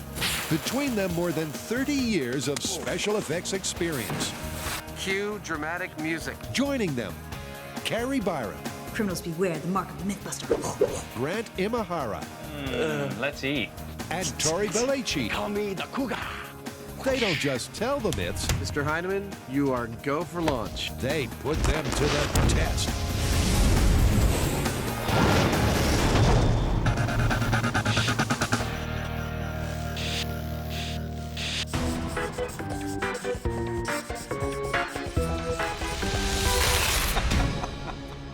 What's this? New suggestion?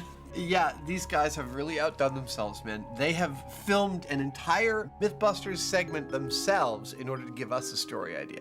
What's the myth? Well, they're claiming that if you take 2 phone books and interleave their pages, one by one by one, that those 2 phone books absolutely cannot be separated. That's right down our alley. I think we should take that on. I totally agree. Yep, not only did our intrepid Dutch duo, Tim and Steve, create this crazy spoof, they put forward the intriguing sounding myth that 2 phone books with their pages interleaved are impossible to rent asunder.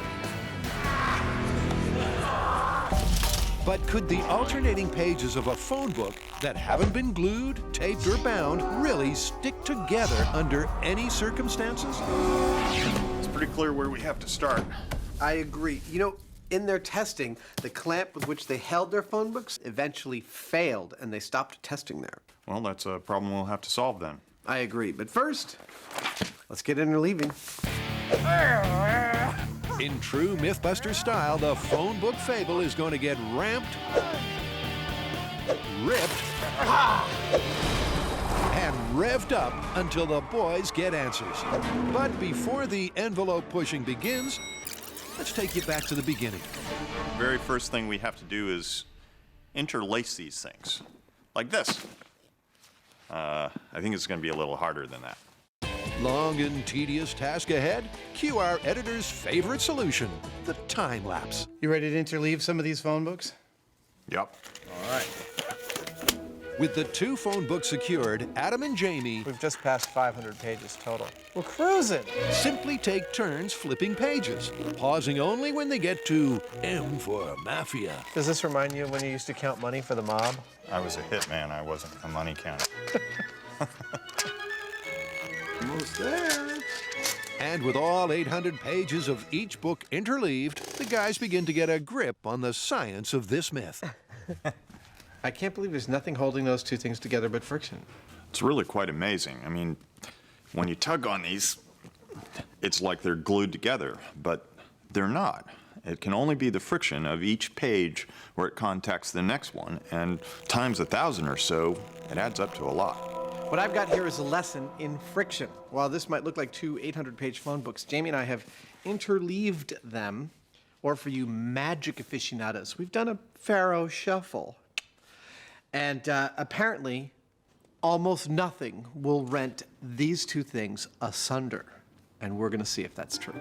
In an attempt to handle the truth, Adam and Jamie are focusing on friction. Friction can be defined as the force resisting the relative motion of two surfaces. For example, the pages of a phone book. Static friction is the force keeping two stationary objects from moving. And kinetic friction occurs when two objects that are already moving rub up against each other. That's the theory on what's holding the books together. To help pull them apart, the guys rigged two plywood handles along the book's spines. But neither these nor the tape you can see will interfere with the experiment.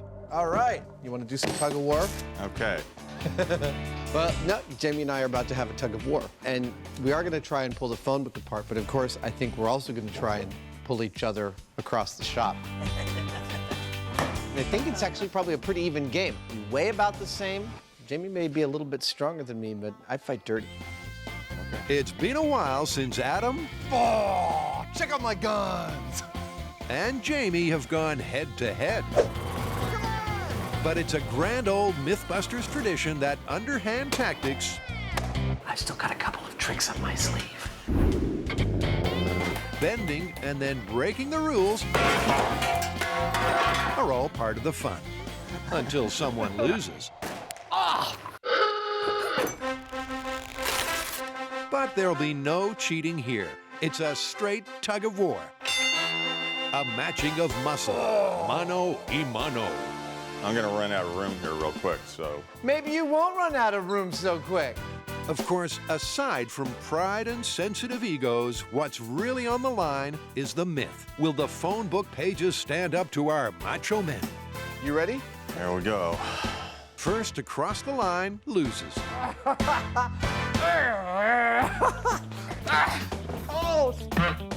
Oh, I believe I'm winning. Equally matched in weight, traction was the ultimate decider in this test. And with no time to substitute an hydraulically powered robot, Jamie has to take his medicine. But more importantly, despite being fueled by the red-hot fires of competition... Good job. The phone book's still together, though. Adam and Jamie failed to make an impression on the phone books. Although I may have had better traction on my shoes than Jamie, I'd say it's Adam and Jamie 0, phone book 1. This puppy didn't creak, didn't move, didn't budge. We're gonna need some more help. Before the help arrives, there's time for a little gloating. Dude, this is like a professional wrestling trophy belt, right? I'm gonna wear this around, like, check it out, Hyneman! Who's the boss now?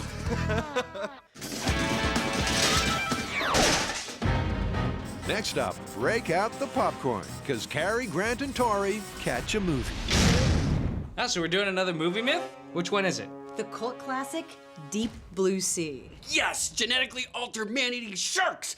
Tell me we're testing the scene when they blow the shark up. We're testing the scene where they blow the shark up. Yes. But there's a twist. They don't have any weapons on hand, so they MacGyver it. Check this out. Yep, in this scene from the silver screen, the survivors of some mutant shark mayhem are desperate to finish the fish. So they turn to a harpoon gun, flares, and an electric charge. We ought to get about 2.5 sticks of dynamite out of these flares. The question is, could this MacGyver-style combo really equal a big boom? From up here, you ought to be able to see me spirit. When I do, you take this end of this cable, hook it up to the positive side of the boat battery, and boom. So they have 2.5 sticks of dynamite's worth of black powder from the flares, and it looks like he's gonna make a pipe bomb from the cylinder attached to the harpoon. But how are they gonna ignite the black powder? It looks like he's gonna just attach that metal cable to a battery, and that's supposed to set it off. No way. Because that's exactly what happens after upping the jeopardy by pinning his friend to the shark. Now what's he gonna do? I mean, if he kills the shark, he could potentially kill his friend. But if he doesn't kill the shark can get away. Now he's in a dilemma. Kill the shark, kill the friend. Let the shark get away. What's he gonna do? He opts for the heroic sacrifice, of course. But our harpoon-toting hero hesitates, perhaps fatally, because the genetically enhanced super shark makes for the hole in the fence he'd prepared earlier. Oh, wait, the hero's free. There's a spark. Wait a minute, 2.5 sticks of dynamite? Tower of water, blood, and fire. Awesome.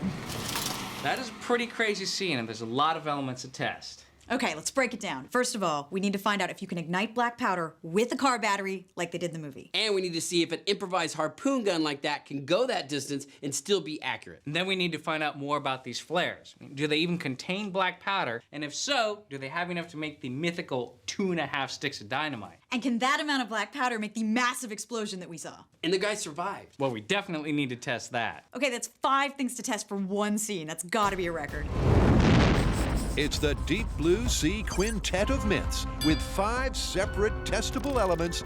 It's something to get your teeth into. But hold the phone, because Tori's starting this myth by making a mark of a shark. I start off with a big block of foam. I put an outline on the profile and then a top view, mark that out with spray paint, cut that out with hot wires. From there, I went and took the foam cutting machine and shaped it down to more shark-like. Nicknamed Hugo because he's, huge, he's a little cuddlier than his movie counterpart.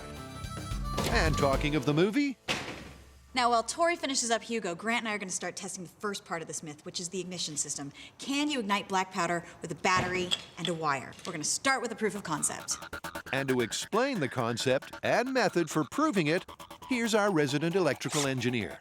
Okay, so this is a setup for our proof of concept. Now, people would normally think that it's the spark from the battery that ignites a black powder, but in their setup, it's actually more likely to be the heat. So, what I'm gonna do is hook up this battery to a pair of jumper cables. There's a thin wire between the two, and the heat should build up as a current flows through that conductor, and that should ignite the black powder.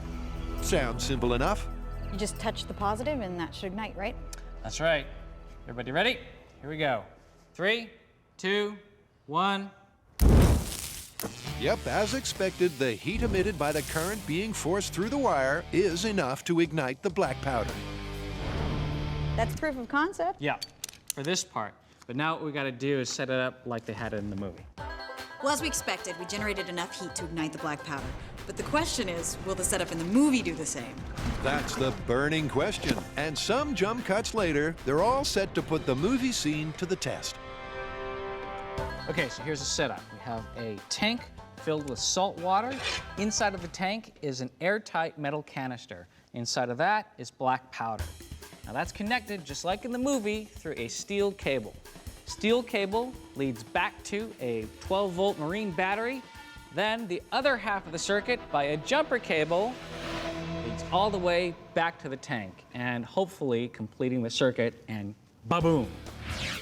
So just like the movie, the metal cable runs from the black powder canister back to the battery. And the only feasible way of completing the circuit, creating the all-important spark or heat, is through the salty seawater. But Grant isn't exactly convinced. I don't think it's gonna go ba-boom, because you have a conduction path through the salt water. And I just don't think the voltage is high enough to get that amount of heat to ignite the black powder. I guess we're gonna find out. Even though Grant's got his doubts, the team still follows the MythBusters safety mantra. When using explosives, duck! Ready? This is same ignition system as movie. In 3, 2, 1.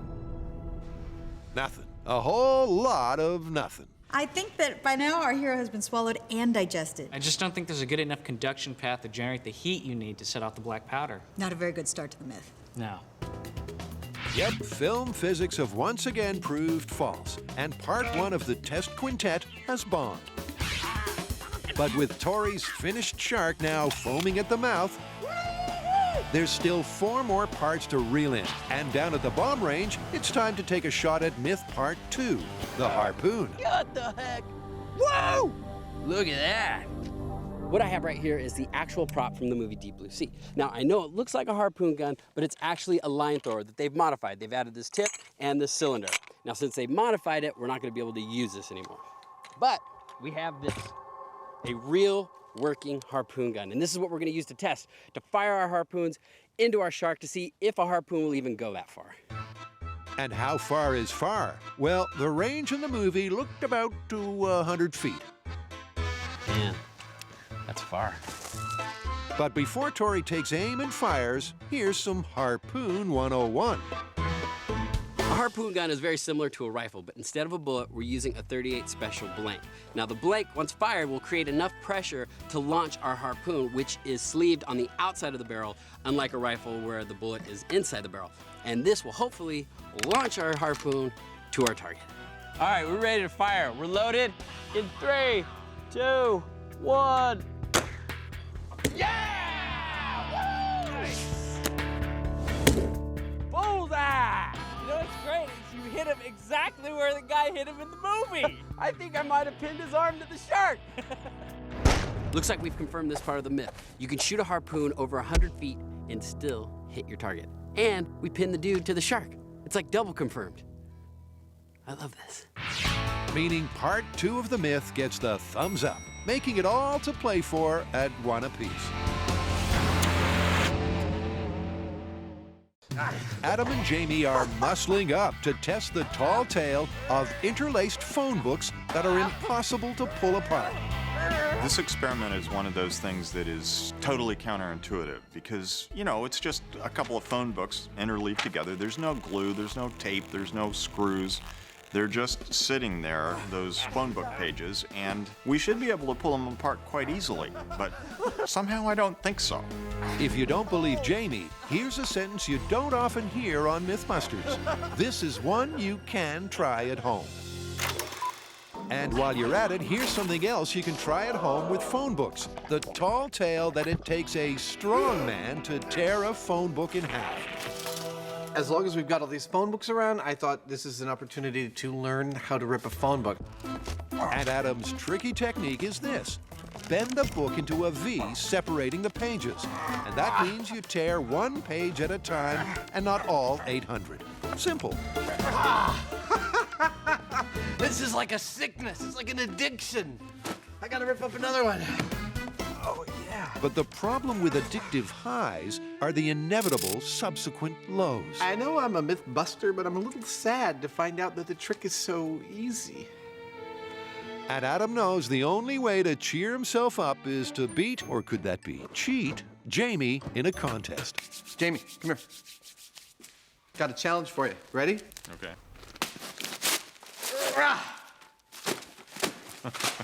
Can you do that? I don't know. Let's see. I've never done this before. After seeing Jamie struggle for a few minutes, Adam adds the ultimate insult by offering to help. Right, here, I'll make it easy for you. Okay. Start from the other side. Take it, bend it all the way like this, and you're kind of spreading out all the pages and tearing them one at a time. That's the trick, and it should tear open. Come on, you're stronger than me. What, you gonna let me show you up on television? You want to get whacked in the head with a phone book? It's a fun trick to know. I think we should practice. You go right ahead. Okay.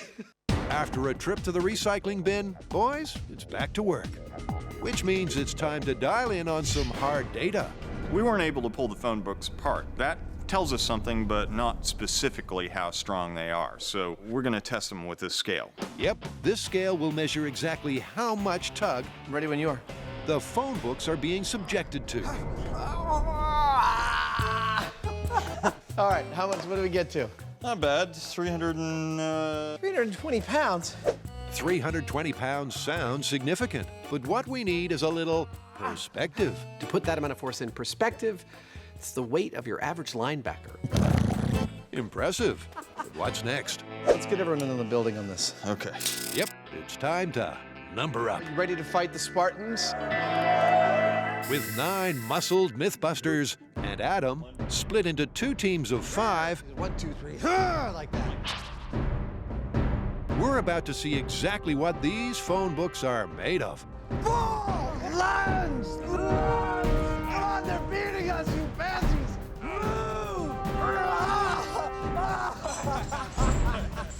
Okay.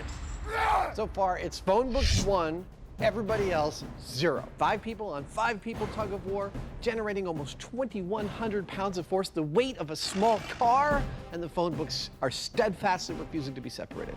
Which leaves one final manpower option. All 10 Mythbusters in one mighty team. Push. Lunge! All right, what do we get? We got up to 4,000 pounds. You guys called it up. You called up the beast. And it didn't do anything. Come on, guys, do I have to keep asking? 4,000 pounds is about the weight of a full-size pickup truck. Still, we weren't able to separate the phone books. We gave everything to this phone book. It looked right back at our face and said, "Tuh, is that all you've got? We will need to bring some more power." But before the bringing of more power, what's up, man? In an attempt to unstick this sticky problem, I have something fun for you guys to try. Adam brings more Mythbusters. The goal is for you guys to separate these without ripping them, tearing them, just by pulling. You've got 1/2 hour and any tool or material you want to use in the shop. This is gonna be easy. 1, 2, 3. Ow! You broke a nail. Maybe not easy, but it is intriguing. This is one of those really, really cool myths that anybody can try because everybody's got a phone book.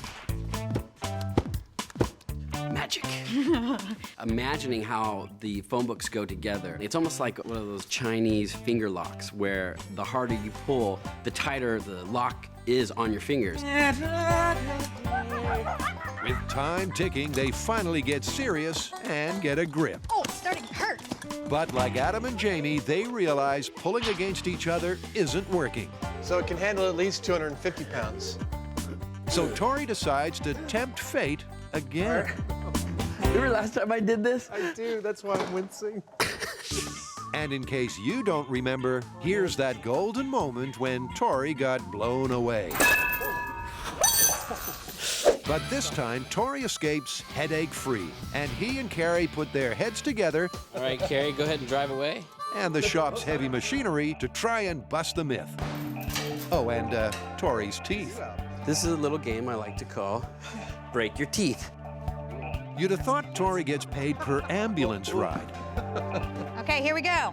So it's the humble phone book's biggest test yet. Will their pages resist the scissor and forklift? Or will our M7 Mythbusters bust the myth? Oh, it broke the spine. It's not working. Yeah. No, it's just ripping out the spine of the book. And with the 30 minutes long gone, the guys are defeated, but impressed.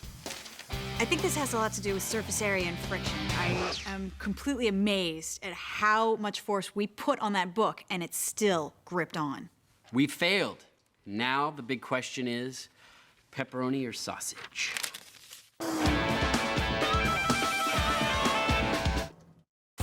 She may be the smartest animal in the world, but she's still an animal. Carrie Byron. Come to mama. Do it! Tori Balachi. And Grant Imahara. They're shooting at myths from the deep green sea.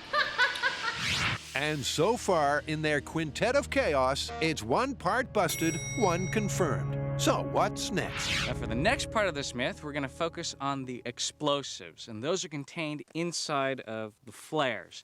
Now, we're going to stay here on the bomb range because it turns out taking a flare apart is pretty dangerous. Remember, in the movie, they casually crack open a box of 10 flares to harness so much gunpowder that... We ought to get about 2.5 sticks of dynamite out of these flares. But how much black powder is there in a flare? Now, we don't know how much black powder is in one of these flares, so what we need to do is find out how many of these flares we need in order to make 2.5 sticks of dynamite. To find out, Grant, and not Tori for obvious reasons, is going to very carefully cut open some flares. In order to protect myself, I'll be wearing the fire suit. That's in case the black powder ignites. And I've got a tubing cutter. What I'll do is attach that to the flare and crack it open, take out the flare part, and then pour the black powder into a tray where I can measure how much black powder there actually is inside of the flare. All right, remember, if you catch on fire, stop, drop, and roll. What's clear immediately is that opening a cartridge flare isn't quite as easy as the movie made out. It looks as though the Martian has figured out the Earth tools. In fact, it takes a full 12 minutes for Grant to crack it. Okay, I think I'm through. With the dangerous part over, Grant measures the amount of black powder, and it's pitiful. These are exactly the same type of flares they used in the movie. However, the big difference is that there's only 1.5 grams of black powder in here. It's not like the guy did. Yep, the numbers just don't add up.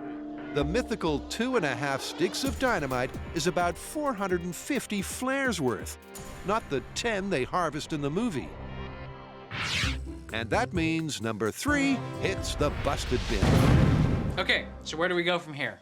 Well, I think it's time we blow stuff up. I think we're gonna need 3 booms. The more the better. 1 using the amount of black powder they could physically contain in the canister used in the movie. Then another one using the 2.5 sticks of dynamite they mentioned in the dialogue. And if that doesn't get us the same kind of explosion we see in the movie, I say we do whatever it takes. So with Hugo in tow, the team hit the road. Their destination? The secret backcountry quarry, where they had their last TNT party.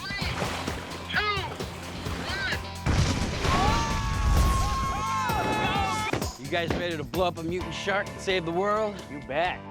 We're back at the quarry lake. This time, we're gonna blow up a shark, and we're gonna show a few different things. We're gonna show, 1, is the bomb he made in the movie gonna make that big of an explosion? 2, is it enough to kill a shark? There should be enough black powder in this flare to give us 2.5 sticks of dynamite.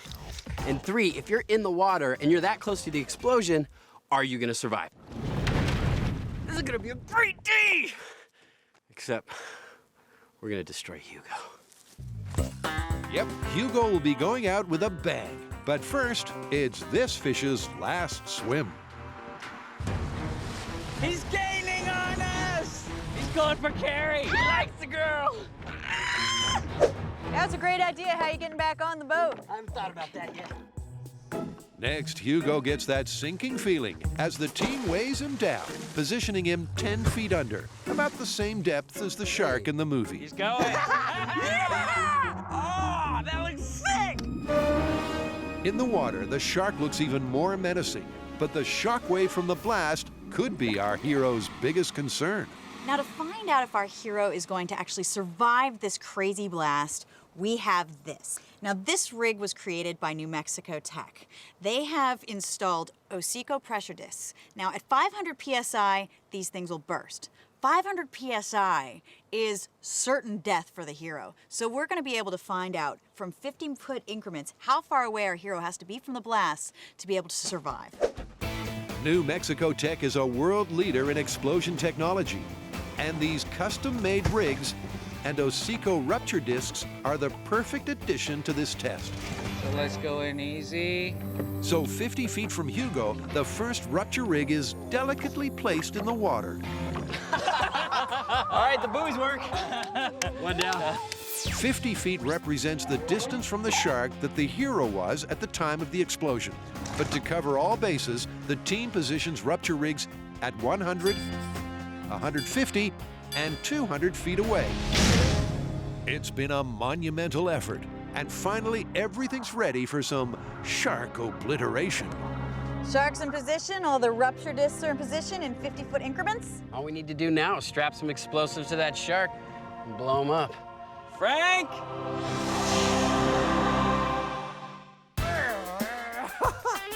Adam and Jamie are focusing on the phone book friction fable.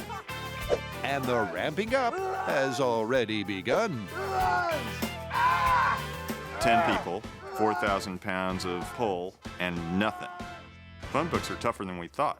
Dude, this thing is a behemoth. What are we gonna pull it with now? Rental cars. We said we were going to ramp it up, so we have. We've got 2 sedans. They're about 140 horsepower each. We're going to see if we can rip those phone books apart. Yep, manpower didn't do it for him. So it's on to horsepower and a whole heap of horsing around. I love full insurance! Oh, I made the car so dirty. Couldn't find the trunk key. It's a simple plan using the same two books that withstood the war of tugs. I lassoed myself. Adam and Jamie are going to drive in opposite directions. And the only thing that could prevent them from driving off into a dusty sunset is the interleaved pages of the directories. Remember, there's no glue, and the plywood clamps are simply providing a firm grip. Rig's ready, I'm ready. What do you think's gonna happen? Well, I think the rig's going to break before the books do.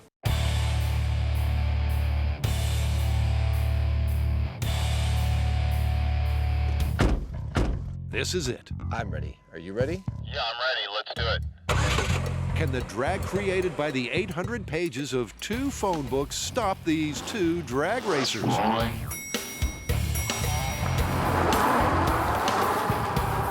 starting to spin. Yeah, I'm spinning too. Come on, spin some more. Incredibly, with the force gauge peaking at 4,800 pounds, the phone books, unlike the car's tires, That's fun. hold firm. Still intact.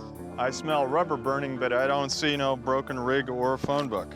Well, at this point, it's phone book 3, Jamie and Adam, zilch. I think the phone book's feeling pretty self-satisfied, but we're not done by a long shot.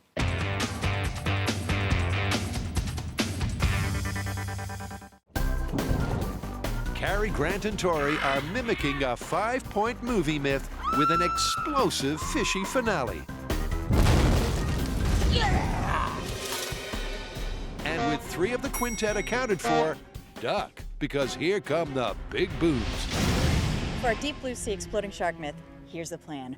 First, we're going to use the harpoon that they used in the movie, completely filled with black powder, as much as we can stuff in there. If that doesn't give us our movie explosion, then we're moving on to what they said they have, which is the equivalent of 2.5 sticks of dynamite. Now, if that doesn't work, then we move on to a special Frank concoction, which is going to give us the movie explosion that we're hoping for. Remember, in the movie, a small canister of black powder liquefies the shark, and at 50 feet away, our hero survives. But what about in real life? This is the harpoon from the movie. Now, Frank has made us a canister the same dimension. Your father wanted you to have this when you were old enough. It's a more elegant weapon. It worked! Now, to give this myth the best possible chance, we're gonna fill this with black powder, but this only holds 28 grams. Now, to get an explosion, 2.5 sticks of dynamite worth, you need 681 grams of black powder. This is nowhere near 681 grams. But we're gonna do this first because that's what the movie did, and see what happens. Out on the water, Frank carefully lays the charge. But will 28 grams of black powder really shake the shark? This is going to be Shark Explosion! Ready to fire in 3, 2, 1, fire! Houston, we have a problem. I love it when they try to hit the button and the bomb doesn't go off. That's the best part. Everything points to a misfire, at least until Frank calls the team in for a closer look. That's it? That's it. What you see is what we got. So it went off. It went off, and that's what we have left. It was less than exciting. It was so less than exciting, we thought we had a malfunction, but as you can see, we didn't. So, sorry, Houston, we didn't have a problem. The same size canister is used in the movie, 28 grams, didn't even cause a ripple. It did no damage at all. There are 3 things we're looking for to confirm our mutant shark explosion from the movie. First of all, a tower of water, big explosion. Second of all, we have to see completely obliterated shark. And third, our hero has to survive. Tower of water? A little bit of smoke. Obliterated shark? Just a little bit of a flesh wound. He's coming back to eat you. Finally, did our hero survive? Absolutely. So 1 out of 3, not so good for the myth. So what now? We're gonna up the stakes, and this time we're gonna go with what the guy said in the movie, which is 2.5 sticks of dynamite worth of explosive. Frank's preparing a vessel that will contain this amount of black powder, and we're gonna set that off and see what happens to our shark, our hero, and also if we get the same kind of geyser. Of course, there's a problem here. 680 grams of black powder, the 2.5 sticks of dynamite, is now so big and weighty, it could never have been fired by the harpoon. But that's Hollywood for you. This is Mutant Shark with the equivalent of 2.5 sticks of dynamite. On your go, Frank. Fire in the hole! 3, 2, 1. Yeah! Did you see that? Yeah! Dude, it blew the buoys off the shark! Awesome! Quite as big as the movie. I think the shark is dead. Yep, as the team go in for a closer look, it's clear that Hugo has gone belly up. It's not looking good for Hugo. That's his stomach right there. Oh my gosh. But much like Mick Jagger, Carrie can't get no satisfaction. 2.5 sticks of dynamite was definitely a better blast. I mean, you got to see a little bit of a boom, but it was still not the 100-foot in the air tower that we saw in the movie. So, though that shark is maybe in 2 pieces, he's not completely decimated and liquefied in the air like it was in the movie. In other words, part 4 of the quintet also bites the dust. And that means it's time to go large. This is it. This is the one we've all been waiting for. This is where we're gonna get the huge explosion that we see in the movie. Now, the first one we tested, it gave us hardly anything. Then we did 2.5 sticks of dynamite. We destroyed the shark, but still, we didn't get that giant tower of water splashing into the air. Now, we're gonna get that. And we're probably gonna kill the shark and kill the guy all in the same moment. This is gonna be awesome. So for the grand finale, Hugo, like Humpty Dumpty, is pieced back together. But not for long, because this next boom will be big. He's kinda in one piece. We were out here and we did surfing with explosives, and we used 200 pounds of cast boosters. Well, we're gonna crank it up a few notches today. We're gonna use 400 pounds of cast boosters, and we're going to decimate the shark. It's gonna be magnificent. You heard it, folks. Stand by, because this is gonna be magnificent. Dude, I am proud of our little phone books. They withstood a lot more than I thought they would. This thing is impressive. It is, and you know, I have a theory. I think there's more going on here than just friction of page on page. I think it has to do with the pages being stacked and the weight that they put on each other, as well as there may be some sort of a finger puzzle thing where the harder you pull, the more it grabs. Well, it's clear if we're gonna get these things separated, we're gonna need bigger vehicles and a lot more traction. Well, you know what? I've got both. No, really? Oh, yeah. Awesome! Yep, Jamie has contacted the Military Vehicle Technology Foundation and head honcho Jacques Littlefield. Wow. Who can't wait to show off the largest private collection of armored fighting vehicles in the world. The earliest tank I have, which is a World War I tank built by the U.S., it was actually the first tank the U.S. built.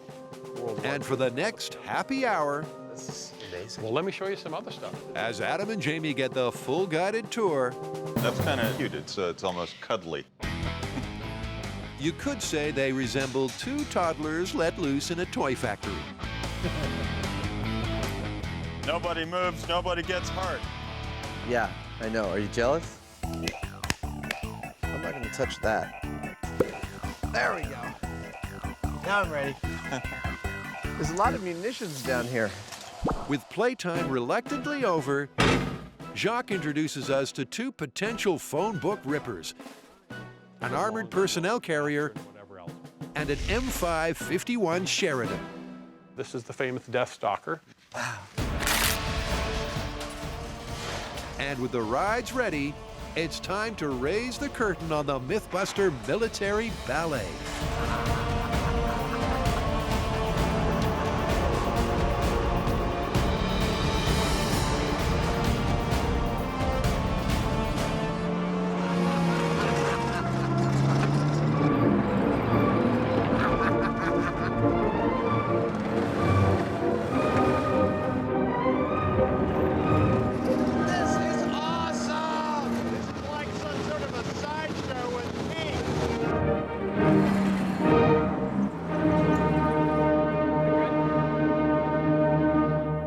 Yep, that's the tanks. So what about the... You got a phone book for me?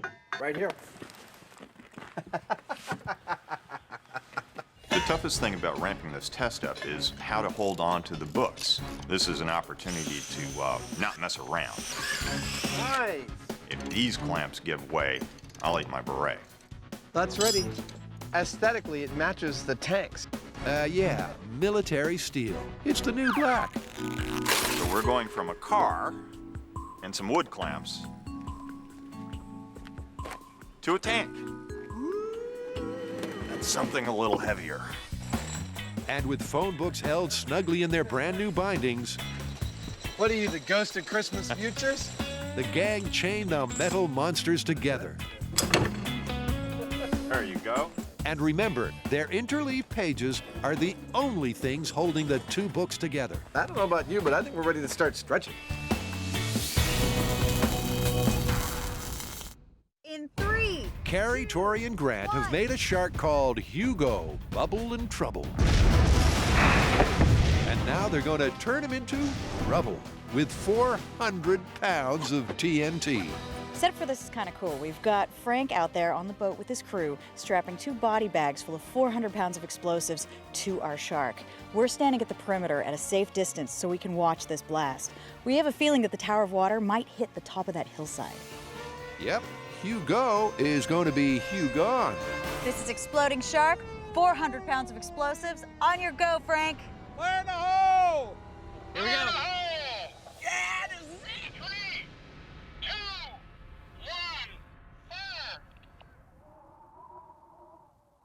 Houston, me again. This time we really do have a problem. Oh, this is every bomb tech's worst nightmare. Oh, God. I don't know. Oh. 400 pounds of explosives just sitting there, misfire. This is really, really stressful. This is the part of explosions I really, really hate. This is a really, really dangerous situation. Probably the most dangerous kind of situation for these guys because they don't really know what has gone wrong, but something's gone wrong and the explosives are already rigged out there. So they're gonna check it out and maybe see if the blasting cap came out. Very carefully, Frank and his team move in. They have to remove and replace the faulty blasting cap. One false move and they're dead. You kidding me? This is like the worst experiment ever. But after 40 breath-holding, white-knuckled, cold sweat minutes, the team thankfully are good to go on take 2. Yeah! This is it! We're ready to commence countdown. Go ahead, Frank, start. Fire in the hole! Fire in the hole! 3, 2, 1, fire!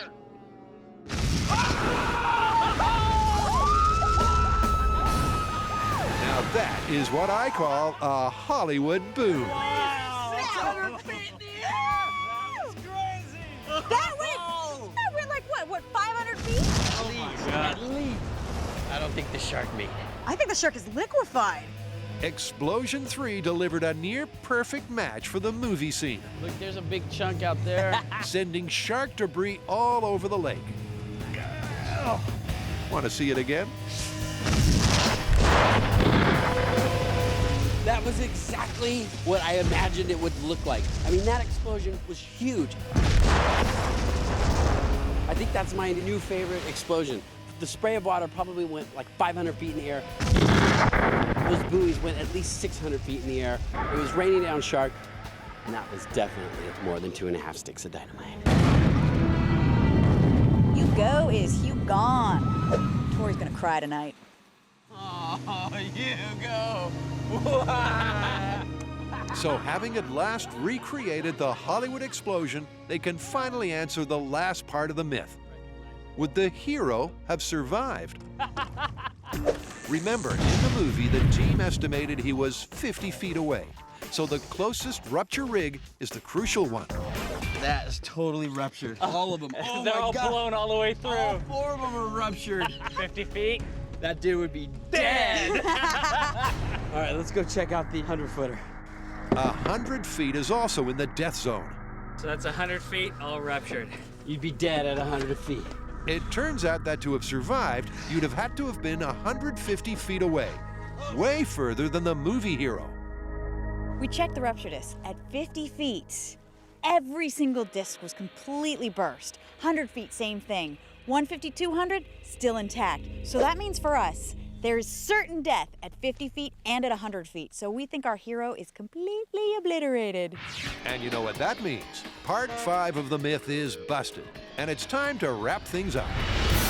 That explosion was insane. Yeah, I think that's my new favorite explosion. Okay, so we started out this myth by breaking it down into 5 parts: and the ignition system, the amount of black powder from the flares, the size of the explosion, and the hero surviving, all busted. The only thing that actually worked was the harpoon gun. Yeah, but even the harpoon gun was problematic. I mean, the amount of explosives you would need to get that big of an explosion, I mean, the harpoon would never even fly. It would be too heavy. It would just be like... So while this has been a totally cool myth to test, and I love the way we broke it down, this one is totally and completely busted. I agree. But can we see the explosion again? Heck yeah!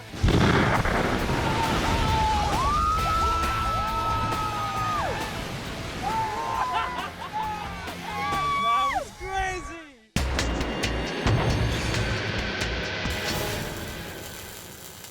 Welcome back. Here's where we stand so far. Jamie and I got word that interleaving the pages of 2 phone books yielded something incredibly strong. Does this remind you of when you used to count money for the mob? I was a hitman, I wasn't a money counter. So we did it, and we tugged on them. We couldn't separate them. We got 10 friends together. They couldn't separate them. We got 2 cars, and still, those phone books wouldn't be separated. But we're not going to leave it there. We went out and found a couple of tanks. Behind me is 30 tons of military steel, 650 horsepower. Are they going to separate the phone books? At this point, I have no idea. But I do know that something is going to happen. So it's the 14-ton, 300-horsepower M113A1 fire support vehicle. And the M551 Sheridan, also known as the Death Stalker, which packs a healthy 350 horsepower and weighs in at 15 tons, versus 2 phone books. I was trying to make a phone call. That's all I wanted to do. The question is, can the pages take the pressure? If this doesn't separate the phone books, I'd call them effectively unseparatable. I think so. All right, let's see what happens. I love the smell of diesel in the morning. Okay, go ahead and pull slack.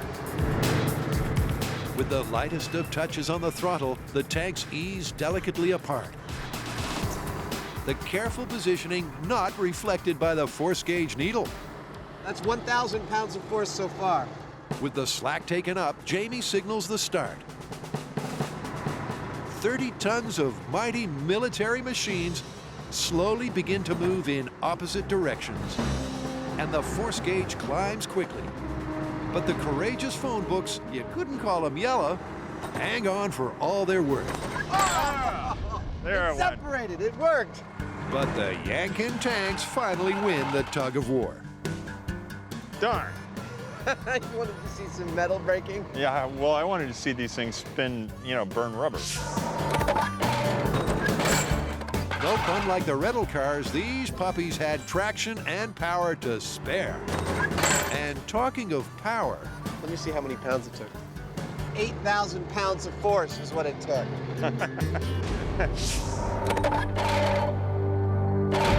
Well, our military steel was up to the task of separating the phone books.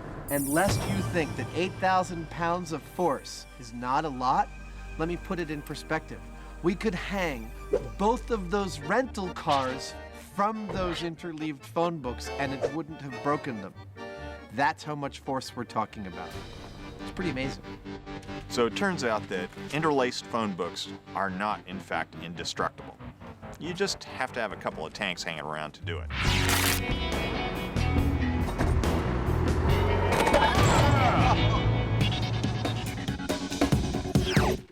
I still just wanted to make a phone call.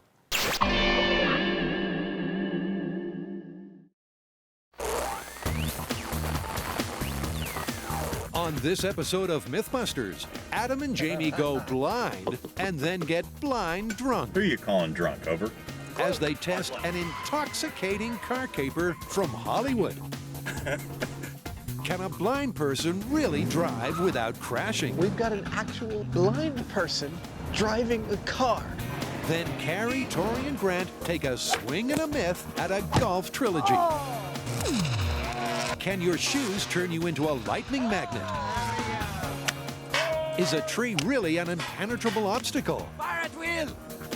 And a la Caddyshack, Okay, you want to play rough, little gopher? can an underground explosion really sink a putt?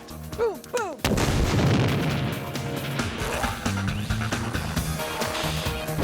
Who are the MythBusters? Adam Savage I can't believe that this is my job. and Jamie Hyneman. That's kind of intense. Between them, more than 30 years of special effects experience. Whoa!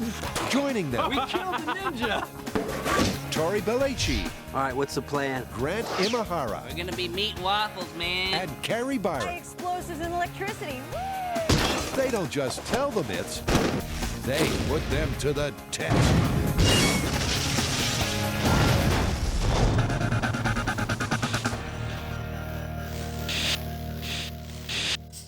Fasten your seatbelts because blind driving peels out first.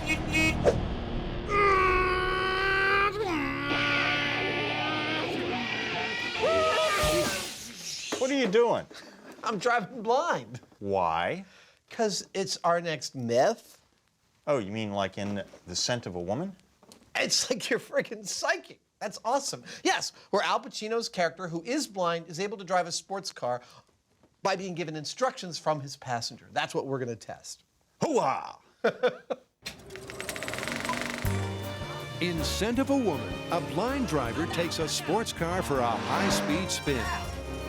By responding to turn-by-turn instructions from his terrified, sighted passenger, they pull off the seemingly impossible. But can such teamwork really work?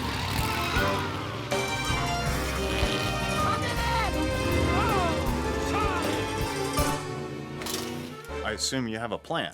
I do, and it's a pretty simple one. I figure we need a blindfold, a car, and a closed course to drive on. I'll put on the blindfold and go wherever you tell me. And can we take turns? Absolutely. I think it's imperative that we both have a crack at it. So let's get cracking. To try to recreate this highly hazardous driving technique in the real world, the guys are using a pedestrian-free zone. The lovely people at the Alameda County Sheriff's Emergency Vehicle Operations Center have lent us their driving course. It is a blank slate. I'm going to set up a whole bunch of cones that will create our city streets for blind driving. Jamie is going to play the blind driver first, so Adam sets up the course alone. This means that the mustachioed maestro won't have the advantage of knowing its twists and turns. In setting up the course for our blind driver, I've tried to add all the obstacles that we see in the movie. So I'm starting out with a nice long get your bearings kind of straightaway. That also includes a sharp left-hand turn. Right after that, I've got a second sharp left-hand turn. And I've included an obstacle for Jamie to swerve around. This ought to be all the challenges we need for our blind driver. And that just leaves the car, which for this test comes complete with in-car cameras, a driving instructor called Derek, and a crucial safety feature. This car is specially rigged with controls so that he can hit his own set of brakes and stop the car in case I get frisky on him. With frisky Jamie blinded by science, A lovely color. where does he see the problem areas of the course being? Obviously, the straight bits are going to be the easiest ones. The problem areas are going to be the turns, exactly how far I turn and when. That's going to be tricky. You feeling ready, champ? Yeah, let's do it. Just like in the movie, Jamie will be totally in the dark, relying solely on Adam's directions. My role in this test, I am literally a backseat driver. I will be giving him all the stimulus, hopefully, he needs to drive this course correctly, although I don't expect him to. I foresee many, many knocked over cones. Ooh-ha! It's time for ignition. All right, Jamie, go forward. Just get your bearings. A little bit to the left, a little bit to the left. That's good. Cruising at an easy pace down the straightaway, they come to their first bend in the road. Okay, there's a turn coming up to the left. Excellent. Made it with no cones down. Straighten it out, straighten it out. Okay, pick up the speed. Let's pick up the speed. But not for long. Keep going. To the right, to the right, to the right. Now hard to the left. To the right, to the right, more to the right. Soon their drive turns into a game of Cone Pac-Man. More to the right. Okay, to the left, hard to the left. And then to the right. Beautiful. Okay, stop. We need a new navigator. Managing the course took a very different turn to what they thought.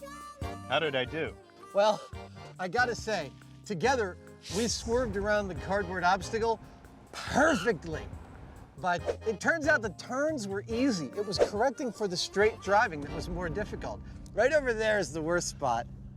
Like a couple of out-of-sync co-drivers, Adam blamed Jamie. His ability to correct on the fly on the straightaways was pretty poor, even up to and including his ability to know left from right at times. And Jamie blamed Adam. You know, more is like what? You know, it's easy to get confused or not do something enough or too little. If the guys don't begin to work as one, they're finished.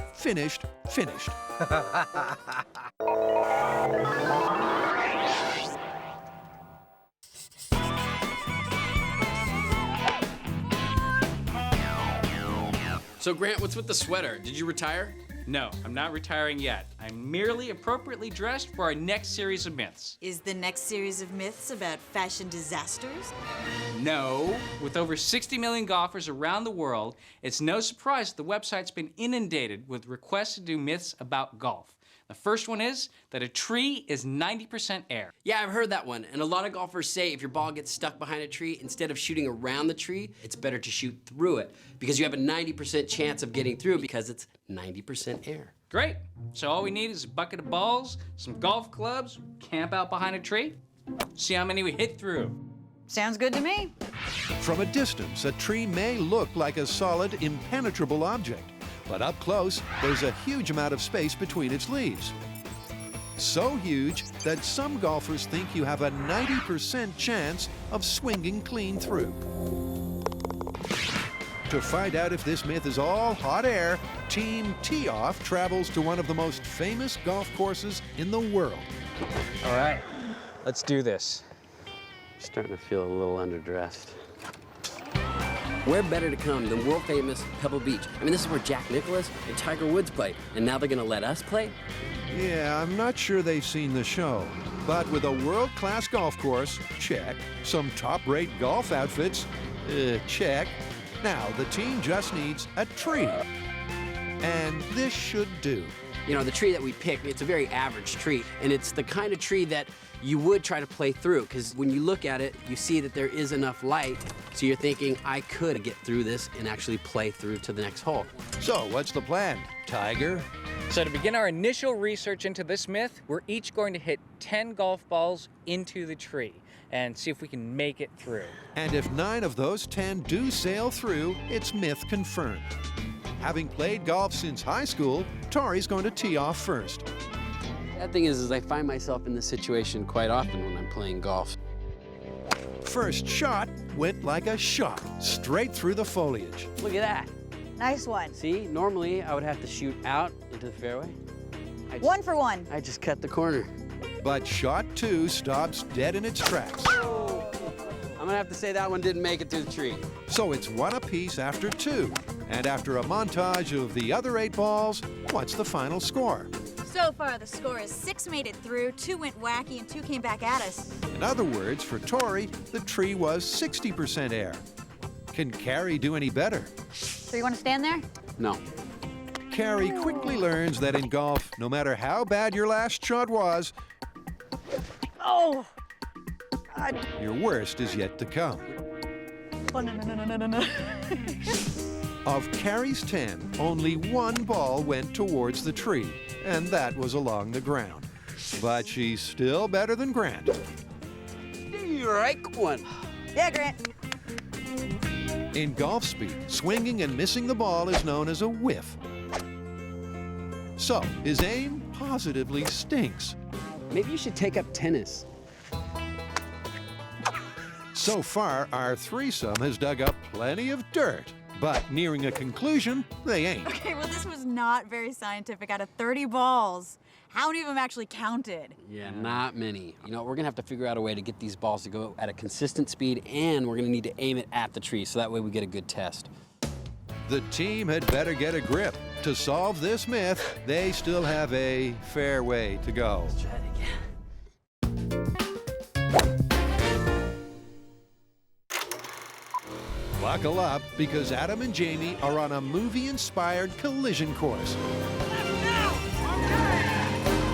Apparently, a few simple instructions and a blind person can drive with ease. So far, on a closed track with Jamie steering blindfolded and Adam navigating, Now, hard to the left. it was a mess of miscommunication. Okay, to the left, hard to the left. And then to the right. Okay, stop. Now, to swap places. Driving gear on. Okay, go ahead, Adam. They start out good, Doing good. Doing good. but it's not long before things go bad. Brake hard left. Too hard. Straighten it out. If they were on a real street, Adam would now be up over the sidewalk Hard left. Straighten it out. More. and into the foyer of an office building. Right. Right. Left. Okay, stop. That was great. Was it? Man, you nailed that. Every single one of them. Apparently, I did great. And by great, I mean I drove appallingly. Just about like what I'd expect a blind person to drive like. Once again, Jamie believes Adam is at fault. Adam did pretty much exactly what you would think he would do as a blind driver. In other words, he was erratic. Subtle controls. Adam doesn't drive that way normally, and he doesn't drive that way blind. And Adam thinks Jamie is. Honestly, I feel like he gave up a little too quickly. Right. Oh. Right. I could tell halfway through that he was kind of just like, left. Right. You know. The blind driver theory is looking like it's on the road to being busted. But the guys did confirm one thing. There's no I in team. This is all about teamwork. It's not about the driver or the navigator. It's about how both of them are working together. They really have to get in sync for this to work. So, shall we take it to the max? We really need a blind guy. I totally agree. No one will believe this is plausible until we get an actual blind guy in the driver's seat.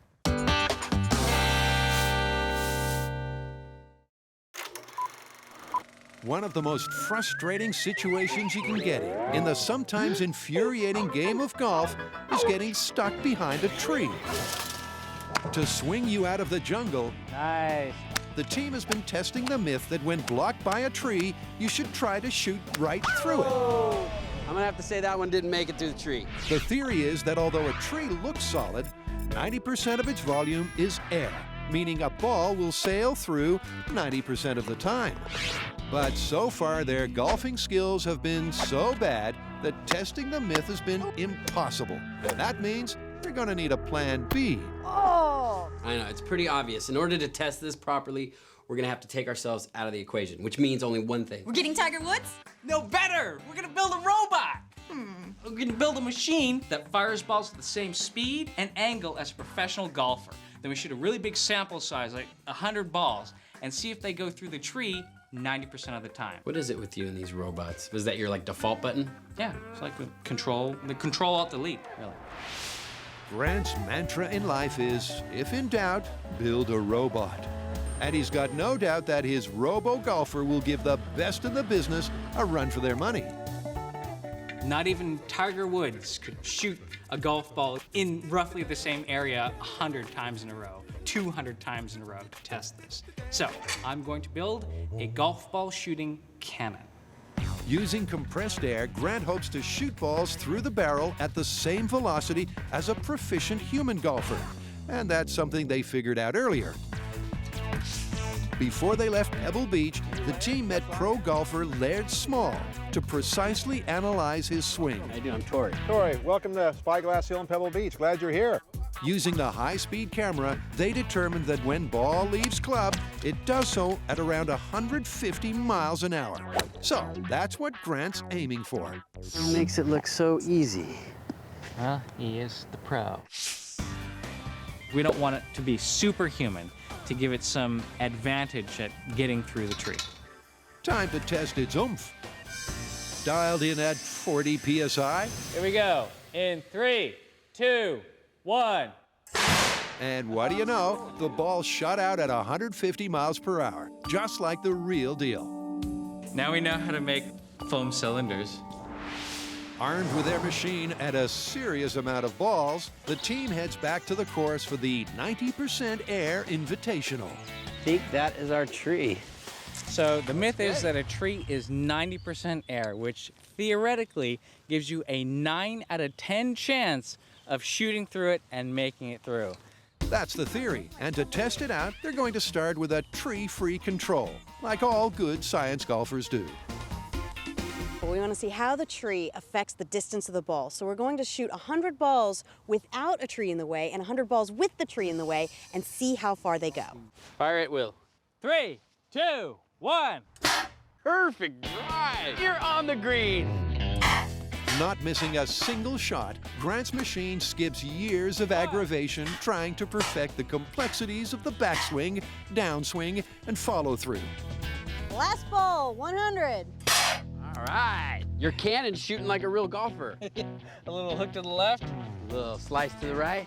Their control test is complete. Without the tree impeding their flight, most of the yellow balls landed 500 feet away.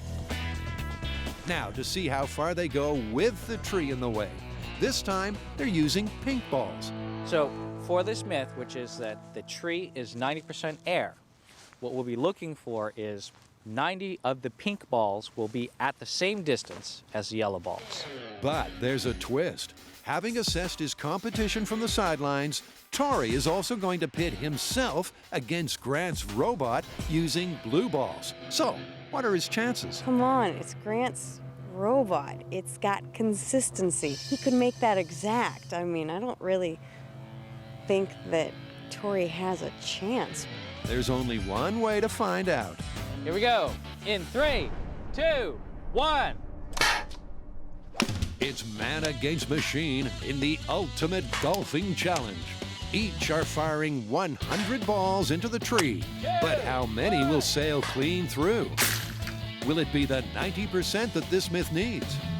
That's 100 balls. Test complete. Oh my God. Now to tally up who won, Tori, the machine, or the tree.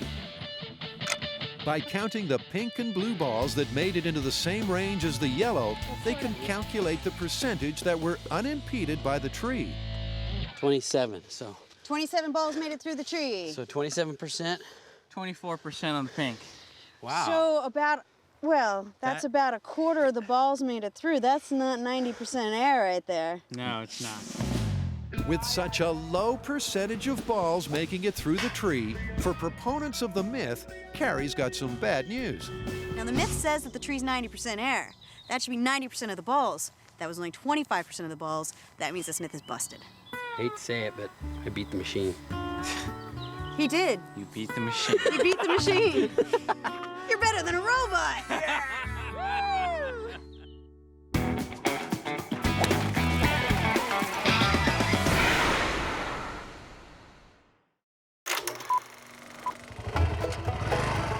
Adam and Jamie are testing the myth that a blind person can drive a vehicle without crashing if they're told where to go by a sighted person. All you need is a system. System, huh? Look, you grab me by the waist. If you want me to turn right, you squeeze on the right. You're doing good. Having already taken this theory for a test drive, they set a new standard in reckless driving. Now, they're shifting it into high gear. We realized that's not enough. We need an actual blind person behind the wheel of the car, and more than that, we need to raise the stakes. A closed course isn't good enough. We need city streets. Safely away from inhabited neighborhoods, the site for their trial is an abandoned military base. If this once thriving community feels spine-chillingly familiar, it is.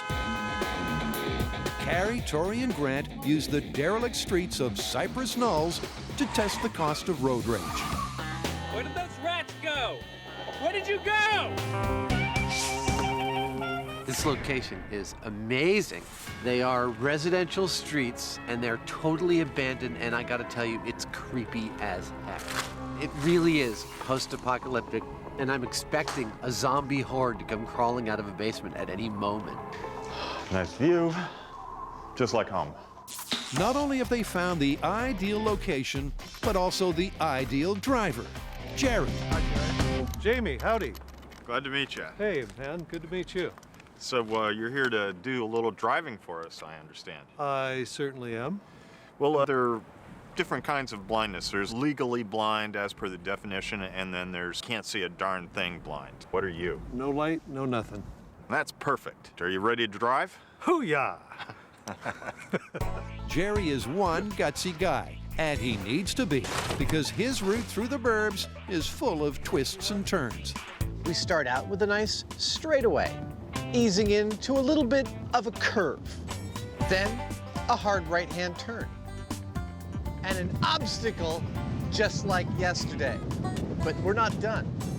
One more right-hand turn before we get home, and we've got to finish off by parking in the driveway. That's our course. Of course, with a real blind man at the wheel, Jamie's getting nervous. We've got two issues to deal with. One is the actual navigating, and the other is whether he's gonna go crazy with a car. Will our driving duo make it safely home or end up in someone's front yard? It's like it's the blind leading the bald now, isn't it? Yeah, there we Very go. funny. You have fun now.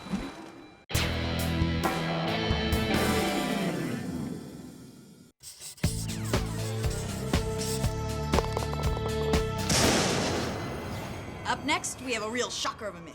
That's right. This one involves thunderbolts and lightning. Very, very frightening. Now, the myth is that if you're playing a round of golf in a thunderstorm and you're wearing metal cleats, you're more likely to get hit by lightning. We know playing golf in a thunderstorm is seriously dangerous, but this myth is not about holding a club in the air or a golf umbrella. That's obviously a bad idea. This is about whether the metal cleats in the bottom of your shoes actually attract the lightning. This myth isn't out of thin air. Golfers are sometimes struck by lightning because it's attracted to their highly conductive metal clubs. But could metal cleats on their shoes also be enough to attract a bolt from the blue? All right, well, this myth is a little problematic. First of all, not many lightning storms this time of year. And secondly, it's just too dangerous to film in one. Yeah, and the chances are the camera crew would be the first to get hit, and we don't want that to happen, do we? Agreed. So to keep all of us safe, let's build two ballistic gel dummies with the same electrical resistance as a person. We'll put regular plastic cleats on one and metal cleats on the other and see which gets hit by lightning. All right, well, for the lightning, we should go to an electric company that has a test facility. This way we have a controlled environment. We can put our ballistic golfers wherever we want them, and then we could see if we can fry them with one of these lightning bolts. Good ideas. To explore this high voltage theory, Tori gets started by modifying a pair of mannequins. Ballistic gel golfer. Will lightning be attracted to your golf cleats? For the later tests, it's crucial that these golfer stand-ins have the same electrical properties as the human body. And filling them with a special ballistics gel should do just that. The ballistics gel is going to give us the same kind of resistance to electricity as the human body. Okay. Yeah. He's a unicorn. When they're set, they head out to the links in search of lightning.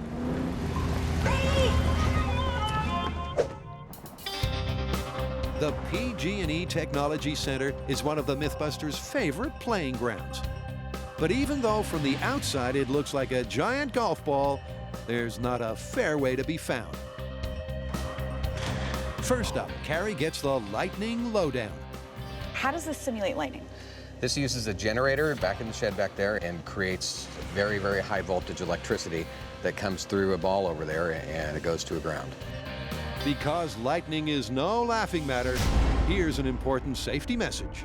Even our crews who are specially trained to work in extremely hazardous conditions know that when the lightning's coming, they need to seek shelter immediately, and everybody else should do the same thing. This is our lightning source, so we need to set up our golfers equidistant from this source. And then we dress our golfer dummies, one with plastic cleats, one with metal cleats, and see where the lightning strikes. This is gonna be fun. First, they need to lay out some groundwork. So what we're trying to do here is simulate a golf course. That's why we have this. It's a copper plane, and we have a clamp. We're gonna connect the clamp to the copper plane, and that's gonna be connected to the ground of the facility. And that will give us that electrical earth simulation that we need to conduct this test. Then, because there's nothing like the feel of fresh green turf underfoot, they lay out some sod. It's a golf course. Sweet. Next, You guys got any power around here? Tori removes the tops of the dummies' heads and soles of their feet, so when the lightning strikes, it will have a clear path to the ground. Time to get kitted up in appropriate attire. We want to give this myth the best possible chance of working, so we have found some leather-soled shoes with metal cleats. It's going to give us the best conduction path. Now, to be a really good comparison, we have our modern rubber-soled shoes with plastic cleats. And all laced up, they're ready to hit the green. Wow. All right. That's a well-attired golfer. Yeah, you know, I've never seen a golfer with just golf shoes. That would freak me out. Finally, they place both golfers the exact same distance from the lightning source. And this guy is at 46.5. Yeah! Great. Perfect's good enough for me. Oh no, it's starting to rain. Who will be struck out of the game first?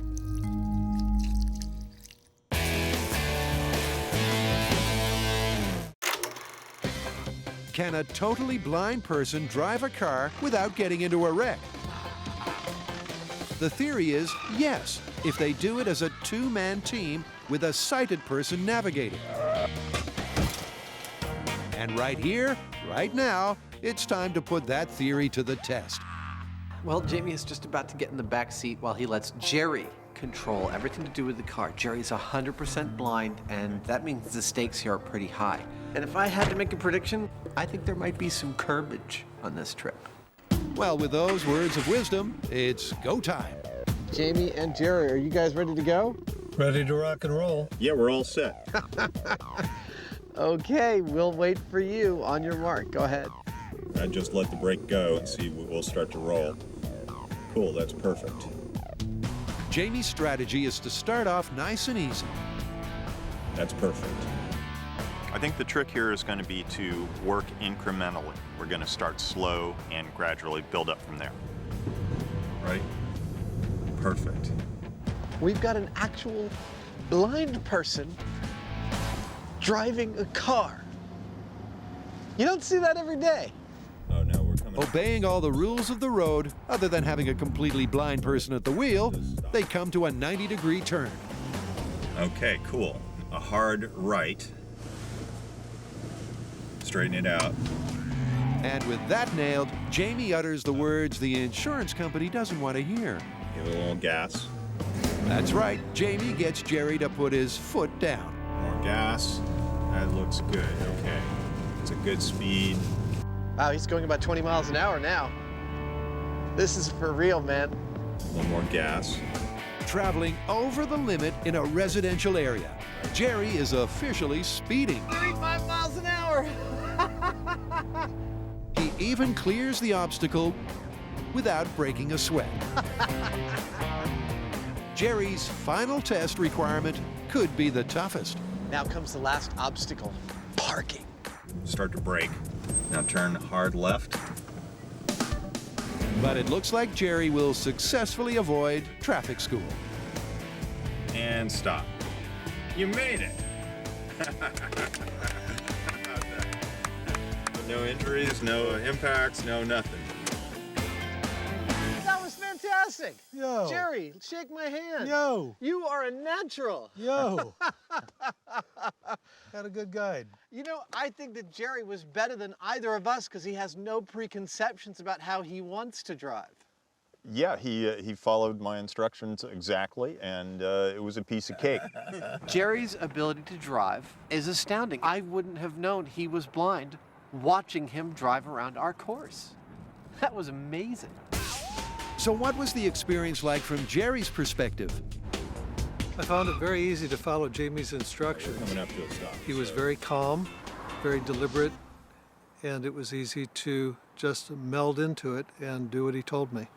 So where do the guys park this blind driving myth? Based on what I'm seeing at this point, the scene in the movie is totally plausible, with the one small caveat that this was something that we planned out. If you're doing it like in city traffic and impromptu, it might be a little different. But watch this space, because there's a dangerous twist in the tale for this myth. Would Jerry be as in control if Jamie wasn't? Jerry, what do you say? Are you willing to let a drunk Jamie guide you while driving? Sure, as long as I get a shot at that bottle after we're all over. That's the spirit. In this Thunderdome, the team set up 2 ballistics dummies equidistant from a high-voltage source. The only difference is one is wearing shoes with metal cleats, the other plastic. So what are they looking for? To confirm this myth, we need to see a definite trend of lightning discharging into the dummy with the metal cleats. And with the dummies sitting pretty, it's time to unleash the lightning. All right, you guys, this is it. 10 strikes. Got 2 identical dummies. One has metal cleats, the other has plastic. All right, fire it up. One on plastic. 2 plastic, 1 metal. The guys are unleashing 10 bolts from the blue and keeping a tally of who gets hit, the metal cleat golfer or his plastic-preferring counterpart. 2 on the metal, 4 on the plastic. And after a shocking few minutes, the results are in. 6 on the plastic, 4 on the metal. So for our first test, we had 2 identical ballistics gel dummies at equal distances from our high voltage source. What we saw was a fairly equal distribution of lightning strikes between the 2, which indicates that there's no difference having the metal cleats. So that means metal cleats do not attract lightning. This myth is busted. Busted. Busted. But the team isn't finished with the lightning cleats theory just yet. Next test, we're gonna load up our golfer with the metal cleats with more metal. We're gonna have chains, watches, keys, change, whatever, and see if that attracts more lightning strikes. To make sure the metal makes contact with the ballistics gel, Tori drills holes in the dummy's fiberglass shell. Will all the extra bling attract some extra zing? Did you take your retainer out?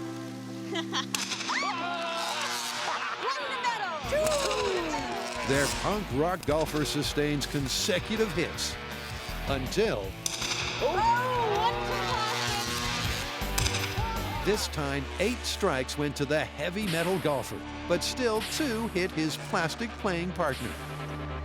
I actually thought this one was heading towards confirmed, but then one of the strikes came down and hit the guy with the plastic cleats, which means this one is still busted. So in bad weather, wearing metal spikes won't increase the chance of lightning strikes. But what about holding a club? If you notice, during your backswing, you actually become a lightning rod. So what I'm gonna do is attach this golf club to that golfer, and we're gonna find out if you are crazy enough to play during a storm, what might happen.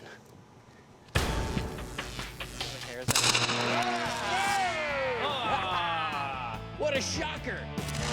In less than a second, a single strike of lightning can heat the air to 60,000 degrees Fahrenheit. Our guy is literally melting under the pressure. Well, maybe that's why you're not supposed to play golf in a lightning storm. But you gotta hand it to him. He never loses his grip.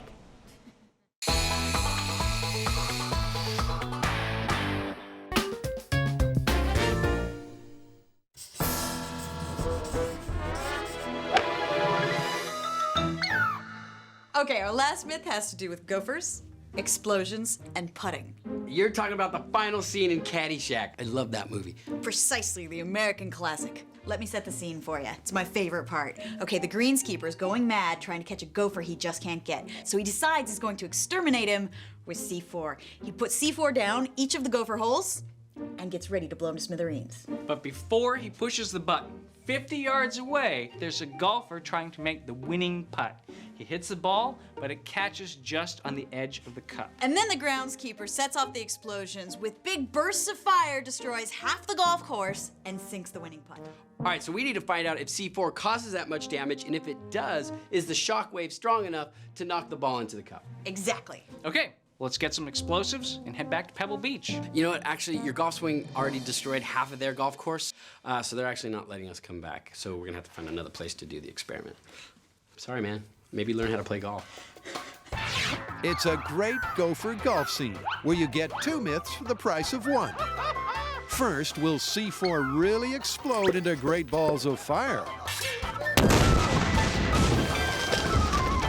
And second, will the resulting shockwave be enough to knock a teetering ball into the hole?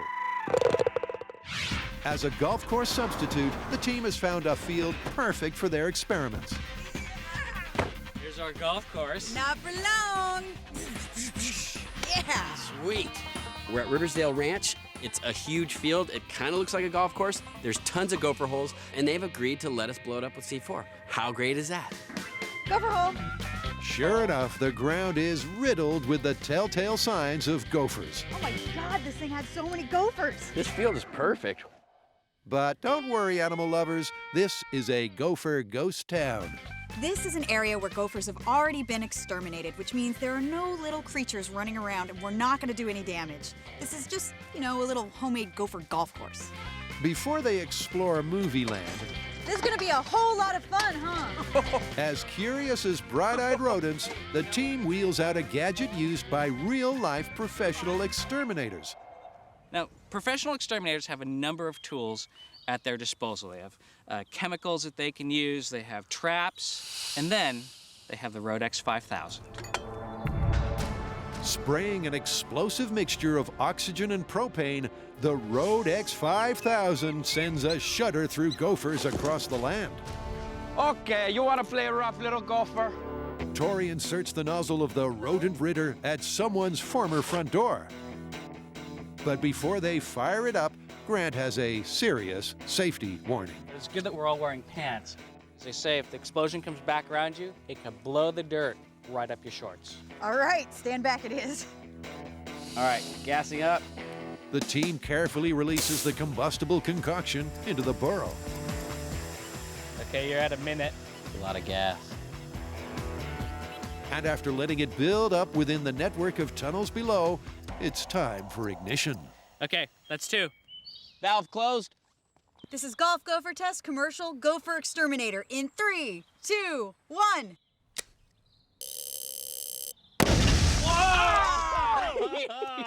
Yeah! Wow! Dude, look at how much damage we did! Look at it, went all the way down. It bowled the whole tunnel. That's awesome! Awesome, unless you're a gopher. But enough of real life. We've got 2 myths from the movie to bust. For this golf myth, we have 2 things to test. They come from the last scene in Caddyshack, which is an American icon, if you ask me. First of all, can C4 create the kind of explosions that they have happening in that last golf scene?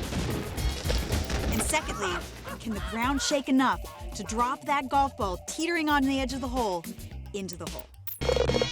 So 50 yards, that one. Yep. All right. From closely watching the movie, they've calculated that it was about 50 yards from the explosive's detonation point to the golf ball. 50, right? There. So they make a hole the same distance away and teeter a ball right on the lip. Nobody breathe. And that just leaves the explosives. Oh, look who's just blown in. Retired FBI agent Frank Doyle. Well, hello. How are you? Good. Did you bring us the good stuff? I brought the really good stuff for today.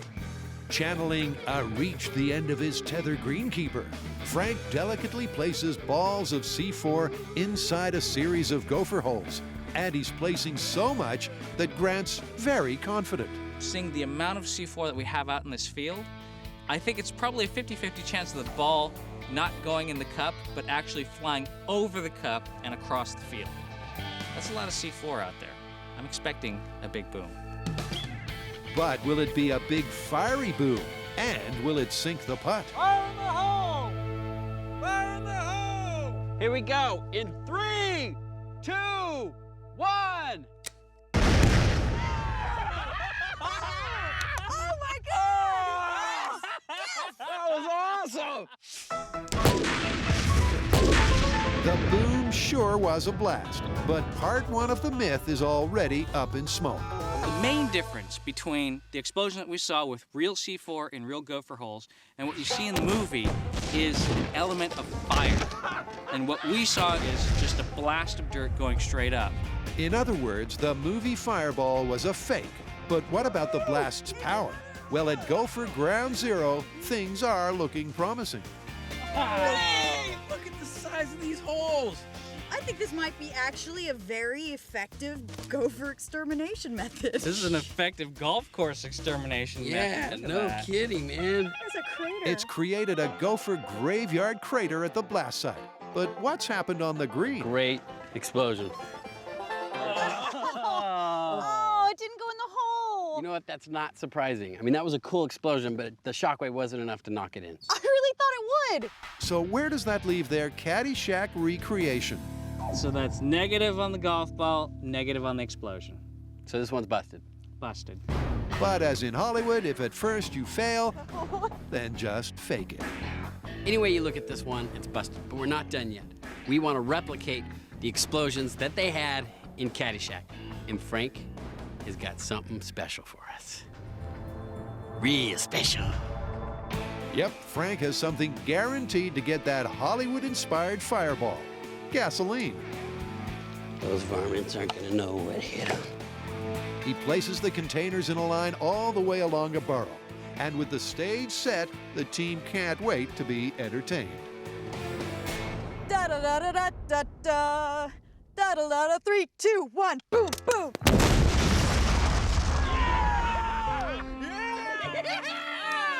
That's what you expect to see. At last, they get their money's worth. So they may not have achieved what they set out to do, but just like in the movies, they've all learned a valuable lesson. You know what? We showed that this one is totally busted, and we got a beautiful explosion at the same time. And we showed how exciting golf can really be. It is exciting without explosion. Sure it is. It's not.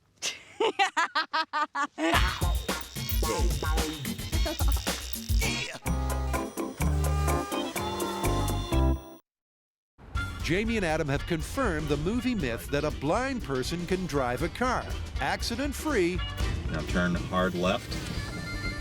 if a sighted person prompts them. You made it. But now they have an even more intoxicating real-world tale to try. So the story we have is that a blind man has actually been pulled over for driving a car, and the situation was that a friend of his got so drunk, he asked the blind guy to drive for him. This story heralds from Europe, where police saw a car traveling on the wrong side of the road. They discovered the driver was blind and being directed by his intoxicated buddy. Testing this drive from the headlines, Jamie is designated intoxicated navigator and is already flushed in the face and a little frisky. He gets drunk not like anybody else I've ever met. His head gets red, he starts to giggle, but he doesn't say much. It's very peculiar. Now, to make sure he is officially over the limit, I know we're supposed to be doing this, but it doesn't feel right. How much have you had to drink today, sir? That much? That much? We're gonna have to test him. an on-the-spot sobriety test is required, beginning with a physical. Finger to nose, left. Then a breath test.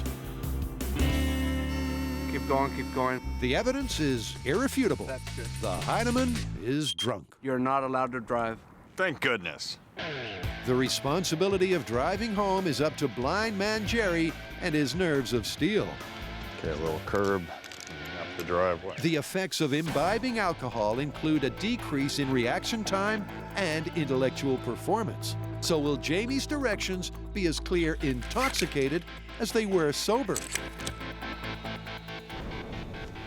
All I've got to do is say right and left or slower or faster. So I think Jerry's going to take us home quite nicely. Follow car to drunk navigator. Follow car to drunk navigator. Who are you calling drunk, over? Well, you better be drunk for this test to work. Are you ready?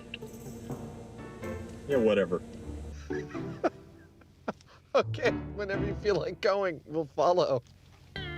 A common consequence of people being drunk is that they think they're funnier than they really are.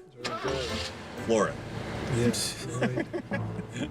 He knows better than to listen to me. Another is that their perspective of events Straighten out. Right. can be very different to non-drinking observers. So I swear he is weaving a lot more around the road. It's like, whoa, whoa, whoa, whoa, we got some curb action there. Hard left. Feelings of affection can also become magnified Oh, you're so good. and make others feel uncomfortable. Right. Drunk Jamie as a navigator made me a lot more nervous. He gave a lot of positive reinforcements and it wasn't as useful. Good little bit of left. But what's important for this test is that drunk Jamie is making Jerry weave the road like he's the one who's been swigging bourbon. For the first time, driving instructor Derek has to help Jerry control the car.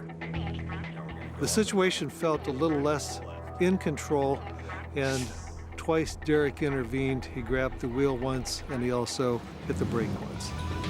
Hard right. But the guys do manage to pull into the drive in one piece. You got me home and I was drunk. Thank you, Jerry. You're my best friend. Get your sweet pippy.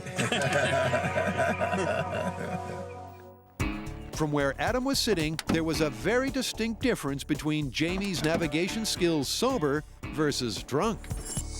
You were weaving much more from right to left, right to left. There's a lot of delay in correction, and if I was a cop behind you, I would be pulling that car over thinking there's a drunk man behind the wheel. I don't know which is worse, being blind or blind drunk. So if you ever consider the blind driving method of getting somewhere, call a cab. Hoo-yah!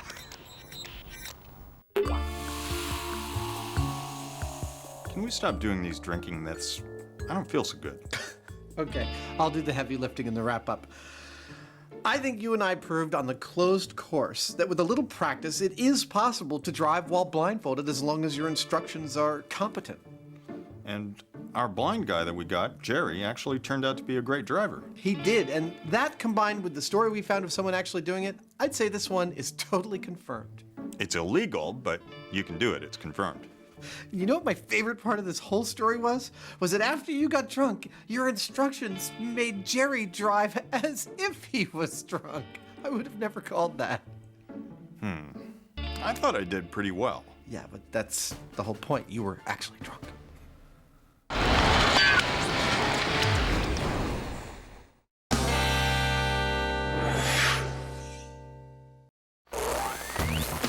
On this episode of MythBusters, was the moon landing a hoax?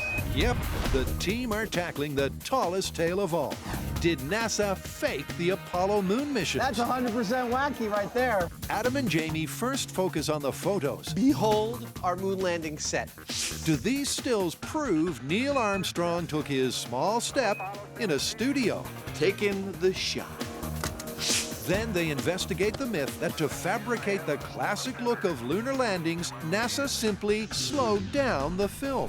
And finally, Cary, Grant, and Tori Oh my God. These are all vacuum chambers? take on claims that in a vacuum, flags don't flap and foots don't print. In your face, conspiracy theorists. Who are the MythBusters? Did you know what was lurking in your basement? Adam Savage This is the best cooking show ever. and Jamie Hyneman. Is that beautiful or what? Between them, more than 30 years of special effects experience. Wow. Joining them, Grant Imahara, That was crazy. Carrie Byron, Let's go. and Tori Belleci. Is this as disturbing as I think it is? They don't just tell the myths, they put them to the test.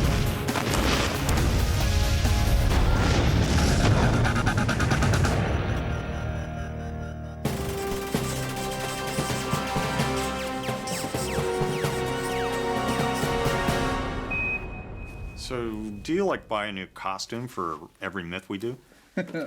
Sometimes, but in this case, I had my own spacesuit in my personal collection. Just brought it out because it was appropriate. Of course you did. Well, let me guess. We're doing what? Moon landing myths? We are! Perhaps one of the biggest myths of all is that NASA faked the moon landing and perpetrated a hoax on the American people. So pervasive is this myth that 20% of Americans today still believe it, and we're taking it on. Well, how are we going to do that? The number of claims are massive. I mean, they range from photographs to heat signatures to footprints. I know there's a lot of them. I think what we should do is cherry pick the most common ones and piece the truth together as best we can. Like a jigsaw puzzle. Exactly. This is launch control. We passed the 6-minute mark in our countdown for Apollo 11, the flight to land of the first men on the moon. Good luck and Godspeed. 10, 9, ignition sequence start. On July the 16th, 1969, Liftoff. We have the world watched, wondered, and worried as 3 brave astronauts headed for the moon. Well, Houston, thrusters go. All engines, you're looking good. Then 5 days later came that extraordinary moment in time Eagle has landed. when Neil Armstrong took those first tentative extraterrestrial steps. It's one small step for man, one giant leap for mankind. 11 men followed in Armstrong's footsteps, each stride filling the earthbound audience with pride and confidence in scientific endeavor. What a view, isn't it, John? It's absolutely unreal. But did we really leap into the future? Or were we pushed into believing a giant PR stunt? Did NASA pull off the greatest cover-up in human history? Oh, yeah, perfect. Growl like a tiger. Mew like a kitten. Guess what our first myth is? Still photography? Yes! Most of the alleged evidence that NASA faked the moon landings comes from NASA's own photography, which theorists claim shows clear evidence the moon landing was faked in the studio and could not have been filmed on the moon. Say hoax. Hoax! So these are the photos the guys will focus on. According to Apollo hoax advocates, this shot was taken in a studio because the shadows are not parallel. Supposedly, that's something that could only happen with multiple light sources. Then there's this image of an artfully lit astronaut. Conspiracy cheerleaders claim if he really was standing in the shadow of the moon module, you wouldn't be able to see him so clearly. You know what? Let's do parallel shadows first. How do you want to test it? Well, I think we should do a large miniature because we can test the placement of all the various elements. It's kind of a complex thing. Yeah, we need a lot of control over those elements. Exactly. All right, let's do it. So first up, the guys need a single, super-sized light source to stand in for the sun. Amy, I'd like to introduce you to your son. And Bright Spark Adam has found a monster studio light. That's pretty bright. To illuminate the experiment. From here, I look like one of the aliens in Close Encounters. That's the solar. Now for the lunar. Cue the build montage, because Jamie's making a moon. I've got a good first start on my lunar set. It's just spandex and, let's see, Portland cement with a little bone black, which is basically black powder. As luck would have it, we just happen to have one of these sitting around the shop, and it's perfect for our miniature set. It's 1/76th scale. That could not be better. What do you say we turn on the lights and see what our shadows look like? Yeah, let's see the light. Let's turn it around. I'm spinning around. Watch your eyes. What do you think? Works for me. We've had the lights, and there's been plenty of action. So where's the... This is the camera that we're going to use. It's a Hasselblad that's very similar to the one that was used on the moon, except that we put a digital feed out the back so that we can look at the images in real time on a monitor and make comparisons to the original shots. All right, with our sun in place, man, in addition to looking totally freaking awesome, it's pretty clear here, with the ship and the rocks both on a flat surface, that their shadows are totally parallel. And that is what the myth proponents say the NASA photo should look like. Instead, you can see the rock and landing module shadows are in different planes. Now we need to figure out what it would take to make them not parallel. Yeah, let's play with the topography underneath it and see what we can get. Conspiracy theorists say there's only one explanation for this. 2 light sources. And since there's only one light source on the moon, and that's the sun, That's really kicking it forward. this has to be shot in a studio. We're positing that it's the topography of the moon causing these shadows of the rocks to look like they're not parallel, when in fact they are, and that's what we're trying to imitate here. It's all just about adjusting this directly to the light. What Adam and Jamie have done is simply give the miniature lunar landscape some realistic contours and imperfections. That's perfect. Is it? Yeah. And the shadows appear to move out of their parallel path. And Adam, happy, Dude, your setup looks perfect. takes his snap. Taking the shot. So I can hear what you're saying. You're saying, but you guys replicated the moon shot on a set, and you're special effects artisans. In fact, you're exactly the guys they would have hired to do this kind of thing in the first place. That's not the point.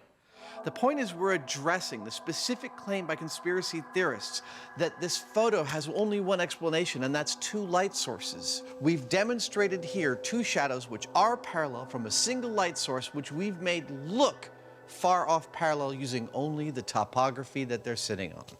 And I guess that means it's busted. Totally busted. You can achieve shadows that do not look parallel from a single light source.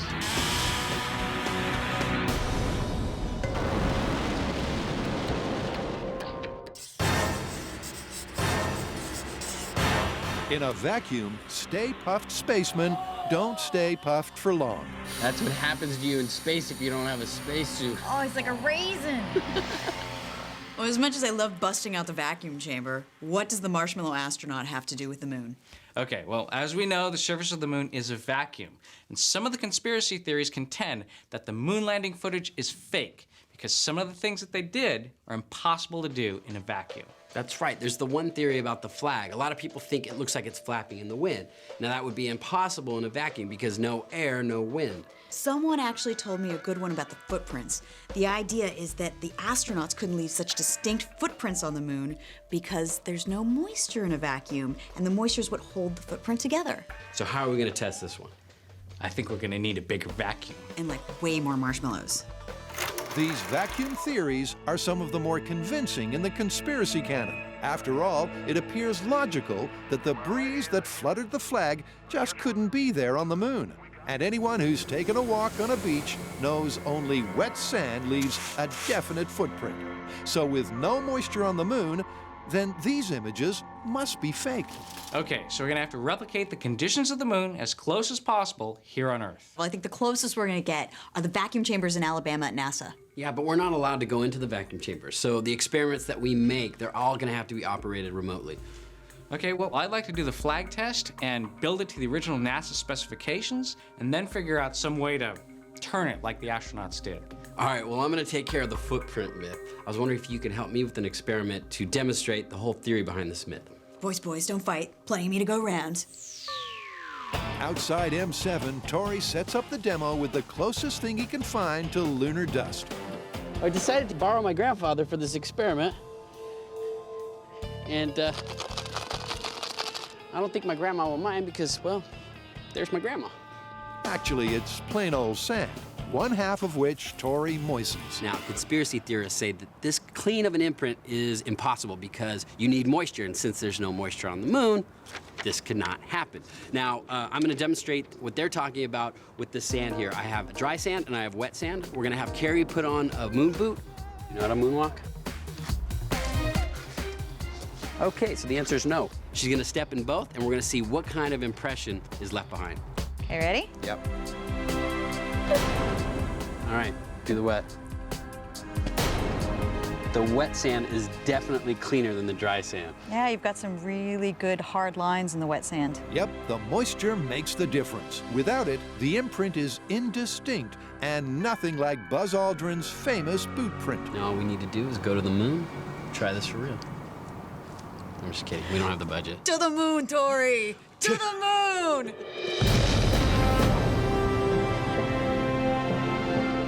Across the web, there's a host of hoax theories claiming NASA faked this footage. Look at the size of that rock! And a ton of TV covering the conspiracy claims. But no one has actually taken the time to test them. Until now. We'd like to dedicate the first steps of Apollo 17 to all those who made it possible. The next task in our moon myth-busting is this photo here. What conspiracy theorists say is that he's too well lit. You can see him clearly, yet he's in this black shadow of the LEM. There's only one light source on the moon. That's the sun. Conspiracy theorists claim there must be a second one making him visible, and we're gonna find out. And to do just that, the guys are going to shine a substitute sun on the very model of a modern miniature landing module. Oh, and a surprisingly talkative toy astronaut. This is my 1/6 scale model of Neil Armstrong. I can tell it's Neil because he's got the red Commander of the Mission stripes on his suit. What's that, Neil? We really went to the moon. I know. But the thing is that in order to prove that, we got to take some photographs, and to take some accurate photographs, I got to make a ship for you, a home for you. Okay. So these rolls of paper behind me are actually a lunar landing module in Potentia, which I'm about to slap together. And courtesy of what's known in the editing biz as a few jump cuts, here it is. Conspiracy theorists are saying that the shot had to have been faked using a fill light. Personally, I think it's because the moon's surface is reflective. And when you think about it, you look at the moon on a clear night, it's obviously reflecting light back at you. That's why you see it. The question here is it enough to create this shot? To test Jamie's hypothesis that the mythical fill-in light is simply sunlight bouncing back off the moon's surface, the guys black out the set. Behold our moon landing set. Because it's all about reflectivity, we put blacks all around the shop, covered the whole set to eliminate any spill, any reflected light that's not coming directly from our moon's surface. That's the landing module, astronaut, lights, and camera sorted. Dude, this looks so cool. The only missing component is a moon dust analog that accurately reflects the reflective quality of the real stuff. The dust that covers the moon is called regolith. When the sunlight shines upon the moon, regolith reflects a certain amount of sunlight back towards Earth. That reflective quality is called its albedo. Now, the albedo of moon dust is between 7 and 10%, according to our sources at NASA. To make our version of regolith, we used Portland cement and charcoal powder. Now, to measure the albedo, or reflected light coming off of it, we used a light meter and our fake sun. 8%, dude, that is perfect. What we just showed with this test is that our sample regolith has a reflective index of about 8%, which makes it ideal for us to test with. The best part about working with Jamie is that he doesn't need a dust mask. The reason he's not wearing one is because his mustache provides all the particle filtering he needs. The mock-up moon's ready for its close-up, so it's probably time to up the jeopardy. Cue our resident drama king. This is the moment of truth. We've got an accurately shaped and textured moon lander, and we've concocted an accurate moon surface that has the same reflectivity index as the actual moon. If the myth is to be believed, our astronaut on the dark side in the shadow of the lander is gonna just fade to total black when we try and take a picture of him. All right, you ready? I'm set. All right, here we go. Taking the photo. Let's see. There it is. Oh, there you go. He's standing full on in the shadow, and you'd think you wouldn't be able to see him. He'd be dark, but he's not. He's in brightest day.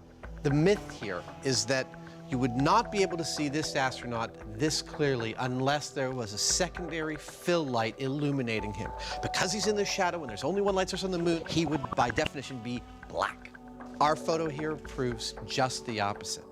That with a single light source, with the surface of the same reflectivity as the moon, our astronaut is clearly visible, busting that myth. Well, I think we have enough evidence to wrap up the photography portion of our moon myth testing.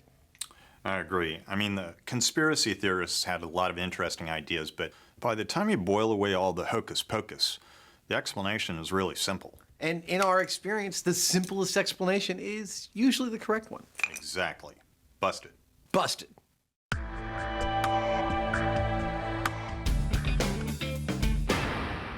Cary, Grant, and Tori are taking on tales from Moon Hoax HQ.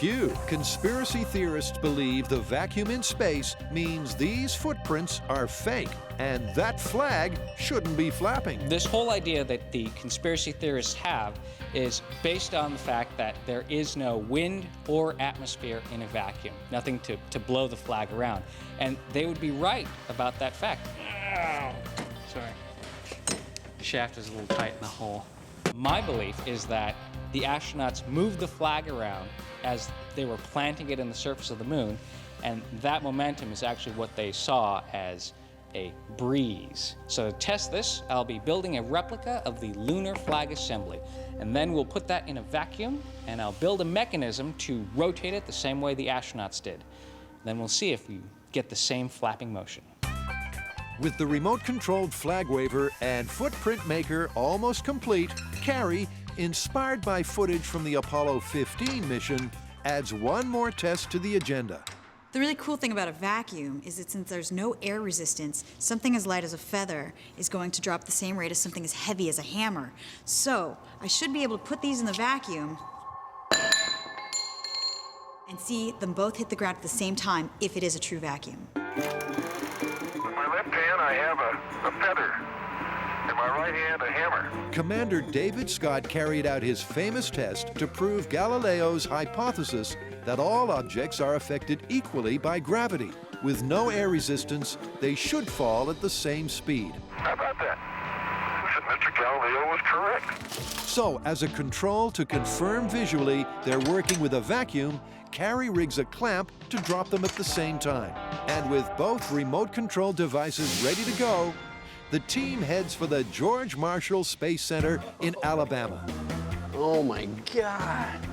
So these are all vacuum chambers? How great is that NASA is opening their doors to let us come in and test this myth? That's how confident they are that this is a myth. All right, close the door. Let's see if we can pull our feelings out. You know, I heard this was actually a fuel tank from a Saturn V rocket that they converted into a vacuum chamber. They're just like us. They recycle their old stuff. And to show us their recycled stuff is NASA vacuum technician Michael Terry. So you know how to use this thing? Oh, yeah. And you're actually going to let us use it? Yeah, I think I will. Let's just be careful. He's obviously never seen the show before.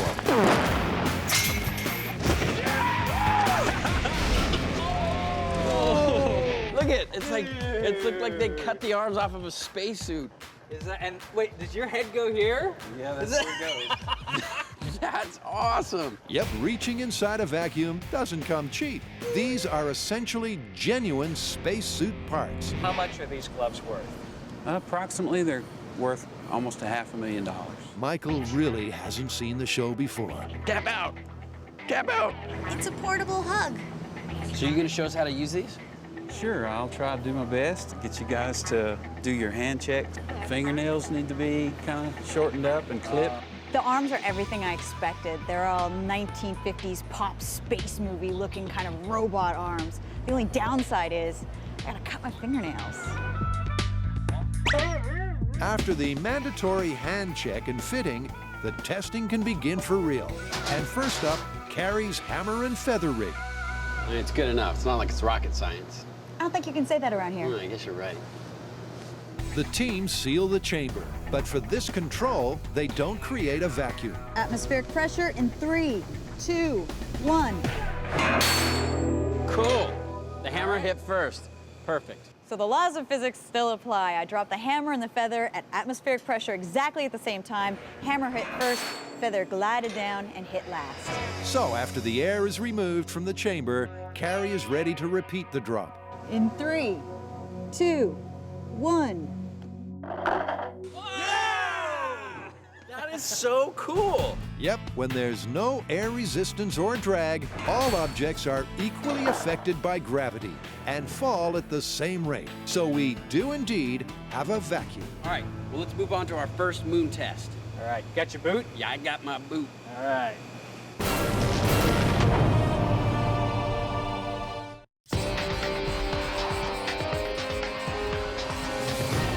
You know, one of the other ways that conspiracy theorists claim NASA botched up their faking of the moon landing is evident, they say, in the movie footage of the astronauts jumping around in the moon's gravitational force. They say it was all done with camera trickery. Like messing around with the frame rates and stuff. Yeah, which falls into the category of special effects, which should be a cinch for us to test. I agree. Let's do it. The myth states that this famous footage was faked by slowing it down.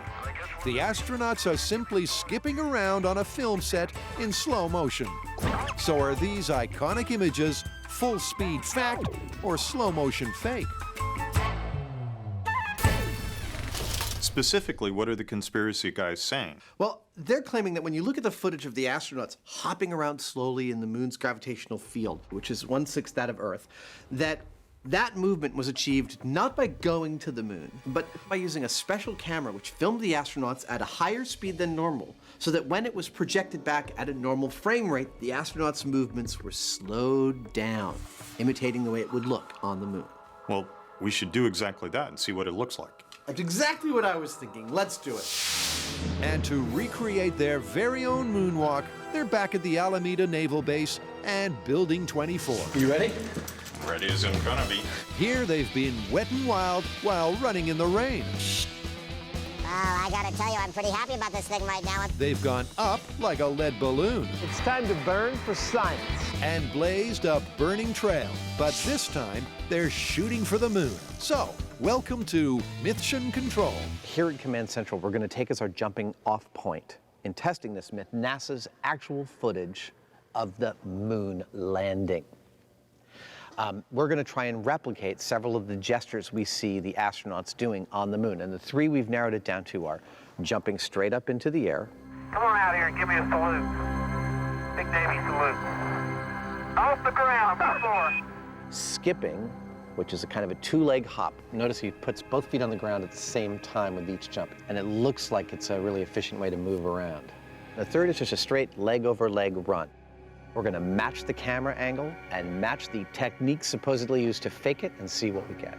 With those three actions and camera angles in mind, we can begin phase 1 of the test. As a point of comparison, Adam will simply recreate the myth. In full costume, he'll run, jump, and skip as if he's bounding around on the moon, and then we'll slow down the tape and take a look. This is called the Snoopy cap. It's the MythBuster motto. If it's worth doing, it's worth overdoing.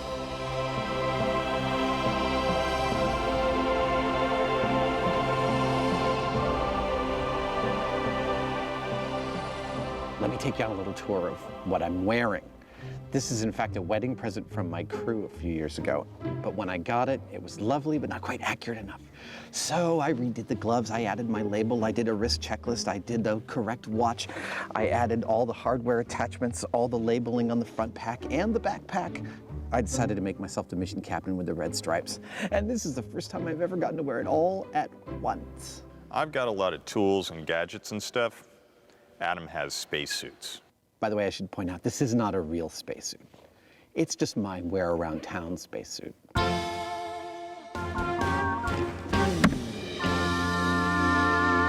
on out here and give me a salute. Cary Grant and Tori are tackling the moon landing hoax theories that involve a vacuum. Some of the first words spoken from the moon's surface answered the simple but powerful question. It's almost like a powder. What did it feel like? I can see the footprints of my boots in the fine sandy particles. But did Buzz Aldrin really make such an impression on the moon? To find out if moon boots make boot prints, Tori's borrowed the real deal. Look what I got, a real moon boot. Wow. Isn't that cool? That looks just like Adam's. Yeah. So this is the actual article. Yep. Now all we have to do is put it on the moon stomper, smash it in some dust, and see if it leaves a footprint. This conspiracy theory is pretty interesting. They say that because there's a vacuum on the moon and there's no water vapor, Does that fit? You feel your toe there? you can't leave a clear imprint from your boot the way they did in the photos from the lunar landing. I'm not so sure about that. With just 840 pounds of lunar material returned to Earth from all of the Apollo missions, there's not much of it to go around. So for this test, NASA has given us a lunar regolith simulant. It's manufactured to test equipment that is going to the moon. It's very similar to lunar dust in the fact that each particle is very sharp. Dirt on Earth has been weathered, so it's very smooth. So this is as close to lunar dust as we can get. That's likely to be the key to this myth, a comparison of the physical properties of sand and lunar regolith. Down here, a footprint in dry sand collapses because the weathered particles can't bind together without water. But up on the moon, other bonding agents are at work, one of which, the irregular and jagged shapes of lunar dust, could cause it to stick together in those famous boot prints.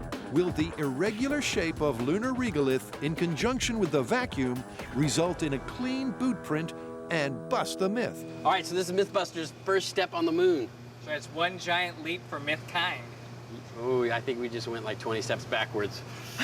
Give it a shot. All right. The rig is ready to take its one-legged step, and the vacuum chamber has been vacuumed. Boot stop, vacuum. Here we go. In 3, 2, 1. Yeah! Take that! Yeah! It works! In your face, conspiracy theorist! Yep, it really does work. Moon landing 1, conspiracy theorist 0.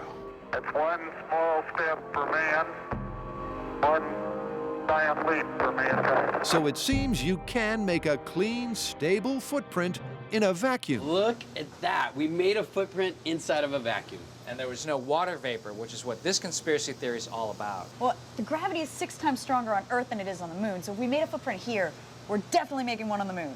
So I guess this conspiracy theory is busted. Busted. Busted. Now NASA will let us out of here.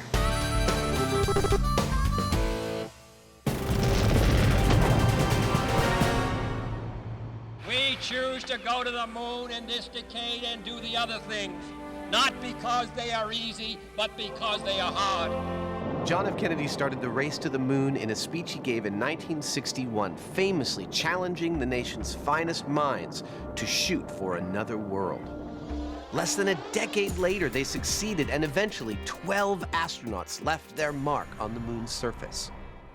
Or did they? To find out, Adam and Jamie are testing the myth that to fake the footage, NASA filmed it in a studio and then slowed it down. Now, I've seen the movement. I'm going to try and practice jump here. And to test that claim, Adam and Jamie will do exactly the same.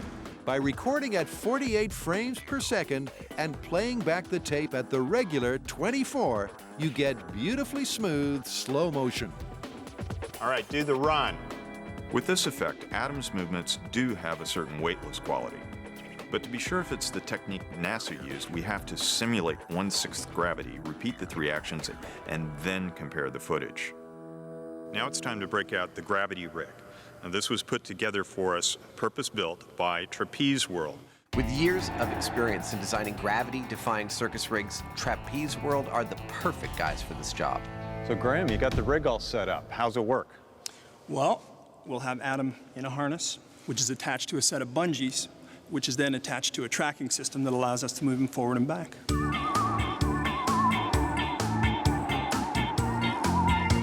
Okay, well, I can see it works. Let's get Adam in it.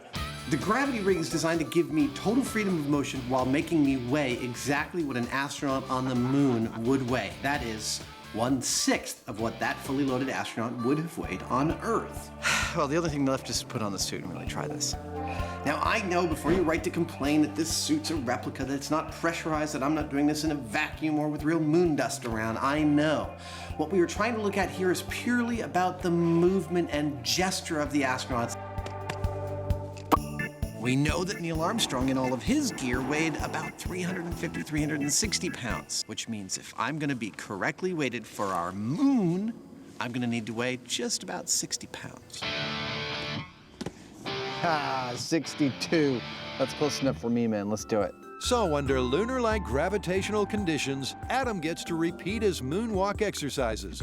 But the difference between Adam and Armstrong is NASA's rigorous training regime. It's a thing to wear a rig like this. It takes a lot of stamina.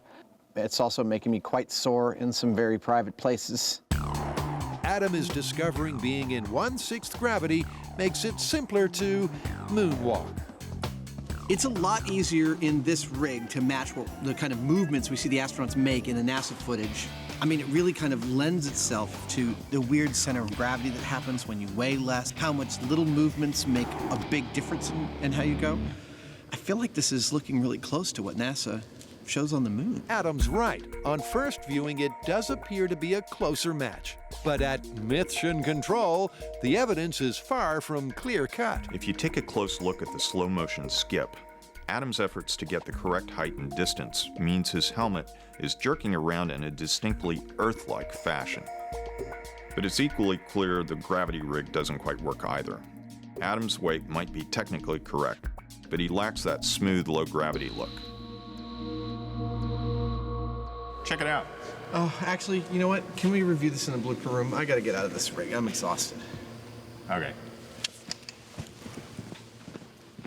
Big baby.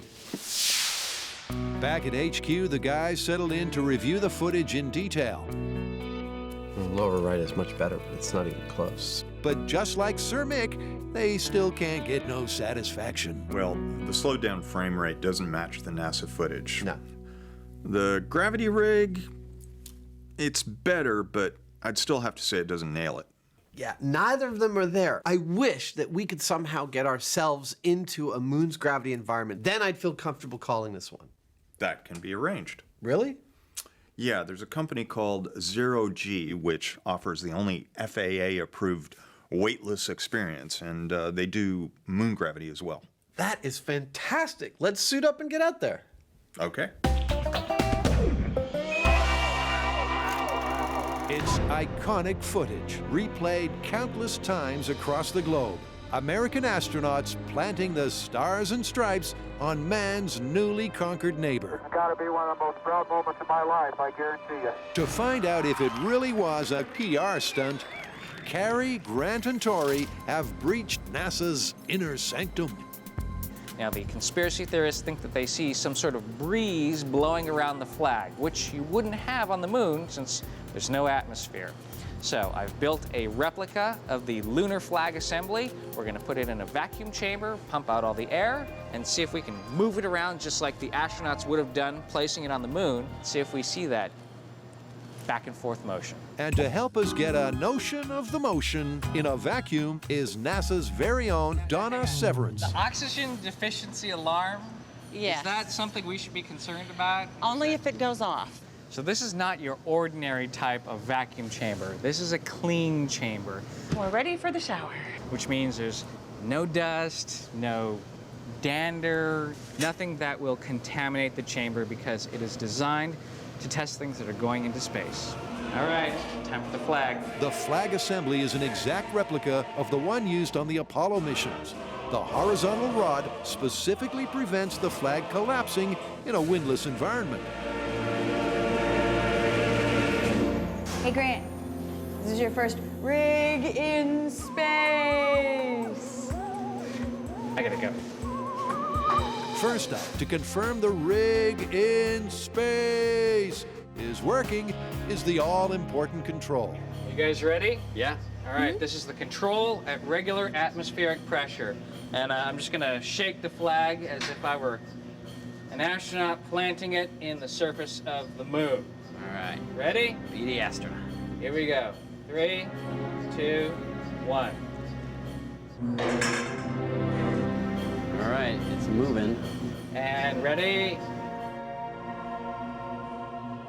As expected, the momentum of the twisting and turning quickly dissipates, and the flag is stationary in no time at all.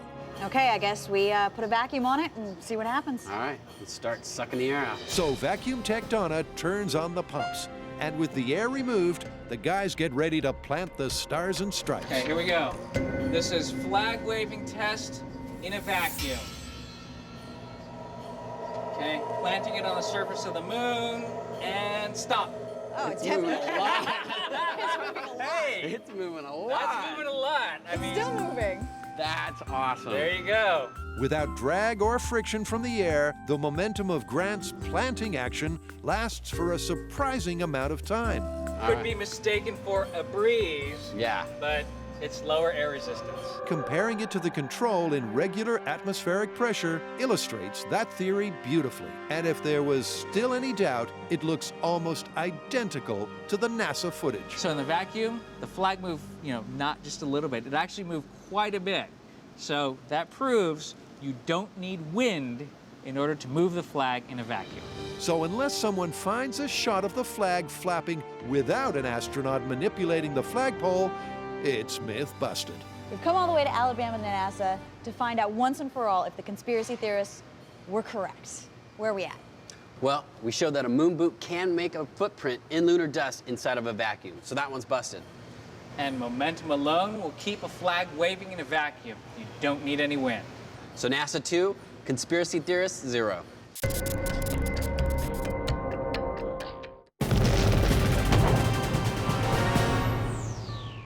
Adam and Jamie have already seen that NASA didn't slow down the film to fake the Apollo mission moonwalks.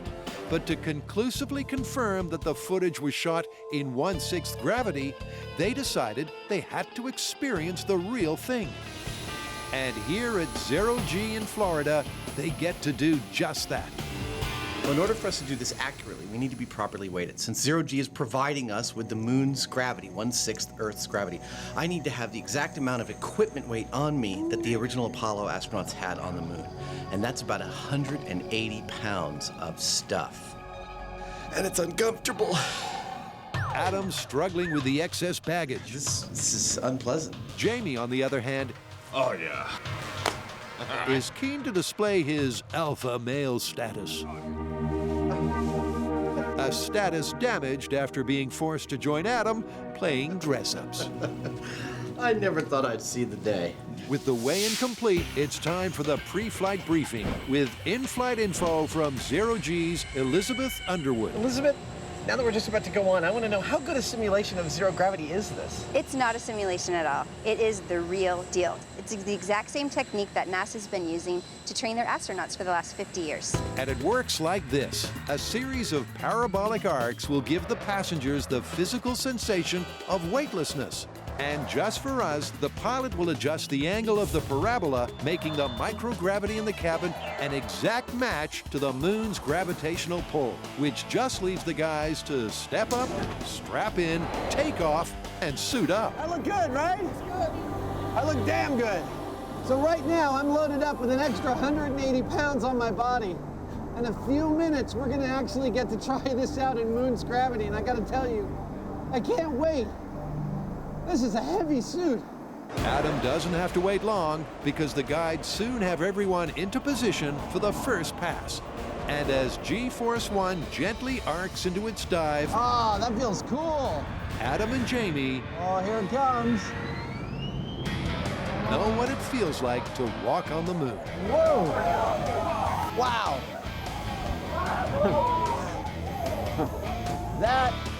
That's 100% wacky right there. Calibrated to match the moon's gravitational pull, the guys just get time to take it all in before the call goes out to hit the deck. Because as the plane begins to pull out of the dive, the G-forces go into the positive. there is a cost to being weightless. The other end of the roller coaster, you've got almost twice Earth's gravity. That's kind of terrifying at first, isn't it? Yeah, it is. I've never experienced anything like that. It is really disconcerting to first weigh double your weight and then 1/6 your weight. In fact, at 1/6 my weight, I felt pretty much weightless. I felt like I could jump 10 feet in the air. This is a first, even for me. Now that the guys have their bearings, the testing can begin. Ready? Adam copies the same run and skip as before. Good job. This time leaving out the jump because of height restrictions in the cabin. The movement felt totally natural as soon as I started doing it, and all the NASA footage makes sense to me now. The skipping they did is a totally efficient way to move in that gravitational pull. I couldn't think of a better confirmation for the NASA footage than trying this myself. When Adam was walking or running, he was experiencing the exact same thing that Neil Armstrong would have on the moon. It was 1/6 Earth's gravity. Adam did a great job with the bungee cords. It looked pretty convincing, but being here on this plane in microgravity and watching him, it's totally different. Nothing really compares to what we saw here on this plane, so as far as I'm concerned, they went to the moon. Dude, that was awesome. We have been very thorough here.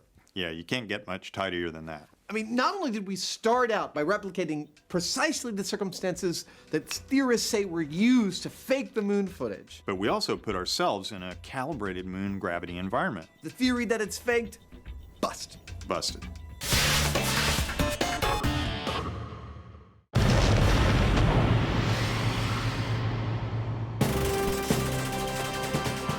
When the team began their lunar lunacy jigsaw puzzle, Say hoax. Hoax! they knew they couldn't cover every conspiracy cheerleaders claim. This is the moment of truth. But the few pieces they have put in place That means it's busted. Totally busted. tell the same story. In your face, conspiracy theorists! With the fat lady waiting impatiently in the wings, there's time for just one final test. And not just any old test, but the ultimate proof of man's moon mission. To really put the final nail in the coffin, we should build our own rocket, which we've done before, and go to the moon, collect some of the Apollo hardware that was left there, and come back and we'll prove that man actually was on the moon. I wish we could do that. I have, however, the next best thing. What's this? A reflector. In fact, it's called a retroreflector, made up of many tiny prisms just like this. And did you further know that the Apollo astronauts were nice enough when they visited the moon to leave several of these on the surface so that Earth-bound scientists could point lasers at it and gather information about the moon? So what you're saying is that we get a really big laser and point it at the reflector on the moon, and if we get a signal back, that means that we were in fact there. Precisely. Okay, it breaks down like this.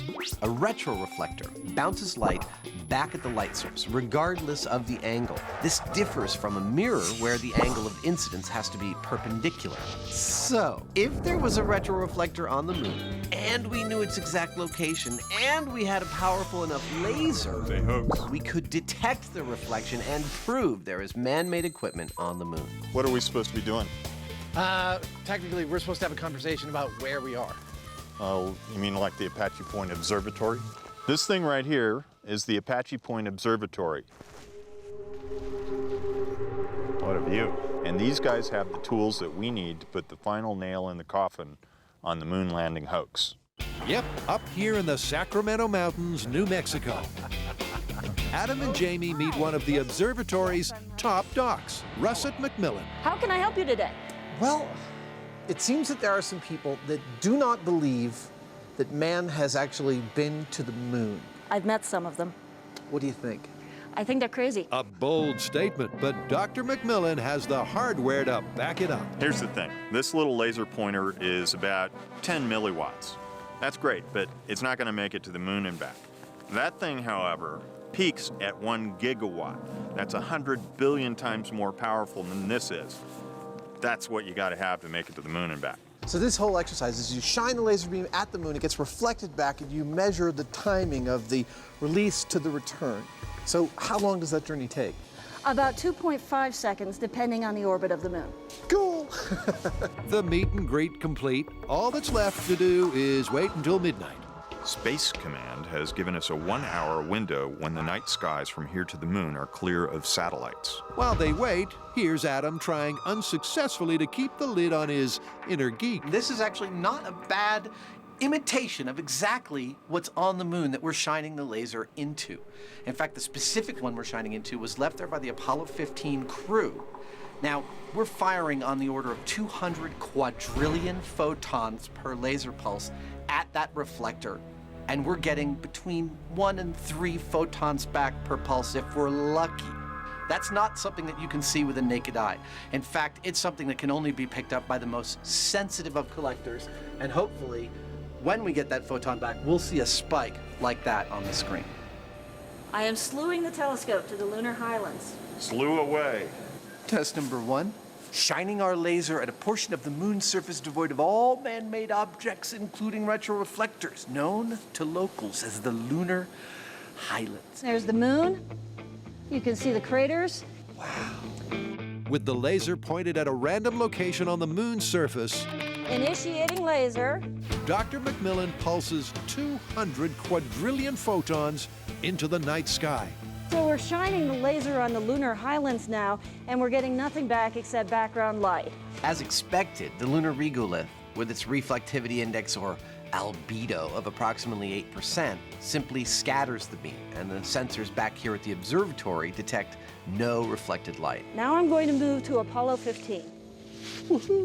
Apollo 15, crewed by Scott, Irwin, and Warden, set down at the base of the lunar Apennine Mountains, which is where they placed the retroreflector. Wow. That's the location where Apollo 15 landed on the moon. That is so cool. Initiating laser on retroreflector from Apollo 15. And there's a spike beginning to stand out. Is that it? That's the return from Apollo 15. Light returning from the laser retroreflector at exactly the wavelength and distance that we were expecting. That is so cool. I know you do this like 100 times a year, but it's really thrilling to watch it happen right in front of us. Not just thrilling, but conclusive. Look, I'd love to go to the moon, but I can't. At least not right now. So we did the next best thing. We shined that laser at the moon on the second test, and we got a clear spike back. Photons came back to our receptor. Now, the only way that could happen is if there was a piece of man-made equipment up on the moon to reflect them back. So get over it. There's no conspiracy here. We've been there. We've done that. So the team have busted everything before them. What's that, Neil? We really went to the moon. And compounded those 5 results with evidence of lunar-bound man-made equipment. This moon mystery jigsaw puzzle is complete.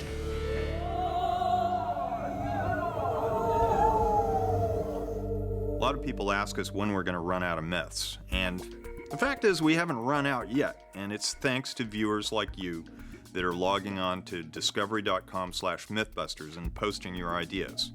So if you've got some, post them. We might just use them.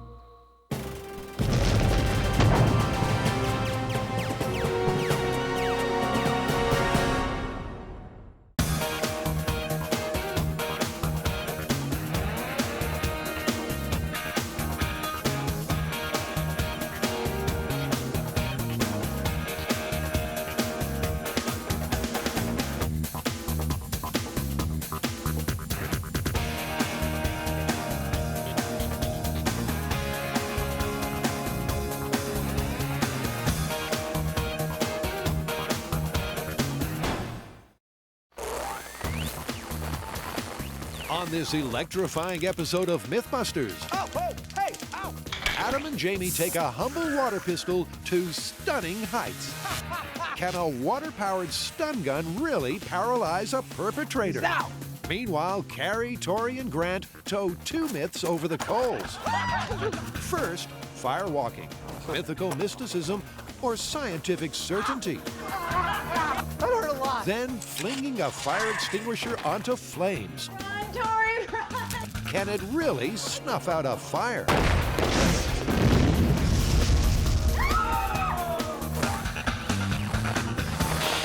Who are the MythBusters? Adam Savage. Get to the chopper! And Jamie Hyneman. When in doubt, C4. Between them, more than 30 years of special effects experience. That was it. Joining them, Tori Belleci. Who's gonna lose their teeth today? Grant Imahara. So it's one giant leap for mythkind. And Carrie Byron. I went from totally optimistic to a little sketchy. They don't just tell the myths, they put them to the test.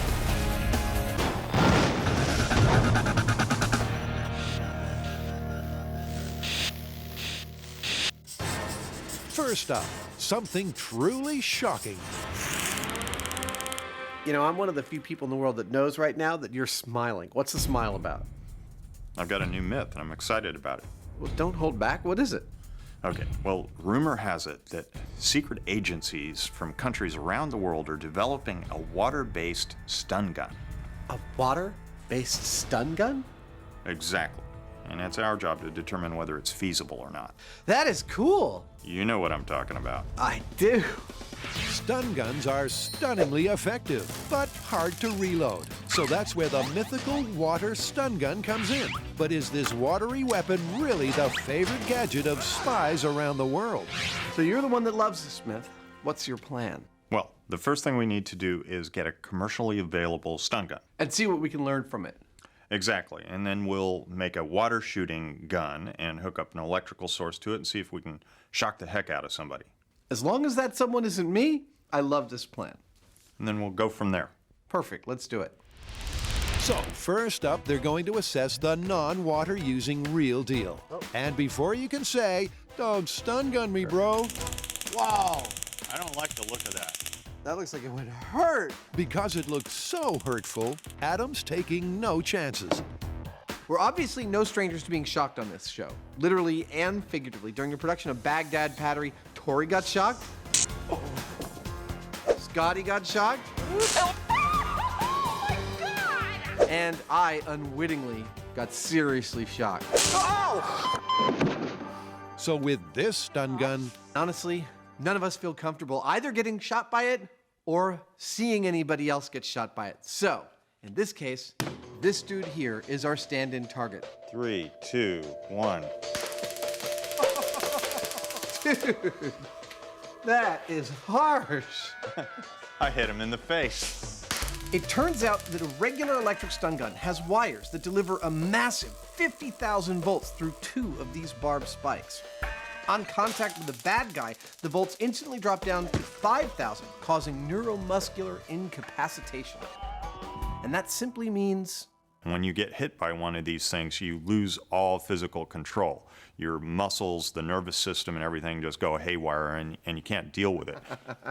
Here at the MythBusters Electrolysis Clinic, we use the latest techniques to make sure those pesky hairs never come back. So that's what the commercial stun gun can do. It's got a range of 15 feet. It puts out an initial charge of 50,000 volts, which drops to 5,000 volts on contact, causing neuromuscular incapacitation. But can an electrified water stream trump this trilogy? Well, just in time, a delivery's arrived by mail. Water pistols. Can a toy become a weapon? See, the thing here is that in order for the electricity to be communicated to our victim via water, the water stream has to be continuous, i.e. laminar for you engineers out there. So I've got an arm full of all the latest water shooting toys. We're going to shoot them on high-speed camera and see which ones give us the flow we like. First up, Adam sees red. By adding this dye, the water stream should be easier to analyze on the high-speed camera. This is the Hyneman at his most vulnerable, working with red food coloring. His white shirt could be desecrated at any moment. With these spotless scientists still intact, the water pistol testing can begin. Little football coming up. 1, 2, 3. You know, it looks like it's breaking up after just a couple feet or so. And that's something the high speed clearly shows. The moment it's out the barrel, the water breaks up into hundreds of distinct droplets. A 15-foot continuous laminar stream, this ain't. Cue the 2-chamber deluxe edition. I've got high hopes for this one, but we'll see. But that breaks up too. They pull a different pistol, and another, and another. But they all break up, meaning there's no path for any charge to travel through. What's next? It's the last one. It doesn't get any simpler than that. It's just a big tube. Yeah. All right. Let's see what it does. With only one potential pistol to go, it's the Myth's last throw of the dice. All right, I'm ready. Like the others, this fun gun sure is a super soaker. But is it laminar? That is by far the best one we've tried yet. At last, the high speed gives it the thumbs up. A 15-foot totally continuous laminar flow. Now the question is, can we get electricity into this stream? Can we get it to a person? And when we do, is it a reasonable stun gun?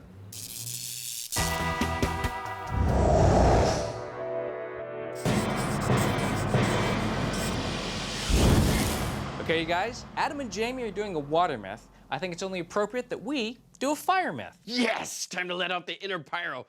Fire. We've got 2 myths you can unleash it on. First, if you throw a fire extinguisher into the fire, will it explode and extinguish the fire? Oh, that sounds dangerous. And second, we're going to be looking at walking on hot coals from a scientific perspective. Kick ass. I've always wanted to walk on fire. All right. Hold your horses, Tori, because first up, it's fire meets fire extinguisher. According to our fans, the myth goes like this. If you fling a fire extinguisher into a fire, the heat builds up pressure in the tank till it ruptures. Then all the retardant spills out and douses the fire. Or does it? Okay, so how are we going to test this one? Well, this one's pretty straightforward. I say we just build a giant fire, put the fire extinguisher in, see what happens. You know, there's not a lot of specifics to this myth, so let's take the 3 most common fire extinguishers with us. So that would be water, chemical foam, and carbon dioxide. Yeah, you did your homework. Always do. And before the team further fan the flames of their pyromania, Tori, of all people, coordinates the experiment's safety features. So what's gonna happen is, I'm gonna stick my fire extinguisher up here like this. So I hit the quick release, and the fire extinguisher goes in the fire.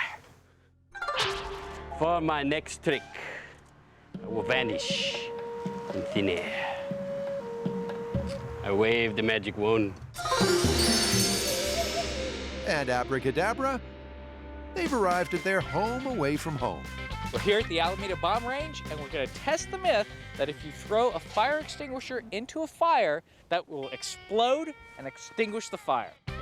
Yep, the guys intend to put the blowtorch on 3 everyday types of fire extinguisher. The myth that a fire extinguisher can fall into a fire and extinguish the entire fire is sort of general. It doesn't tell what kind of fire extinguisher. So we went and got every single kind we could. We have water, we have carbon dioxide, and we have chemical foam. One of these might work. First up for the slide ride into the fire is the most common type of fire extinguisher, CO2. And to understand why carbon dioxide is used as a fire retardant, here's Fire Physics 101. Fire needs 3 things in order to burn: oxygen, fuel, and heat. Remove one, and the chain reaction fizzles out. Which is exactly how CO2 works. Being heavier than air, it blankets the flames, replaces the oxygen, and the fire triangle collapses. But if you chuck a high-pressure CO2 canister onto a fire, will it actually blow up and put the fire out? Now this one is under the most pressure, 800 PSI, but it's probably the least likely to explode because it has a pressure release valve, and this prevents it from exploding. And carries cocksure, it'll be a fizzer. There is no way a fire extinguisher is going to fail so catastrophically that it explodes and then extinguishes the fire. But despite everyone's conviction, she and Grant hunker in the bunker, while Tori, with his pre-flight check complete, launches the CO2 tank. Ready? Ready? Run, Tori, run! And then beats a hasty retreat. Down the hill, Tori only just has time to get his breath back. It sounds like something's hissing. Yeah, the safety valve released. Before the experiment fizzles out, as the pressure relief valve does its job. And 15 minutes later, it's empty. It's a good testament to the safety feature that's built in there. It's designed in an overpressure situation, such as raising temperature, to vent all the CO2 safely. As far as this myth goes, it's busted for the CO2. Hold your flaming horses, Grant. There are still 2 other types of extinguisher to test: water and foam. And unlike the CO2, neither has a safety valve. Will flinging a fire extinguisher into a fire make it explode and put said fire out? Carrie, Grant, and Tori have tried a CO2 canister, but it was a fizzer. So, how about a water extinguisher? It's a relatively simple system. This is a pressurized tank, and it's meant to have both liquid and gas in it. Put this in the fire, heats up the water, creates steam, increasing the pressure, and hopefully rupturing the tank. Unlike the CO2 tank that's stored at 800 psi, The water extinguisher is only under 100 psi, but it has no safety valve. And we know what happens when you add heat to a sealed water container. When Jamie and Adam did exploding water heater, they found that by having less water in their pressure vessel, they could generate more steam and thus a bigger explosion. But what we're after here is actually putting out the fire. So I'm not going to empty the tank all the way down to the bottom. I'm just going to empty halfway because we're still going to have some water to try and put out the fire with. So while our twisted fire starters do their thing, let's get a prediction from Carrie. Even if there's a rupture, I don't see the fire going out. This is a big fire, and I just don't think that there's going to be enough explosion to put it out completely. All right, so the fire is ready. So this is water extinguisher. All right, let's do it. In 3, 2, 1. At over 1,000 degrees, the burning coals rapidly convert the water inside the tank to steam under ever-increasing pressure. And remember, there's no safety valve on this one. Hopefully we'll get a rupture. So then water will go everywhere and put out the fire if the myth is true. If not, it's busted. Yep. Right. And 5 minutes in... Oh, look, it's ruptured. It's actually spraying out water right now. But the volume of water is insignificant compared to the size of the fire. No explosion, no fire going out. No. In fact, right now, that's not any more effective on the fire than, like a tea kettle. Yeah. It's going to take something with a little more kick to snuff out this fire. But at the 9-minute mark, the canister has conniptions. We almost took out the thermal camera. It actually came at us. Obviously, the tank didn't vent the steam fast enough. When the pressure got too high, something had to give. Now, it didn't explode or put out the fire, but it did turn into a little rocket. And the whole can, flipped over, and then it went straight at us. But as far as the myth goes... So far, this myth is looking busted. Yep, so far that's 2 in the busted bin. But up next, the foam fire extinguishers in the firing line. Next up, chemical foam. Now this is an aqueous film-forming foam. This is for Class B fires, which is flammable liquids like solvents or oils or that sort of thing. Tank's rated for 300 psi, but just like water, they only fill it to 100 psi. We're gonna throw this in the fire, see if it explodes and extinguishes it. And just like the water-filled tank, it has no safety valve. And of course, it goes without saying, this shouldn't be attempted at home. I think the fill valve will be the first thing to go. It'll hiss out. And potentially, we could have another mini missile. But as far as explosion goes, I don't think so. Here we go. Foam extinguisher in 3, 2, 1. And in she goes. We got 9 minutes before the last one blew. You gotta bring cards? Now, let's do charades. Okay, you first. Okay. Two words. What did I get you? Sounds like...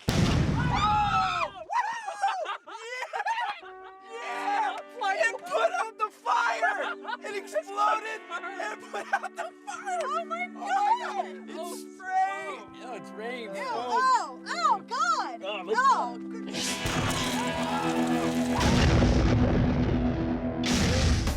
Yep, the foam-filled canister blew the fire into the next county.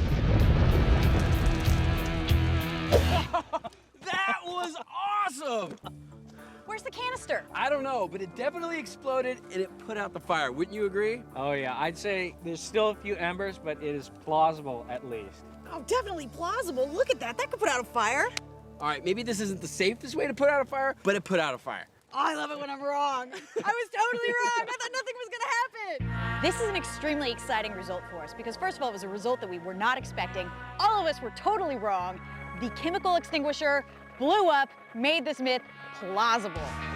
Yep, it blew out the fire all right, but not in exactly the same way the myth described. Put out the fire! It wasn't the sudden release of the canister's retardant that dampened the flames. The explosion simply scattered the fuel to the far-flung regions of the range. And this success has given the guys an idea for one more test. Another 800 psi CO2 canister, but this time with a dangerous difference. You know, there's no safety feature on the water or on the chemical foam, and that was kind of exciting. So we're going to see what if for some reason there was a fault in the system? What if that safety feature wasn't there? What would happen? Unnecessary? Sure, but it sounds exciting. Remember, these two are only under 100 psi. So can they extinguish a fire by taking the safety out of a CO2 safety valve?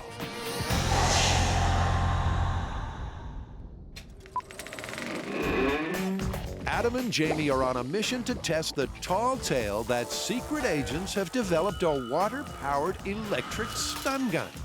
So it's water pistols at 15 feet. They've locked in the gun. Now they want to load it with electricity. So Jamie takes one water pistol and connects it to another. It's the basis for his water stun gun. To this, we're going to attach a stun gun to supply the electricity, so that when we fire this stream of water, we actually zap somebody. That's why we call it the Aqua Zap. And Adam's already seeing marketing opportunities. Allow me to walk you through some of the finer details of the new AquaZap water suspect acquisition system. This will be worn on your belt in the field. When you see a suspect, all you've got to do is find a source of some salt water, and normal table salt works just great. Draw up water into your tubes, and then aim at your suspect. Pull the trigger of this electric device right here. Electricity will travel through these two wires out to electrodes that are in the water stream, and when those water streams hit your suspect, ho-ho, they are yours, gift wrapped. So we've got our gun, we've got it hooked up to stun gun power. Now we need to test it. Well, what we need to find out is whether the stream of water is able to carry enough electricity to actually zap somebody. And I have a plan. And it works like this. You get a couple of buckets. You put a couple of metal plates at the bottom of the buckets. They're wired to a meter. You shoot water into the buckets. The electricity flows through the meter, and you can measure what you've got and whether it's enough to actually zap somebody. Not bad. It sounds a little complicated. Well, it is a little bit, but I happen to know a qualified electrical engineer, and we could bring him in. And that highly experienced engineer is Grant.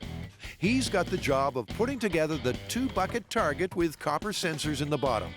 All will be revealed on his oscilloscope reader. And we'll know if the signal is being transferred to the target via the water by what we see on the electrical screen. Remember, here's what a regular stun gun can do. At 15 feet, the electric zapper hits the target at 50,000 volts. Then drops instantly to 5,000 volts for the paralyzing stage. And if this myth is true, the water version has got to do just as well as this, if not better. Think you can hit this target, dude? Piece of cake. With everything set, Jamie's ready to wield the wacky water weapon. So cue the sarcastic sidekick. I think it's clear that one of these is going to be on the belt of every police officer in the country inside of a couple of years, man. This thing's gonna shake things up. CIA, take note. This might be the moment of truth you've been waiting for. Did you get something? I did actually get something. Jamie's bullseyed the sensors, but the zap detector has brought up a dodgy reading. What it's reading like is that it's like it hasn't made contact with a person yet. And this means just one thing. Over to you, Grant. Now, interesting thing about stun guns, they have 2 phases. First phase, really high voltage, and that is to arc. Let's say you have an air gap, the barbs are caught in your clothing, whatever. It arcs so that it makes a connection, and that goes to the second phase, which is called the loaded phase. And that's where the stun gun actually does its work of incapacitating the target, and that is where we want to be. The bucket rig, preventing it from getting to that second phase. Thanks, Grant, but I, for one, need a graphic. Leaving the muzzle, the stun gun barbs spark at 50,000 volts, called the arcing phase, as they try to complete a circuit. On contact with the target, they hit the loaded phase, where the volts drop instantly to 5,000. 5,000 volts means the target isn't killed, he's just incapacitated. So for take 2, the bucket's kicked, so to speak, and there's a ballistics gel dummy in its place. Will this get them into the loaded phase they're looking for? We have put a pair of screens in that describe the 2 extents of where his heart would be if he had one. This allows us to measure the exact amount of electricity the stun gun applies to your heart when you get zapped. Jamie's locked and loaded for a test at point-blank range. 3, 2, 1. But even at that distance, it's not a good start. Looks like it's going into the loading phase, but the voltage is much, much less. It's hit the loaded phase okay, but the voltage is so low it wouldn't even stun a stink bug. So the ballistics gel test is already looking very shaky. Jamie tries again, this time from 5 feet away. Go for it. But now it's gone from bad to worse. This trace right here indicates that you never made it into the loading phase. But we did get a signal out of it. Yes, but it's still in the arcing phase. And that's not what you'd call ideal in a stun gun. It's not where you want to be if you want to stun someone. It's where you want to be if you want to potentially kill them. Oh, okay. Yeah. All in all, it's not going well. In a tedious, tiresome afternoon, attempt after attempt yields a totally different result. From no stun to death. These electricity myths really kick our ass, I swear. Which is Adam speak for this myth's heading due south. In 3, 2, Carrie, 1. Grant, and Tori are tinkering with exploding fire extinguishers. But more on that later. Next, they're mulling over the myth that walking on hot coals is mostly a mind over matter matter. You know, I've always been really curious about firewalking. Yeah, me too, and I've seen people do it, but they're always in like a trance-like state. So I was wondering, is that something anybody can do? Yeah, is it mind over matter, or is it a technique based in science and ultimately an explainable phenomenon? Exactly. Well, first, why don't we go talk to some experts, find out how they make the fire, if there's a special way to walk on it. All right, let's go find some firewalkers. So how exactly do you walk on red-hot coals without searing your souls? Better to be rare than well done. Many MythBuster fans think it's all down to mind over matter. For reasons completely unknown to science, the dancers emerge from this ordeal entirely unharmed. Or is it a matter of science? And to begin answering these, oh dear, burning questions, Carrie and Grant take a firewalking field trip. So we're here on a fact-finding mission. We're in Sonora, California, and we're here to observe an actual firewalking class being put on by the Firewalking Institute of Research and Education.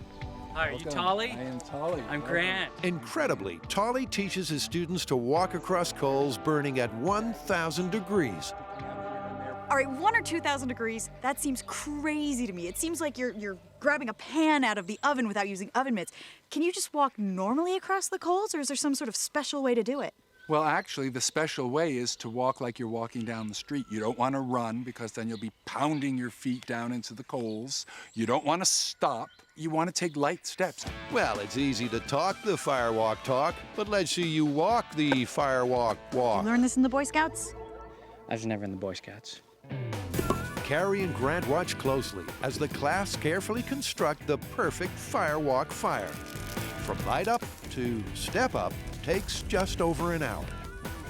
But after collecting some daunting data, I'm getting a top of about 1,300 Fahrenheit. Carrie is convinced that what matters is not what's in your mind, but how hot the darn coals are.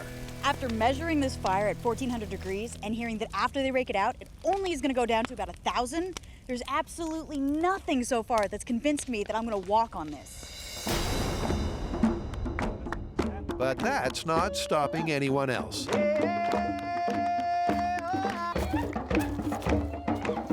The students, in their zen-like zone, glide across without a single injury. But before the team test it themselves, Grant, for one, wants some hard data. I've seen it done, but I'd like to have a little bit more scientific backing before I'm willing to risk my feet. So it's back to the shop where the science can begin. And to find out just how much heat gets to the feet, Carrie begins by fabricating a fake foot from heat-resistant silicone. Meanwhile, Tori, as per our expert's instructions, prepares to build the fire. So Carrie and Grant have done the research. They learned how to build a firewalk, and now we're gonna build our own in our parking lot. First, what we're gonna do is we're gonna lay down 30 feet of sod. That way we don't crack our cement.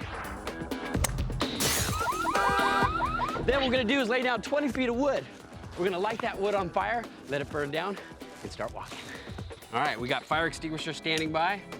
Got a hose standing by. Let's do it.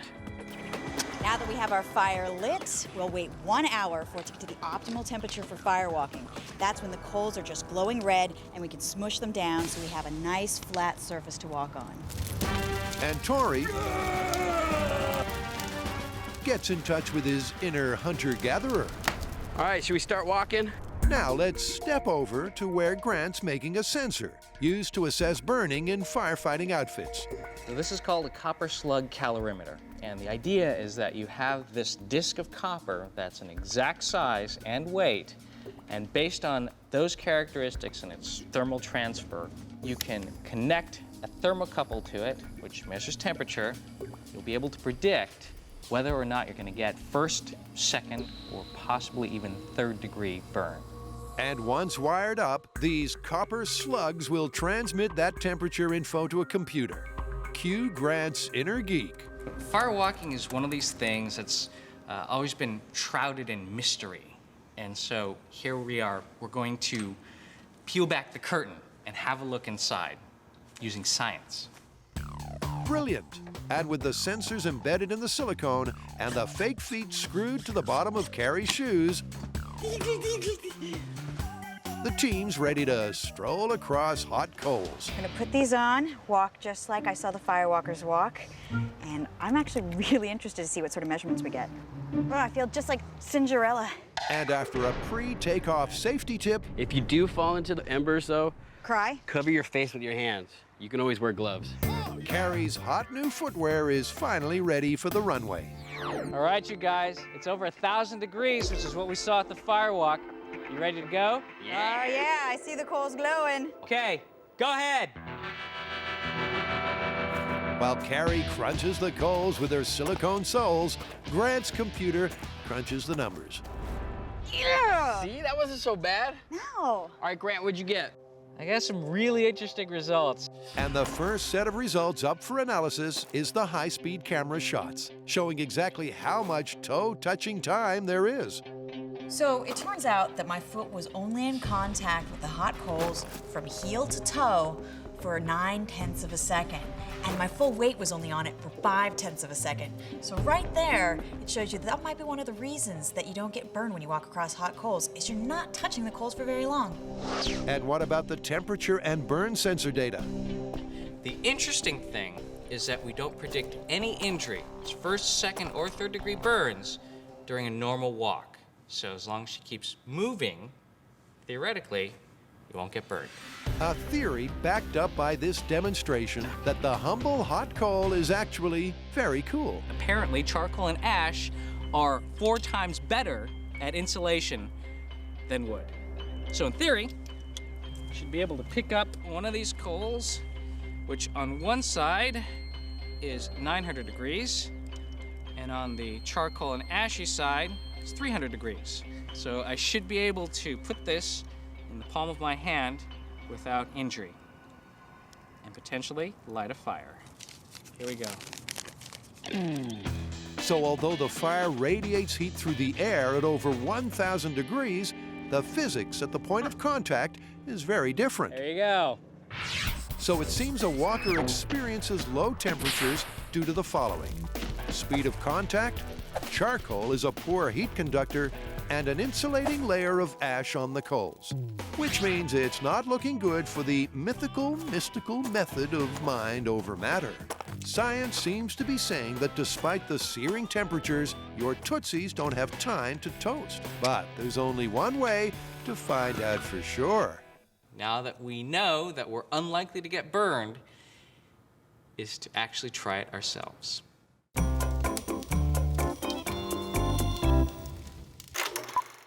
It's wham bam shoot 'em man as Adam and Jamie discover it's a dog's life testing the myth you can build an electric stun gun powered by water. but it hasn't been going well. Plan A involved shooting into buckets. Plan B into ballistics gel. And the results? Ropey.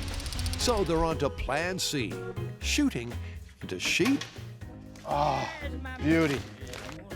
At this point, what I'm seeing is a test where we're not getting a lot of good data because we have so many variables. The firing of this thing, the waving of the water, and specifically the ballistics gelatin. I'm not convinced that it's exactly the resistance of human flesh. So we brought in the leg of lamb for two reasons. One, to eliminate that variable because it's very close to human flesh. It ought to give us a beautiful reading. And two, because I think Jamie's hungry and he likes cooking the experiments when we're done with them. And that's not the only change. To try to get to the arcing and loaded phases, they're going to house the water in plastic tubes. That will guarantee a laminar flow. Testing the AquaZap is actually quite difficult because it's hard to control where the streams of water are going. They can easily short out. The way the stun guns are designed with shooting out wires, the wires are insulated so you don't have that problem. So we're going to actually run water through tubes, and the plastic tubes will act as insulation. We should get more reliable results if we do that. Next, they stick electrodes from the electric stun gun into the plastic tubes and poke the tubes into the lamb. This is very Frankenstein. A little bit. Let's try from, what, the point blank distance, about 2 inches away. Yep. Okay, let's start with that. Firing. Yeah? It's working. Okay. Jackpot. It's recorded the arcing phase and the loaded phase. Awesome. This sheep would be paralyzed, big time. But it needs to work at a distance, so they move back. Firing at 2 feet. I got a signal. You got a signal? Is it a good one? Not bad. It's still a paralyzing jolt, but there's a problem. As we're moving away, it's getting lower and lower. They move back another 2 feet. 4 feet. You ready, Grant? I'm ready. 4 feet. Got something? Yes, we're still in the loading phase. Only just. The paralyzing potential's getting weaker and weaker. So it's dropping. Every time we move a foot out, it's dropping. That's right. What we're seeing here has everything to do with a property of resistance, of a medium's resistance to electricity. Wire's got a very low resistance. It loves electricity. Water, it's got a much higher resistance, and it increases significantly however much more water you've got to move through, which means every time we move 1 foot further away from our target, the water's applying more resistance and less electricity is getting to the target. It's not looking very good for the AquaZap here. Remember, the standard store purchase stunner works at 15 feet, so they retreat another 4 feet. Firing 8 feet. It's all heading in one direction, belly up. I think it's starting to break down because look at the current here. I do. It looks, it's still matching the curve somewhat, although it's definitely coughing up blood.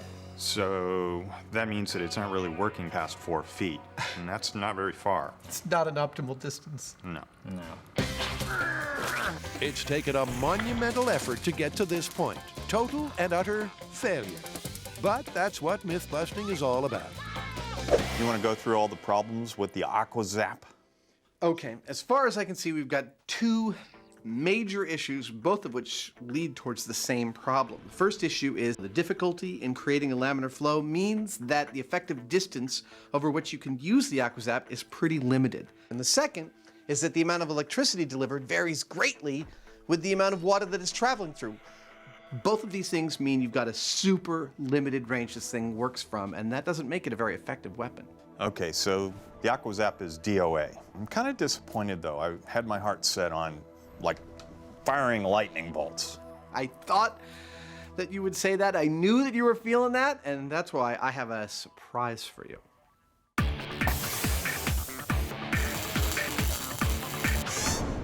In 3. Carrie, Grant, and Tori have been testing the tale that if you flame grill a fire extinguisher, it'll blow up and put out a fire.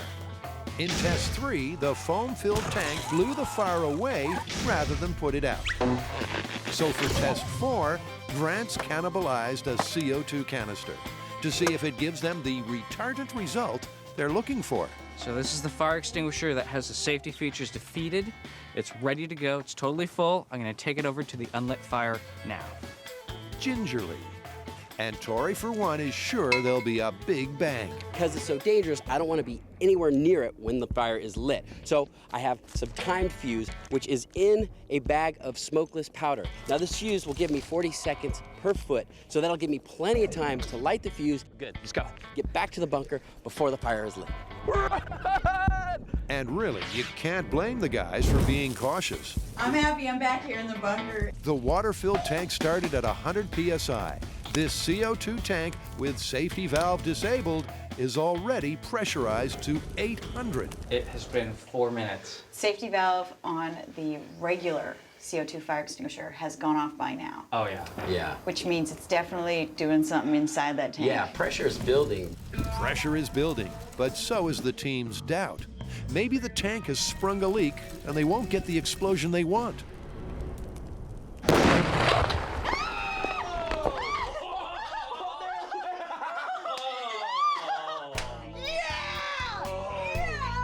Or maybe they will. And now everybody's happy. A warm campfire, good company, Don't see a fire. and a whopper of an explosion. Did you see how far the tank went? Officially, using the latest in high-speed camera equipment and ballistics analysis, I'd say you a long way. Look, it's a log from the fire! Hot? Fire? What do you know? Wow. Look at the fire, or what's left of it. There's a little left. It's almost totally out. All right, so this is the only part of the CO2 extinguisher that I've found so far. Look how thick that is. That's like a 1/4 inch. Yeah. Yep, it's busted all right.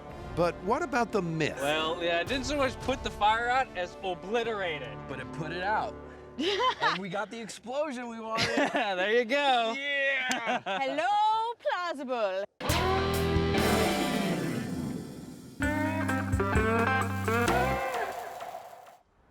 Carrie, Grant, and Tori are tackling the tall tale that a trance is your chance for a hot, cold crossing. Yeah. See, that wasn't so bad. But so far, the numbers predict that anyone can do it burn-free. However, there's only one way to find out for sure. So a hop, step, and a jump cut later. Does it seem like a stupid idea now? No. We've had a lot stupider ideas than this.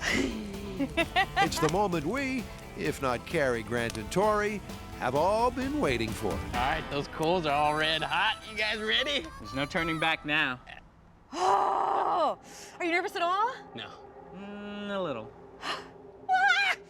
All right. After a few moments to psych herself up, Carrie's the first onto the foot fryer. Cue the dramatic music.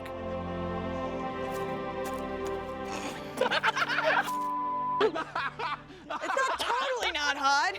Despite her levels of adrenaline shooting off the scale, Carrie makes it across safely and finds her feet unfried. It's doable. That's doable.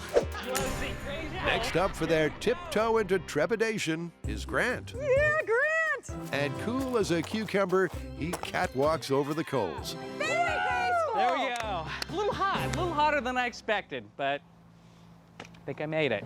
Which just leaves Tori. And true to form, he steps up and charges straight in. Sorry. Here we go. Before breezing across. It's not that bad at all.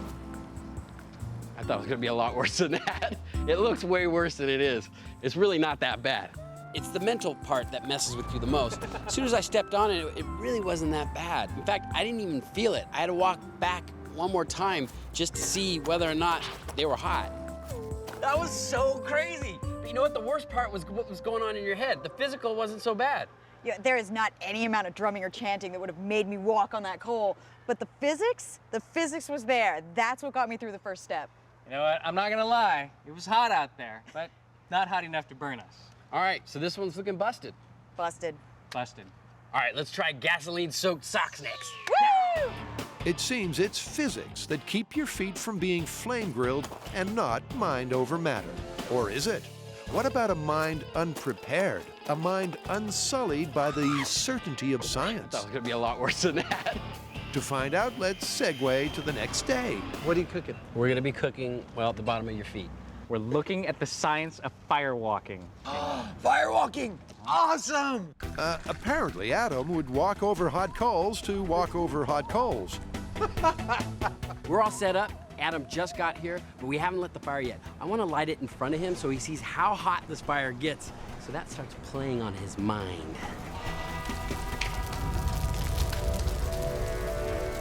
It's one thing to think intellectually that I've always wanted to walk on fire. It's quite another to feel the heat of 2,000 some odd degrees at my back.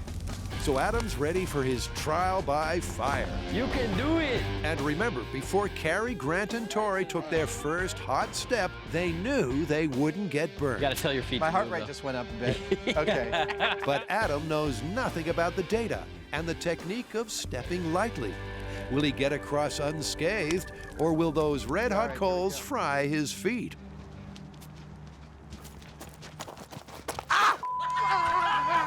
Ah, yes. Apparently so. Woo! Wow! That hurt a lot. Ow was going through my head.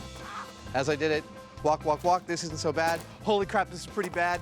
Ah! Like that. That's about the thought process. So it seems that it does matter what's in your mind, but only insofar as knowledge about technique and preparation go. With no prep at all, I think I made a classic mistake of speeding up and digging my feet into the coals more. Yep, Adam's hard marching method meant some of the coals stuck to his feet, giving them more time to conduct their heat. Ouch. Hey, it's me. And after a call home with the not-so-good news... So I just walked on hot coals, and I burned the hell out of my feet. Let's break out the burn cream and get this myth wrapped up. Oh my God, are you serious? I would have made it across if it weren't for you meddling kids. We didn't know that was going to happen. I mean, we all made it across just fine. Well, how do you explain that? Well, the science is all there. I mean, you can do it without burning your feet. I mean, it's not magic. Yeah, in the high-speed analysis, it looked like you were grabbing onto the coals with your toes. Yeah, you have like monkey feet and you're just picking those coals up. Okay, so what are you guys calling it? Well, it's clear that none of us had to be in a trance in order to get across the coals. Science still wins. It's busted. Busted. All right, see you next time. You're not hurt. You're right, I'm not hurt. Bye.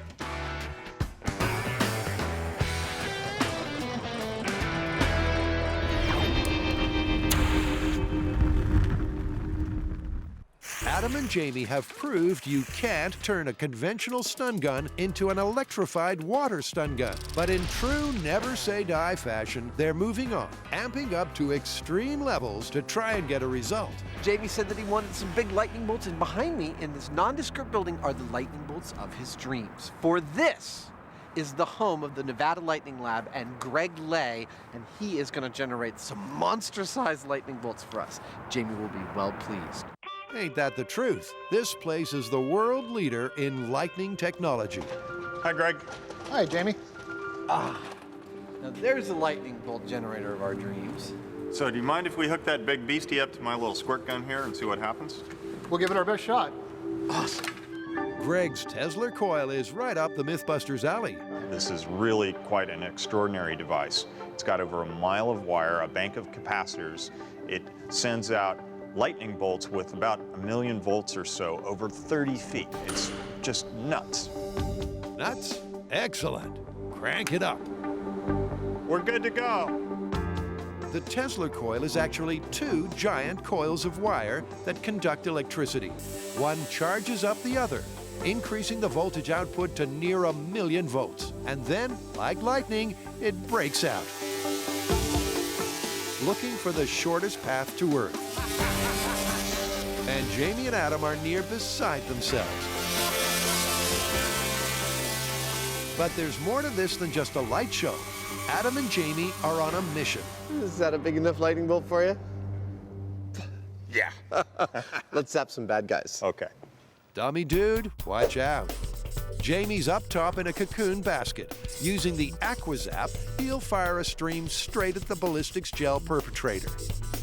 Can the 1,000,000-volt jolt juice up the stream and blast the bad guy?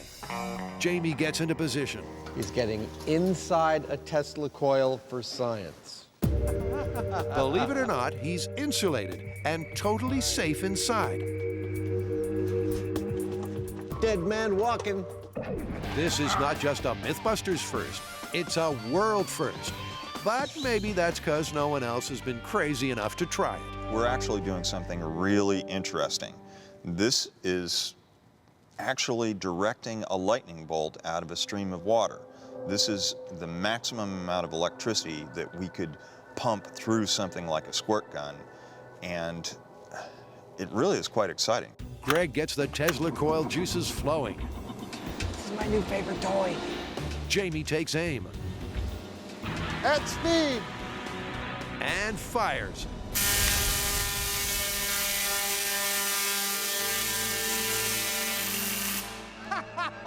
We hit him! Whoa, yeah! Bullseye. This time they've cracked it. An electric stun gun that runs on water. Nice work, dude! How you feeling? You got him! That was a nice shot. I could see right down the lightning bolt right to his head. 1,000,000 volts. And unlike a real perpetrator, our bad dude hasn't even broken a sweat. What a trooper.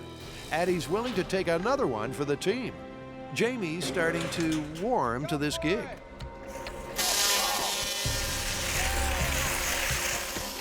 Done! He's out! This time the strike is even better. It's traveled right along the stream, 1,000,000 volts straight into the bad guy's brain. But it's thrown up a small design problem. Here's what I've concluded. You've got a perp, he's causing trouble, you want to subdue him. So, you get a crane. You crane in your 18-foot high Tesla coil, you bring a ladder over, you climb inside it, get a water pistol, load it up, squirt it at the perpetrator, and subdue him. In other words, it seems totally impractical. And along with the myth, the fun's done and dusted. I have to admit, I had high hopes for the water stun gun, but we did due diligence and it's busted. Yeah, I think it's pretty well busted. You're not going to fit one of those in a holster anytime soon. No, our work here is done.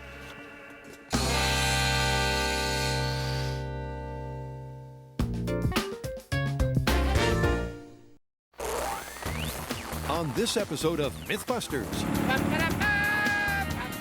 Doctors Hyneman and Savage raid the archives for a movie myth about a bike flip. If you poke a pole in the front spokes, will it really flip out? Timing was perfect. If you say so, Junior. And Cary Grant and Tori are Breaking Bad We're busting out of here, see? to test tall tales of prison breaks. They want to know if you can rappel to freedom using bed sheets, toilet paper, and hair? Ow!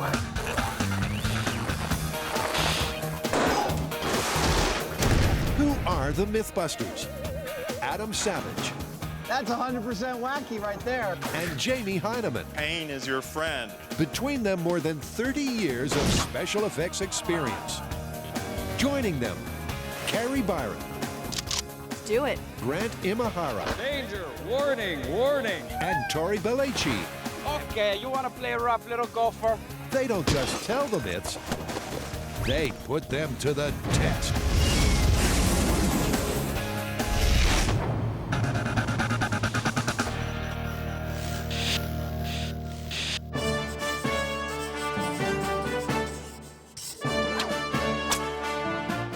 Let me guess.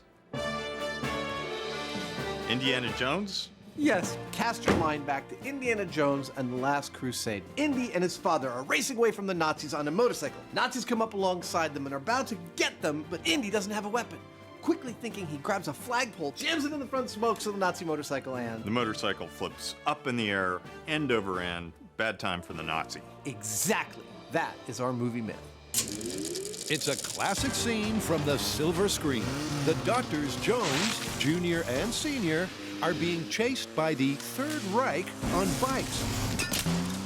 But a flagpole in the front wheel of the nearest Nazi and a motorcycle flip-out sees our hero escape with a trademark cheesy grin. This one's really interesting from a physics sense because when I look at that scene, it doesn't seem awkward or out of place, but it does beg the question, is it really that easy to redirect all the energy that's going this way to going that way. I'm thinking that we break it down to its constituent components, test each one, and then put them all back together for a full-sized finale. This will be fun. It's been years since I've been on a motorcycle. Ever since that gang, right? So first things first, it's a motorcycle myth, and we'll be needing a... That's a bike. Exactly. Oh, it's lovely. Actually rode across the country in one of these things. No way. I'm just reeling from learning something about you I didn't know. It seems that there's a never-ending supply of those. It's a single-cylinder four-cycle. We call them a thumper. It's not like, it's like an old-fashioned bike. Okay, it may be old-fashioned, but the movie bikes are vintage World War II. I know what you're saying. You're saying this really doesn't look like a vintage World War II era motorcycle, and it isn't. In fact, it's from 1981, but it is the exact model of bike used by the stuntmen to perform their stunts for Indiana Jones and the Last Crusade, which means that it, and not some vintage bike, is the perfect test platform for us for this myth. Now that that's sorted, let's kick things off as Adam and Jamie focus on the first aspect of the myth. Since this myth is all about the poking of a flagpole into the spokes of a motorcycle, one of the things we want to know is how fast can we poke a flagpole? Because once they know the speed of a human flagpole poke, nice, Tiger. They can calibrate their remaining tests to just that. Just plain funny to watch you exert yourself like that. I don't know why exactly. It just is. High comedy. Whatever floats your goat. And the high comedy on the high speed reveals the magic number to be 30 miles per hour. Cue part 2 of the experiment, a remote control flagpole thruster. You might remember this puppy right here from Birds on a Truck, because this was our pigeon catcher. Yep, it's not a prop from Mad Max. It really is a pigeon catcher.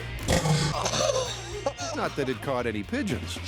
It has an air reservoir, it has a valve, it has everything we need to shoot the stick into the wheels of the motorcycle. I just need to change the barrel a bit and we'll be good to go. In 3, 2, 1.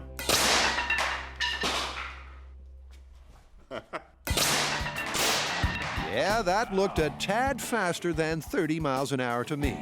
But let's see what Adam thinks. 1.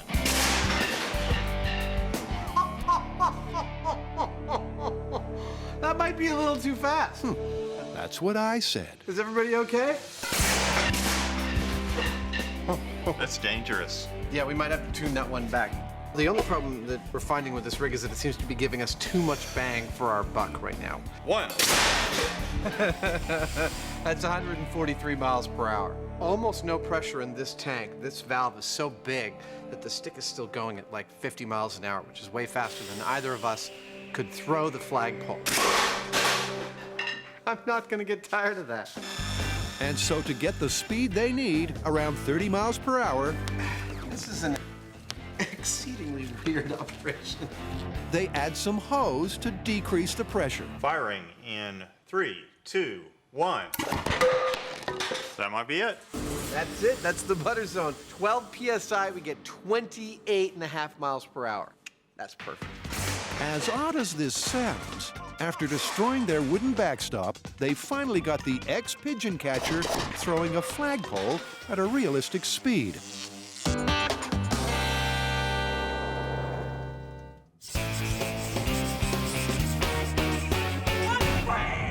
This might sound crazy, but a lot of the fans are saying that you can actually make rope out of toilet paper, and it'll be strong enough that you could scale down a jail wall and escape. Toilet paper, are you serious? All right, well, if we're gonna do that, I think we should do the all-time classic, making a rope out of bed sheets. I know it's kind of out there, but let's also do the Rapunzel version of this, where you make a rope out of hair. Ew. Any prison break worth its place in urban folklore involves a death-defying descent from a great height, including these fan-site fables. Desperate convicts, eager to be ex-convicts, have escaped jail with the apparent aid of cell-made ropes of toilet paper and bed sheets. And if you include Rapunzel's luscious locks, that's 3 harebrained escape plans to test. So how are we gonna test this? Well, why don't we each take one of the materials, make our ropes, and see which one of us makes it down the side of the building. And may the best rope win. Wait, I want bed sheets then. Too late. Yes, in a vertigo-inducing finale, Oh my God, I'm gonna throw up. our fun-loving criminals will find out for real if the ropes made from their mythical materials will aid and abet their jailbreak, Stupidest idea ever. or send them plummeting to their doom. Ow! But before all that, let's take you back to the beginning, where Carrie's plan for a braided escape is giving her a bad hair day. Is this not the most disgusting thing you've ever seen? An entire box of just hair? Yes, coming in at #1 on the weirdest raw material chart are 50 human hair ponytails. We have to break out of a building that's 14 stories high. So I have to make a rope that is 140 feet long. I think the difficulty here is not going to necessarily be the strength of the hair, because this feels really strong. I think it's going to be where the hair splices together. I have to come up with some sort of knotting or braiding system that it won't slide apart and, 100 feet down, I'm not just going to plummet to the earth. And it's gross. Meanwhile, Grant's mythical method is a little more conventional and a film fugitive favorite. So in order to make sure we have maximum authenticity here, we've gotten these bed sheets from our friends in Alameda County, and they're actual county jail linens. But he's not only keeping it real, he's keeping it simple. My plan is to extend them lengthwise so that they're the full 7 feet long, and then fold it into a rope-type shape and knot them together. And finally, Tori, who has some serious tensile strength issues with his authentic one-ply prison-issue tissue. There you have it. It's not strong enough. But he's a man with a plan. If you look at the toilet paper, it's perforated for your convenience of pulling off one sheet at a time. Already, it's got this built-in weak leak. So I think twisting it, rolling it, will give me the extra strength that I need. Look at that. The same amount of toilet paper, just wrapped up, is strong enough to now hold the 3 kilos. So this is the way I'm gonna make my toilet paper rope. Adam and Jamie's past crusade to hold Hollywood to scientific account has given the team some memorable moments of movie mayhem. But on this last crusade, the team are tackling the tall tale that a stick between the spokes can cause a head-over handlebars flip. So far, they've got their bike and rigged a remote control flagpole thruster. So, what's next? When this bike is moving at highway speeds, the spokes are going so fast you can hardly see them.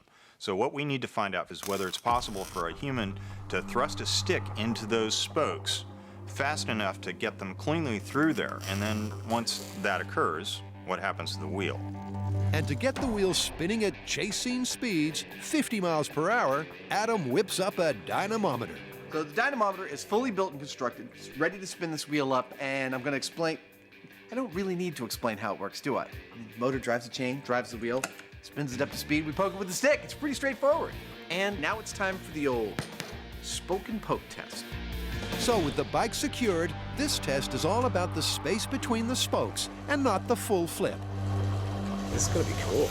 Will a flagpole thrust at realistic speed actually penetrate the wheel? 3, 2, 1. Apparently not. Well, that was a bit of a letdown. Yes, the stick just bounced right back out. And after a second test under the same conditions, produces a similar result, the guys decide they're missing the point on the stick and on the wheel. Maybe we want to aim the stick back towards here. Like the movie, the guys were aiming at 3 o'clock. But as that last test showed, in the time it takes to hit the spokes at 10 o'clock, the flagpole can wobble free. So, take 3. Only this time, they're targeting 9 o'clock. Firing. 3, 2, 1. Perfect. Penetration, wheel stoppage, and as a bonus, some controlled mayhem. We broke some stuff.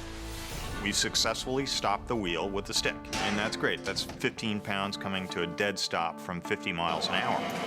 But this was a stationary test. When we go out on the road with this, there are hundreds of pounds in this bike, plus the rider that want to keep on going. And that's where the real fun's going to start. So, it turns out it actually is possible to get a flagpole in between the spokes of a motorcycle wheel while it's going 50 miles an hour. Yeah, you know, I don't see anything holding us up from putting this motorcycle on a trailer, dragging it behind a truck, and trying this test full size at speed. And then if there's any truth at all to this myth, bikes getting airborne. Exactly. So it's full scale ahead, and the plan in the can looks a lot like this. At the push of a button, the bike and Buster will begin freewheeling. That, in turn, will trigger the flagpole flinger and jam the stick into the spokes. And to get things rolling in the right direction, Adam's reinventing the wheel. Well, the first problem I think we got to solve is exemplified by taking a look at this footage again. Yeah, see that? Okay. The hubbed, spoked wheel, it's not really ideal for us to shove a stick into because those spokes are not going to stay put. We need a wheel that can stay put under continued abuse for repeated tests, and we're going to use steel plate to do it. We've had 2 of these, plasma cut out of 1/4-inch steel plate. We're going to bolt them to one of the motorcycle rims, have a tire put back on it, and a couple of flange-mounted pillow blocks on the axle, and that ought to hold up to everything we can throw at it. The Road Warrior would be proud. This thing is absolutely as solid as a rock. It's perfect. For the Prison Break parable, This place can't hold me! Grant Iron Man Imahara, We're busting out of here, see? Carrie Knuckles Byron, Come on. I'm afraid! and Don Salvatore Belleci I tell you! are pretending to be put away in order to break out. Prisoners, step in, lock down. They're going to find out if you can effect an escape with ropes made of bed sheets, toilet paper, and hair. My collection of hair I've gathered from the shower and all the rat tails I've been stealing. I will have no problem making a rope and getting out of here. But despite being forced to use authentic cell-made materials, Warden, I got diarrhea. I need more toilet paper. the guys won't really have to prepare their escape in their cells. They get to do that back at the shop, where Tori has worked out that if he twists one-ply prison-issue tissue, it becomes less fragile. Look at that. That's pretty cool. But can it really be made into rope? As you can see, I'm twisting the toilet paper into little strings. Once I have enough strings, I'll weave it into a rope, and hopefully that will be strong enough to hold my weight, and that'll be my ticket out of this joint. And this process is taking a long time, but let's face it, I'm in jail. I got nothing but time. Someday I'll be free. Bing. It may be time-consuming, but before modern manufacturing techniques, this is exactly how real rope was made. Fibers of material were twisted into yarns. A few of these yarns were twisted in the opposite direction to form threads. And again, several of these were counter-twisted to form rope. So it might sound crazy, but Tori could be onto something. I'm gonna get out of jail in no time. Meanwhile, Carrie's about to find out if her plan for a braided escape is even viable. I'm a little nervous about the strength of the hair, so I've got a knotted piece here that I was actually just gonna try my weight on. I'm really kind of nervous about this because of that factor. Maybe I need to find some inmates with some less healthy, slippery hair, some good fried out bleach blonde inmates. Yeah, or maybe, just like a conventional rope, you could braid a number of those single strands together. I'm going to take 3 braids and tie them all into one braid so that it's sort of how rope works, where if one fails, it has 2 more to kind of depend on, and hopefully that can give it more strength. Unfortunately, I'm getting claw hand from like all the braiding. And that just leaves Grant, who got lucky with the least labor-intensive material. The bed sheet is beautiful because you can go to the prison laundry, steal as many as you need. You don't need 100 years to make your bed sheet rope. You need about, I don't know, maybe 2 hours. And you're climbing your way to freedom. However, the toilet paper plan is taking a lot longer. I need to spread my wings and fly. So to speed things up, our crafty criminal uses his mastermind to good effect by twisting multiple strands at once and cheating. So I've taken 5 sheets of toilet paper, twisted them together to create this. Now I'm gonna take 3 of these, wrap them together, and then take that and wrap that together and hopefully create a rope that's gonna be strong enough to hold up my weight. But before I do that, I gotta do a little magic.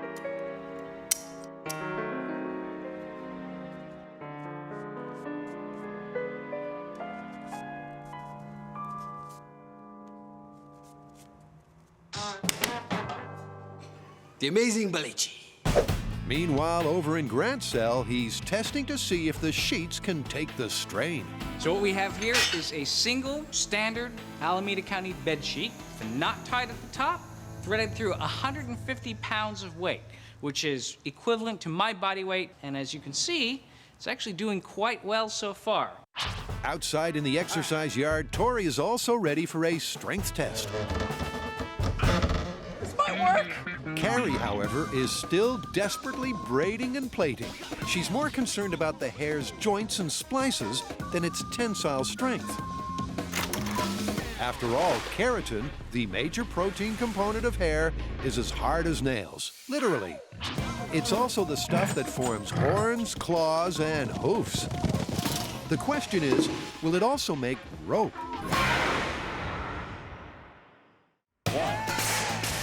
Jamie and Adam are flipping out. That might be a little too fast. All right. Testing the movie myth that jamming a stick between the spokes will cause a motorcycle flip out. But they've got a tough build ahead. In order to go full scale with this, we need to both be able to hold this bike and let go of it at very precise timing. So we're gonna start by building a trailer that holds it upright, that on the push of a button releases it, and then once it's released, we'll fire a stick right through those front spokes. In engineering terms, there's a mountain to climb. And what better way to show the passage of time than a montage?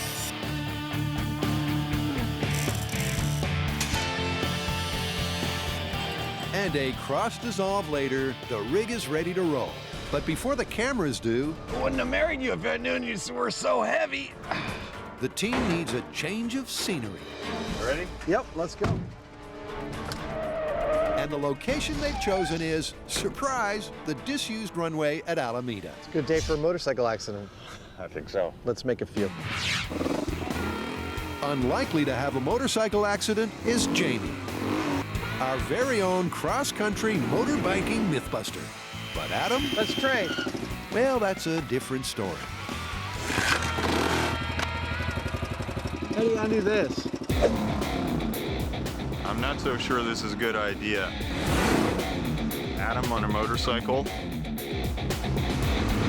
Even with seat belts, I worry about Adam. Are you done yet? We got some work to do. Let's get busy. All right, let's do it. Oh! Ah. So while Jamie reassembles the trailer and release rig, Adam brightens up the bike for its big scene. And then gives Buster, hey little buddy, our soon-to-be crash victim, matching safety wear. You're not going to prison, you're going on a ride. And with Buster's ride secured to the trailer, he's ready for a test run. This may look pretty straightforward, but actually it's a pretty complicated rig, and there's a lot of little things which we're not sure exactly how they might react to getting up to speed. So that's the first thing we're gonna do. Get the whole rig up to speed and just see how it runs. But before they even get up to speed, Buster looks like he's DUI. Well, now that's a problem. Yeah, that's what we wanted to see. For those of you playing along at home, here's what we were trying to do and here's where it went wrong. We were attempting to pull the motorcycle by the handlebars. When you're riding a motorcycle, that's an excellent way to steer it. But when you're pulling on it, you're effectively pulling it from behind its axle, and that makes it very difficult because any slop in that system means the bike wants to do everything but travel in a straight line. It's slowly creeping over. Yep. So we are going to modify our rig to pull the bike from exactly on its axle. We're going to put in a 3/4 inch rod that is about 2 feet long. We're going to put it up on a little shelf. That's too far. Now it's got to come back. We're still going to use the same release system we have, but that should make the wheel travel straight and true and allow us to drag this thing all day long and do our testing. So after several hours of hard work, it's crises averted. Looking pretty good from my perspective. And Happy is back. So the new rig is set. We are bringing the truck in and we're ready for what is still to be our first test run. But honestly, actually, it's been great trying to solve this problem in the field with little scraps of metal. I feel very positive at this point. That's if it works. And with the truck easing up to 25 miles per hour, I don't see any problem with that. Buster stays upright and has no problems keeping in line. So we've had a few setbacks. We've tweaked and tuned the rig. Now it's time to start the mayhem. Start the mayhem! Jailed for science. Carrie, Grant, and Tori are going a little stir-crazy. Man, I gotta get out of here. If only we could figure out a way to escape. If only we had a rope or something. Yes, they're putting 3 mythical rope-making materials to the test. The hair's been braided, the toilet paper twisted, and the sheets rolled and knotted. Which means our ingenious inmates are ready to become outmates. And the coop they'll be flying from is the Alameda County Courthouse Jail. They have to rappel from the roof using only their cell-made ropes. All right, you guys, it's a moment of truth for our prison escape ropes. We've got 100% human hair, toilet paper rope, and the old school classic bed sheet. Well, since yours is probably the most likely to work, maybe you should go first. You show us how it's done, and then this way we can test out the SWAT team safety mechanism. Fine, I will.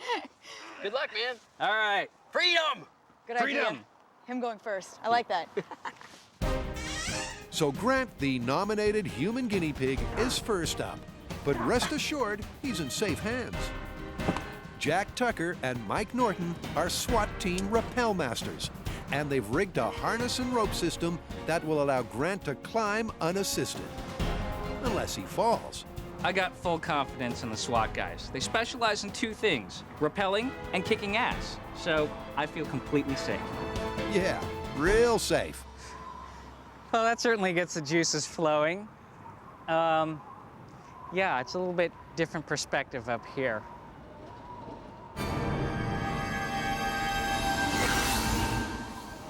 I can do this. With every inch of that terrifying drop playing on his mind, Grant forces himself to focus on prepping for the climb. So this is the moment of truth for my bedsheet rope. Can you actually escape using a bedsheet and not have it break? Okay, it's long enough. Okay. So careful observers may note that I'm wearing, in addition to my standard prison garb, a safety harness. Now the important thing is that the safety harness is only in case the rope breaks or there's some other problem. Okay, you guys, I'm ready to go. The bed sheet will be holding my entire weight the whole time. Here we go. Grant's first careful steps are onto a convenient ledge just over the edge. Holy sheet, that's high! But from here on in, it's down to Grant and those knotted bed sheets. All right, you guys ready? Ready? Here we go with the old school bed sheet. Be careful, little buddy! Despite the concern below, the early signs are good. He's doing the walk down the wall thing. Oh, it looks like he's done this before. You broken out of jail before? Wow, those are holding up. The bed sheets are holding up. He's getting tired. Oh, man. The question now is, can Grant hold himself up? Oh, God. He's just hanging. He's just hanging. Hang on, buddy! Don't let go! You're almost free! Atta boy. This sucks. You can do it. I've got climbing experience, but there's nothing to hold on to up there except for the rope. Pretend like your life depends on it, because it kind of does. It says, thank God that I got those big knots in there, because if I didn't have that, I'd be done. Oh, Grant, you're doing so good. You're almost there, dude. You're halfway there. The sheets are totally holding you up. There were a couple places where I couldn't quite get a foothold, and the rope just slipped through my hands, and that's where I got these hideous rope burns, which are really, really hurting. Oh, look at the pain in his face. Freedom's like 20 feet away. Yeah! Ow. Ow. Oh, yes! Yes! Yes! Yes! Yeah! Let go, you're there, dude. Yeah! I'm free! I'm free! Confirmed! Ow! Freedom. But with a bad case of rope burns. The good news is I can totally see why they put this in movies, because the entire time the bed sheet was solid. There was no ripping, no tearing, no giving way of the bed sheet. That was solid. And, you know, I had been in a little bit better physical condition, probably would have gotten down that no problem. And what that means is that scaling the jailhouse wall with a bedsheet rope is confirmed. I'm free!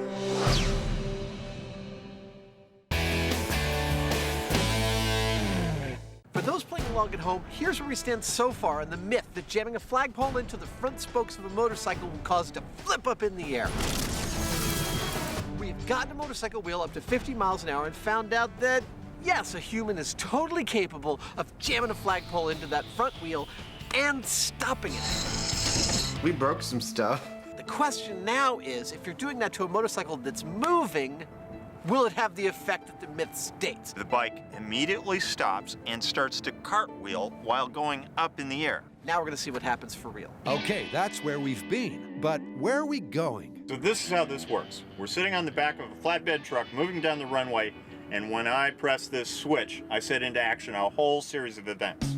The first series of events he sets into action are our electrons moving down this wire. Those electrons working so hard and dutifully will get to this motor and start it to spin. This motor, mounted to this entire custom-built rig meant to hold this motorcycle in an upright position, will start this all-thread spinning. This all-thread is mounted to a nut in the center of the handlebars, keeping it attached to the rig. The nut in reverse will release the bike from the rig. When the bike releases from the rig, it'll trip this little blast switch. The brass switch will then send a signal to this 2-inch pilot valve, holding back 25 pounds per square inch of pressure inside the Schedule 40 accumulation tank, which we've custom built. The air, once released, will travel down this flexible hose into this cannon behind the hickory stick, sending the hickory stick through the spokes of our custom built motorcycle wheel, stopping the motorcycle on a dime, sending it up into the air, and hopefully having everybody cheering for science. And with the crowd expectant, the team set up and step up for the first test at 25 miles per hour. You know what I hope? What? I hope it works. Me too. All right, let's start it. Buster, looking every inch a crash test biker, tailgates the truck, ready for his moment of glory. 20 miles per hour. And once the team are at test speed, 25. Adam calls it. Firing in 3, 2, 1. That went through. It stopped the wheel. Okay, Will, stop. Slow down and stop. It all happened pretty fast, but a quick look at the high speed confirms the Rube Goldberg-esque rig worked like a dream. Jamie hit the switch, Buster was released. Oh, I see it flicking the switch. The cannon fired, and the flagpole was jammed into the spokes, The timing is just dead on. giving Buster a taste of asphalt. How you doing, buddy? But there was no sign of the mythical flip. It couldn't be better, but I didn't see no Bico Flippo. Yep, no Bico Flippo, more of a Bico Topolo. So, what's next? The next thing we're going to do is ramp the speed up a little bit so that the bike will tend to want to stay upright for longer. And we'll probably get a little more energy in the process, which means a bigger flip if we're going to get one at all. So it's take two. He's holding up well. And this time they take the truck to 40. 30 miles per hour. Okay, firing in 3, 2, 1, go. Okay, you can stop. Tell him to stop. Stop. So the additional momentum didn't help the bike get airborne. Instead, that extra energy was used to snap the flagpole in half. You know what? That right there is the test. You know, that's the test. Yeah. And it didn't work. It broke the stick. I think that was the circumstances of the myth right there. We got the bike going at 40 miles per hour. We got the stick firing perfectly into the spokes. It didn't stop the bike, it didn't flip the bike, and it broke the stick. So what's next? Stronger stick. That was the circumstances. Let's try and get the results with a big fat steel stick. Steel it is. Yep, just like Buster, the myth is down, but not quite out. Carrie, Tori, and Grant have had success with the first of their Rappel to Freedom tests. I'm free! I'm free! This myth is absolutely confirmed, and I love it when myths are confirmed. The rope did not break. You can make a bedsheet rope and escape from jail. Let's not air this in the prisons. That's one down, literally, I'm free! with 2 to go. Now that the sheets are confirmed, it's time to see if all your hard work is gonna pay off. You look kind of nervous. You okay? I am kind of nervous. All right, good luck. See you on the outside. I'm not afraid of heights, but I'm really afraid of falling. And I'm not a mountain climber. This will be the first time I really will have done anything remotely like this. So, yeah, I'm nervous. Oh my God, I'm gonna throw up. And no wonder she's nervous. It's clear hair isn't exactly an ideal rope-making material. I was watching her form the rope, and there were many times where she had to take it apart because she would test it and it would just go whoosh. She's got multiple strands, you know, forming a big, thick rope of hair, but I don't know, at this point, my confidence isn't especially high.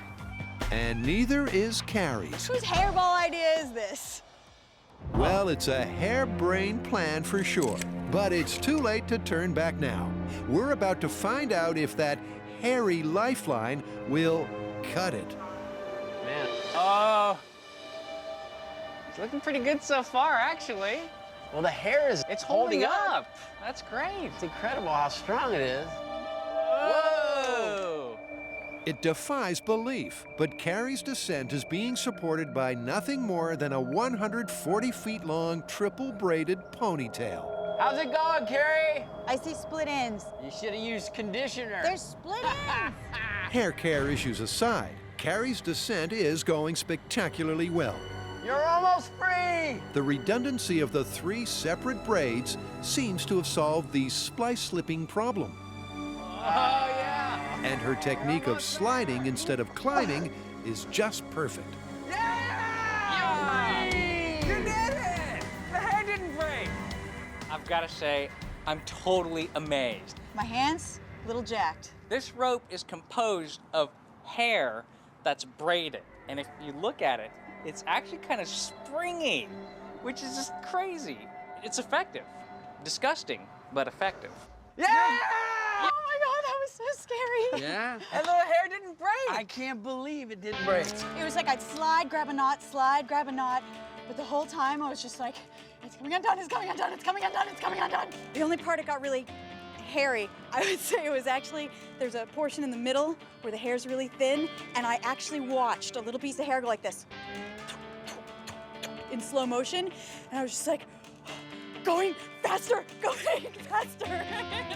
Then, when I was right close to the ground, I had about a foot, then I kind of dropped a little bit. That's the only time I actually felt the rope kind of, the belay, was the last foot. The whole time, that was sheer human hair strength.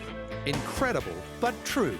But unlike the bed sheets, the guys are reluctant to call this one confirmed. The hair worked, and it didn't break. I mean, it's not the most practical technique, but I mean, if you can get that amount of hair and braid it together, you can make rope and escape. Yeah, unless your name's Rapunzel, getting that amount of hair could be an issue. But as a mythical rope-making material, it does actually work.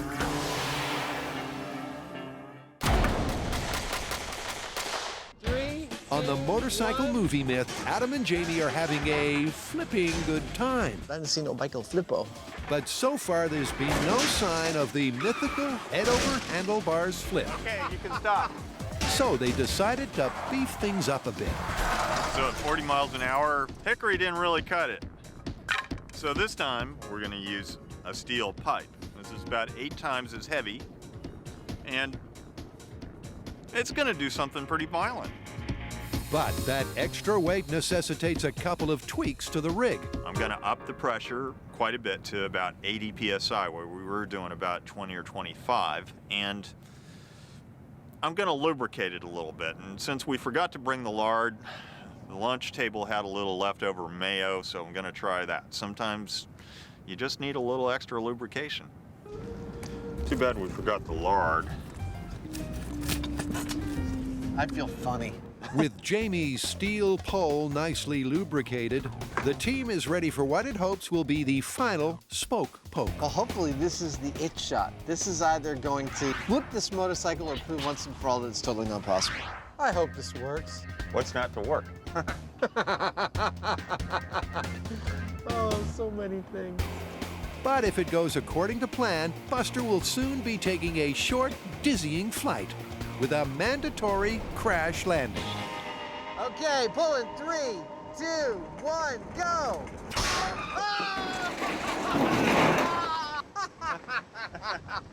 Give me 5 there.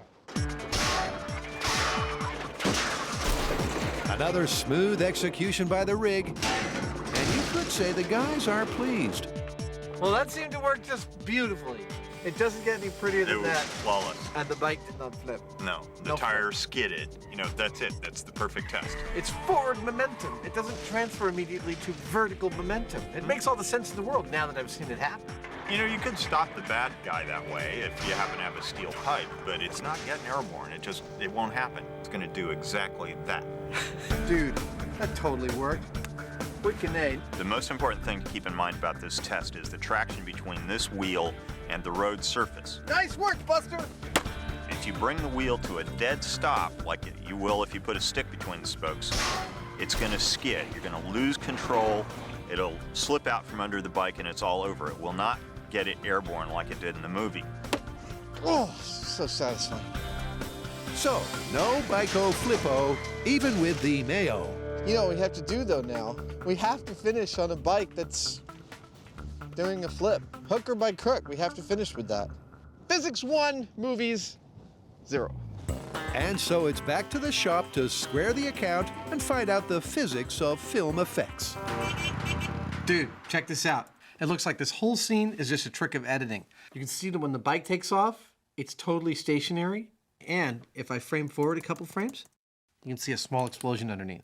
That's a classic Hollywood sleight of hand. Yeah, it's pretty clear that if we're going to do this Hollywood style, we're going to need some explosives to get that bike in the air. We need a boom. Exactly. Yep, so the key is TNT. And with that in mind, our special effects specialists get back to work. This is what is known as a mortar. Now, this is what is going to make the bike do what we couldn't do with a stick through the spokes. We're going to fill this with gunpowder. We're going to put it underneath the bike, and it's going to fire a bunch of black powder, shooting the bike way up in the air and spinning while it does it. To survive that black powder-powered flight, the bike gets a once-over from Adam. This may look like an ordinary bike, sure, but in fact, this bike has now realized the dream of all bikes, which is to be a stunt bike.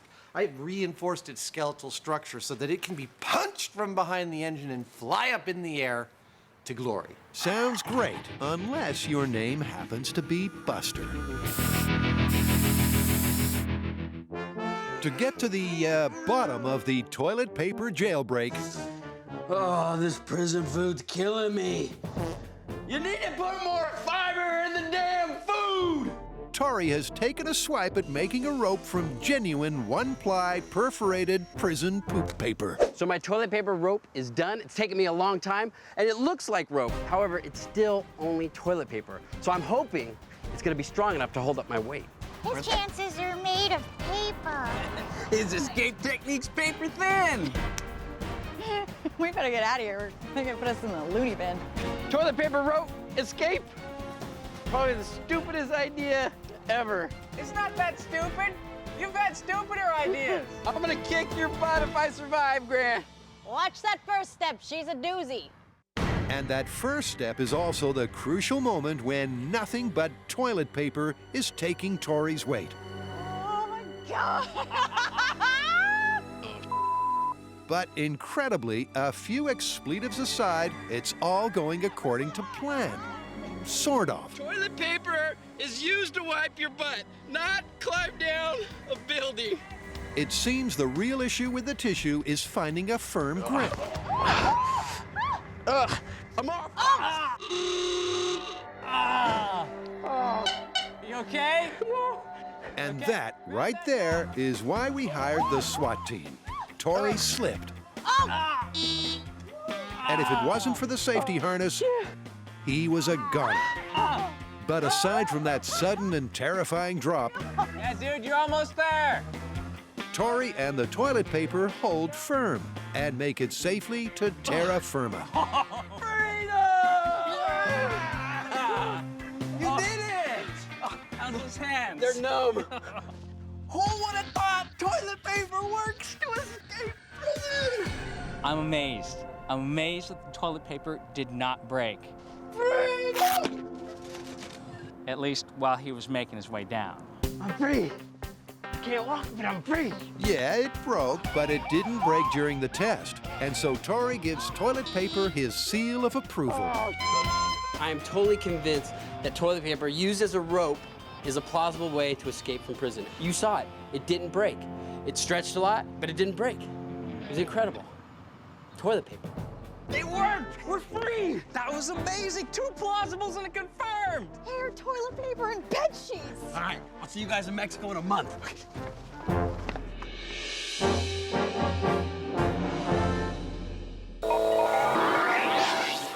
Welcome back. Here's where we stand. We have already busted the myth that if you jam a flagpole into the spokes of a motorcycle at speed, that it will flip end over end. Totally not possible within the laws of physics. Now, Jamie and I are going to do it Hollywood style with our favorite tool, explosives. In Hollywood, also, geeky television show hosts get to dress up like their favorite movie heroes. That's the only crack I know. I can't crack like that, ow. And pretend to be in one of their favorite movies. All right, let's get to filming. And to make sure this silver scene recreation is spot on, the bike and Buster get a makeover by the wardrobe department. It looks good. And Buster is given no choice about his participation in the upcoming stunt. This is how the old Hollywood stuntmen used to do it. Wire me in, they'd scream. Buster's old school. With our very own member of the Third Reich on his bike, the guys, with the help of Matt the Pyro, prepare the mortar that'll send Buster into the air. We've got this mortar with a plate right on top of it. That plate is welded to the bottom of the motorcycle. It's very secure. When that gunpowder goes off, the plate is going to go up, and that's all there is to it, except for one thing, and that is any air in the mortar would compress. Going back on? So to deal with that problem, we've put sand in there. The sand will not compress, and it also adds a certain mass that will literally push the bike up in the air without us having to use massive quantities of explosives, which would cause other problems. With Jamie applying the finishing touches, Adam takes delivery of the final piece of the puzzle. Dude, I totally want one of these. So now, Adam's got the ride to go with the outfit. Awesome. Look, it's got a seat for Jamie and everything.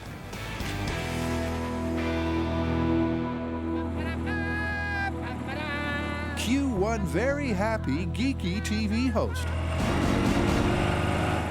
Have you ever heard the term nerdgasm? And with that out of his system, it's stunt time. It's like nerd fantasy camp.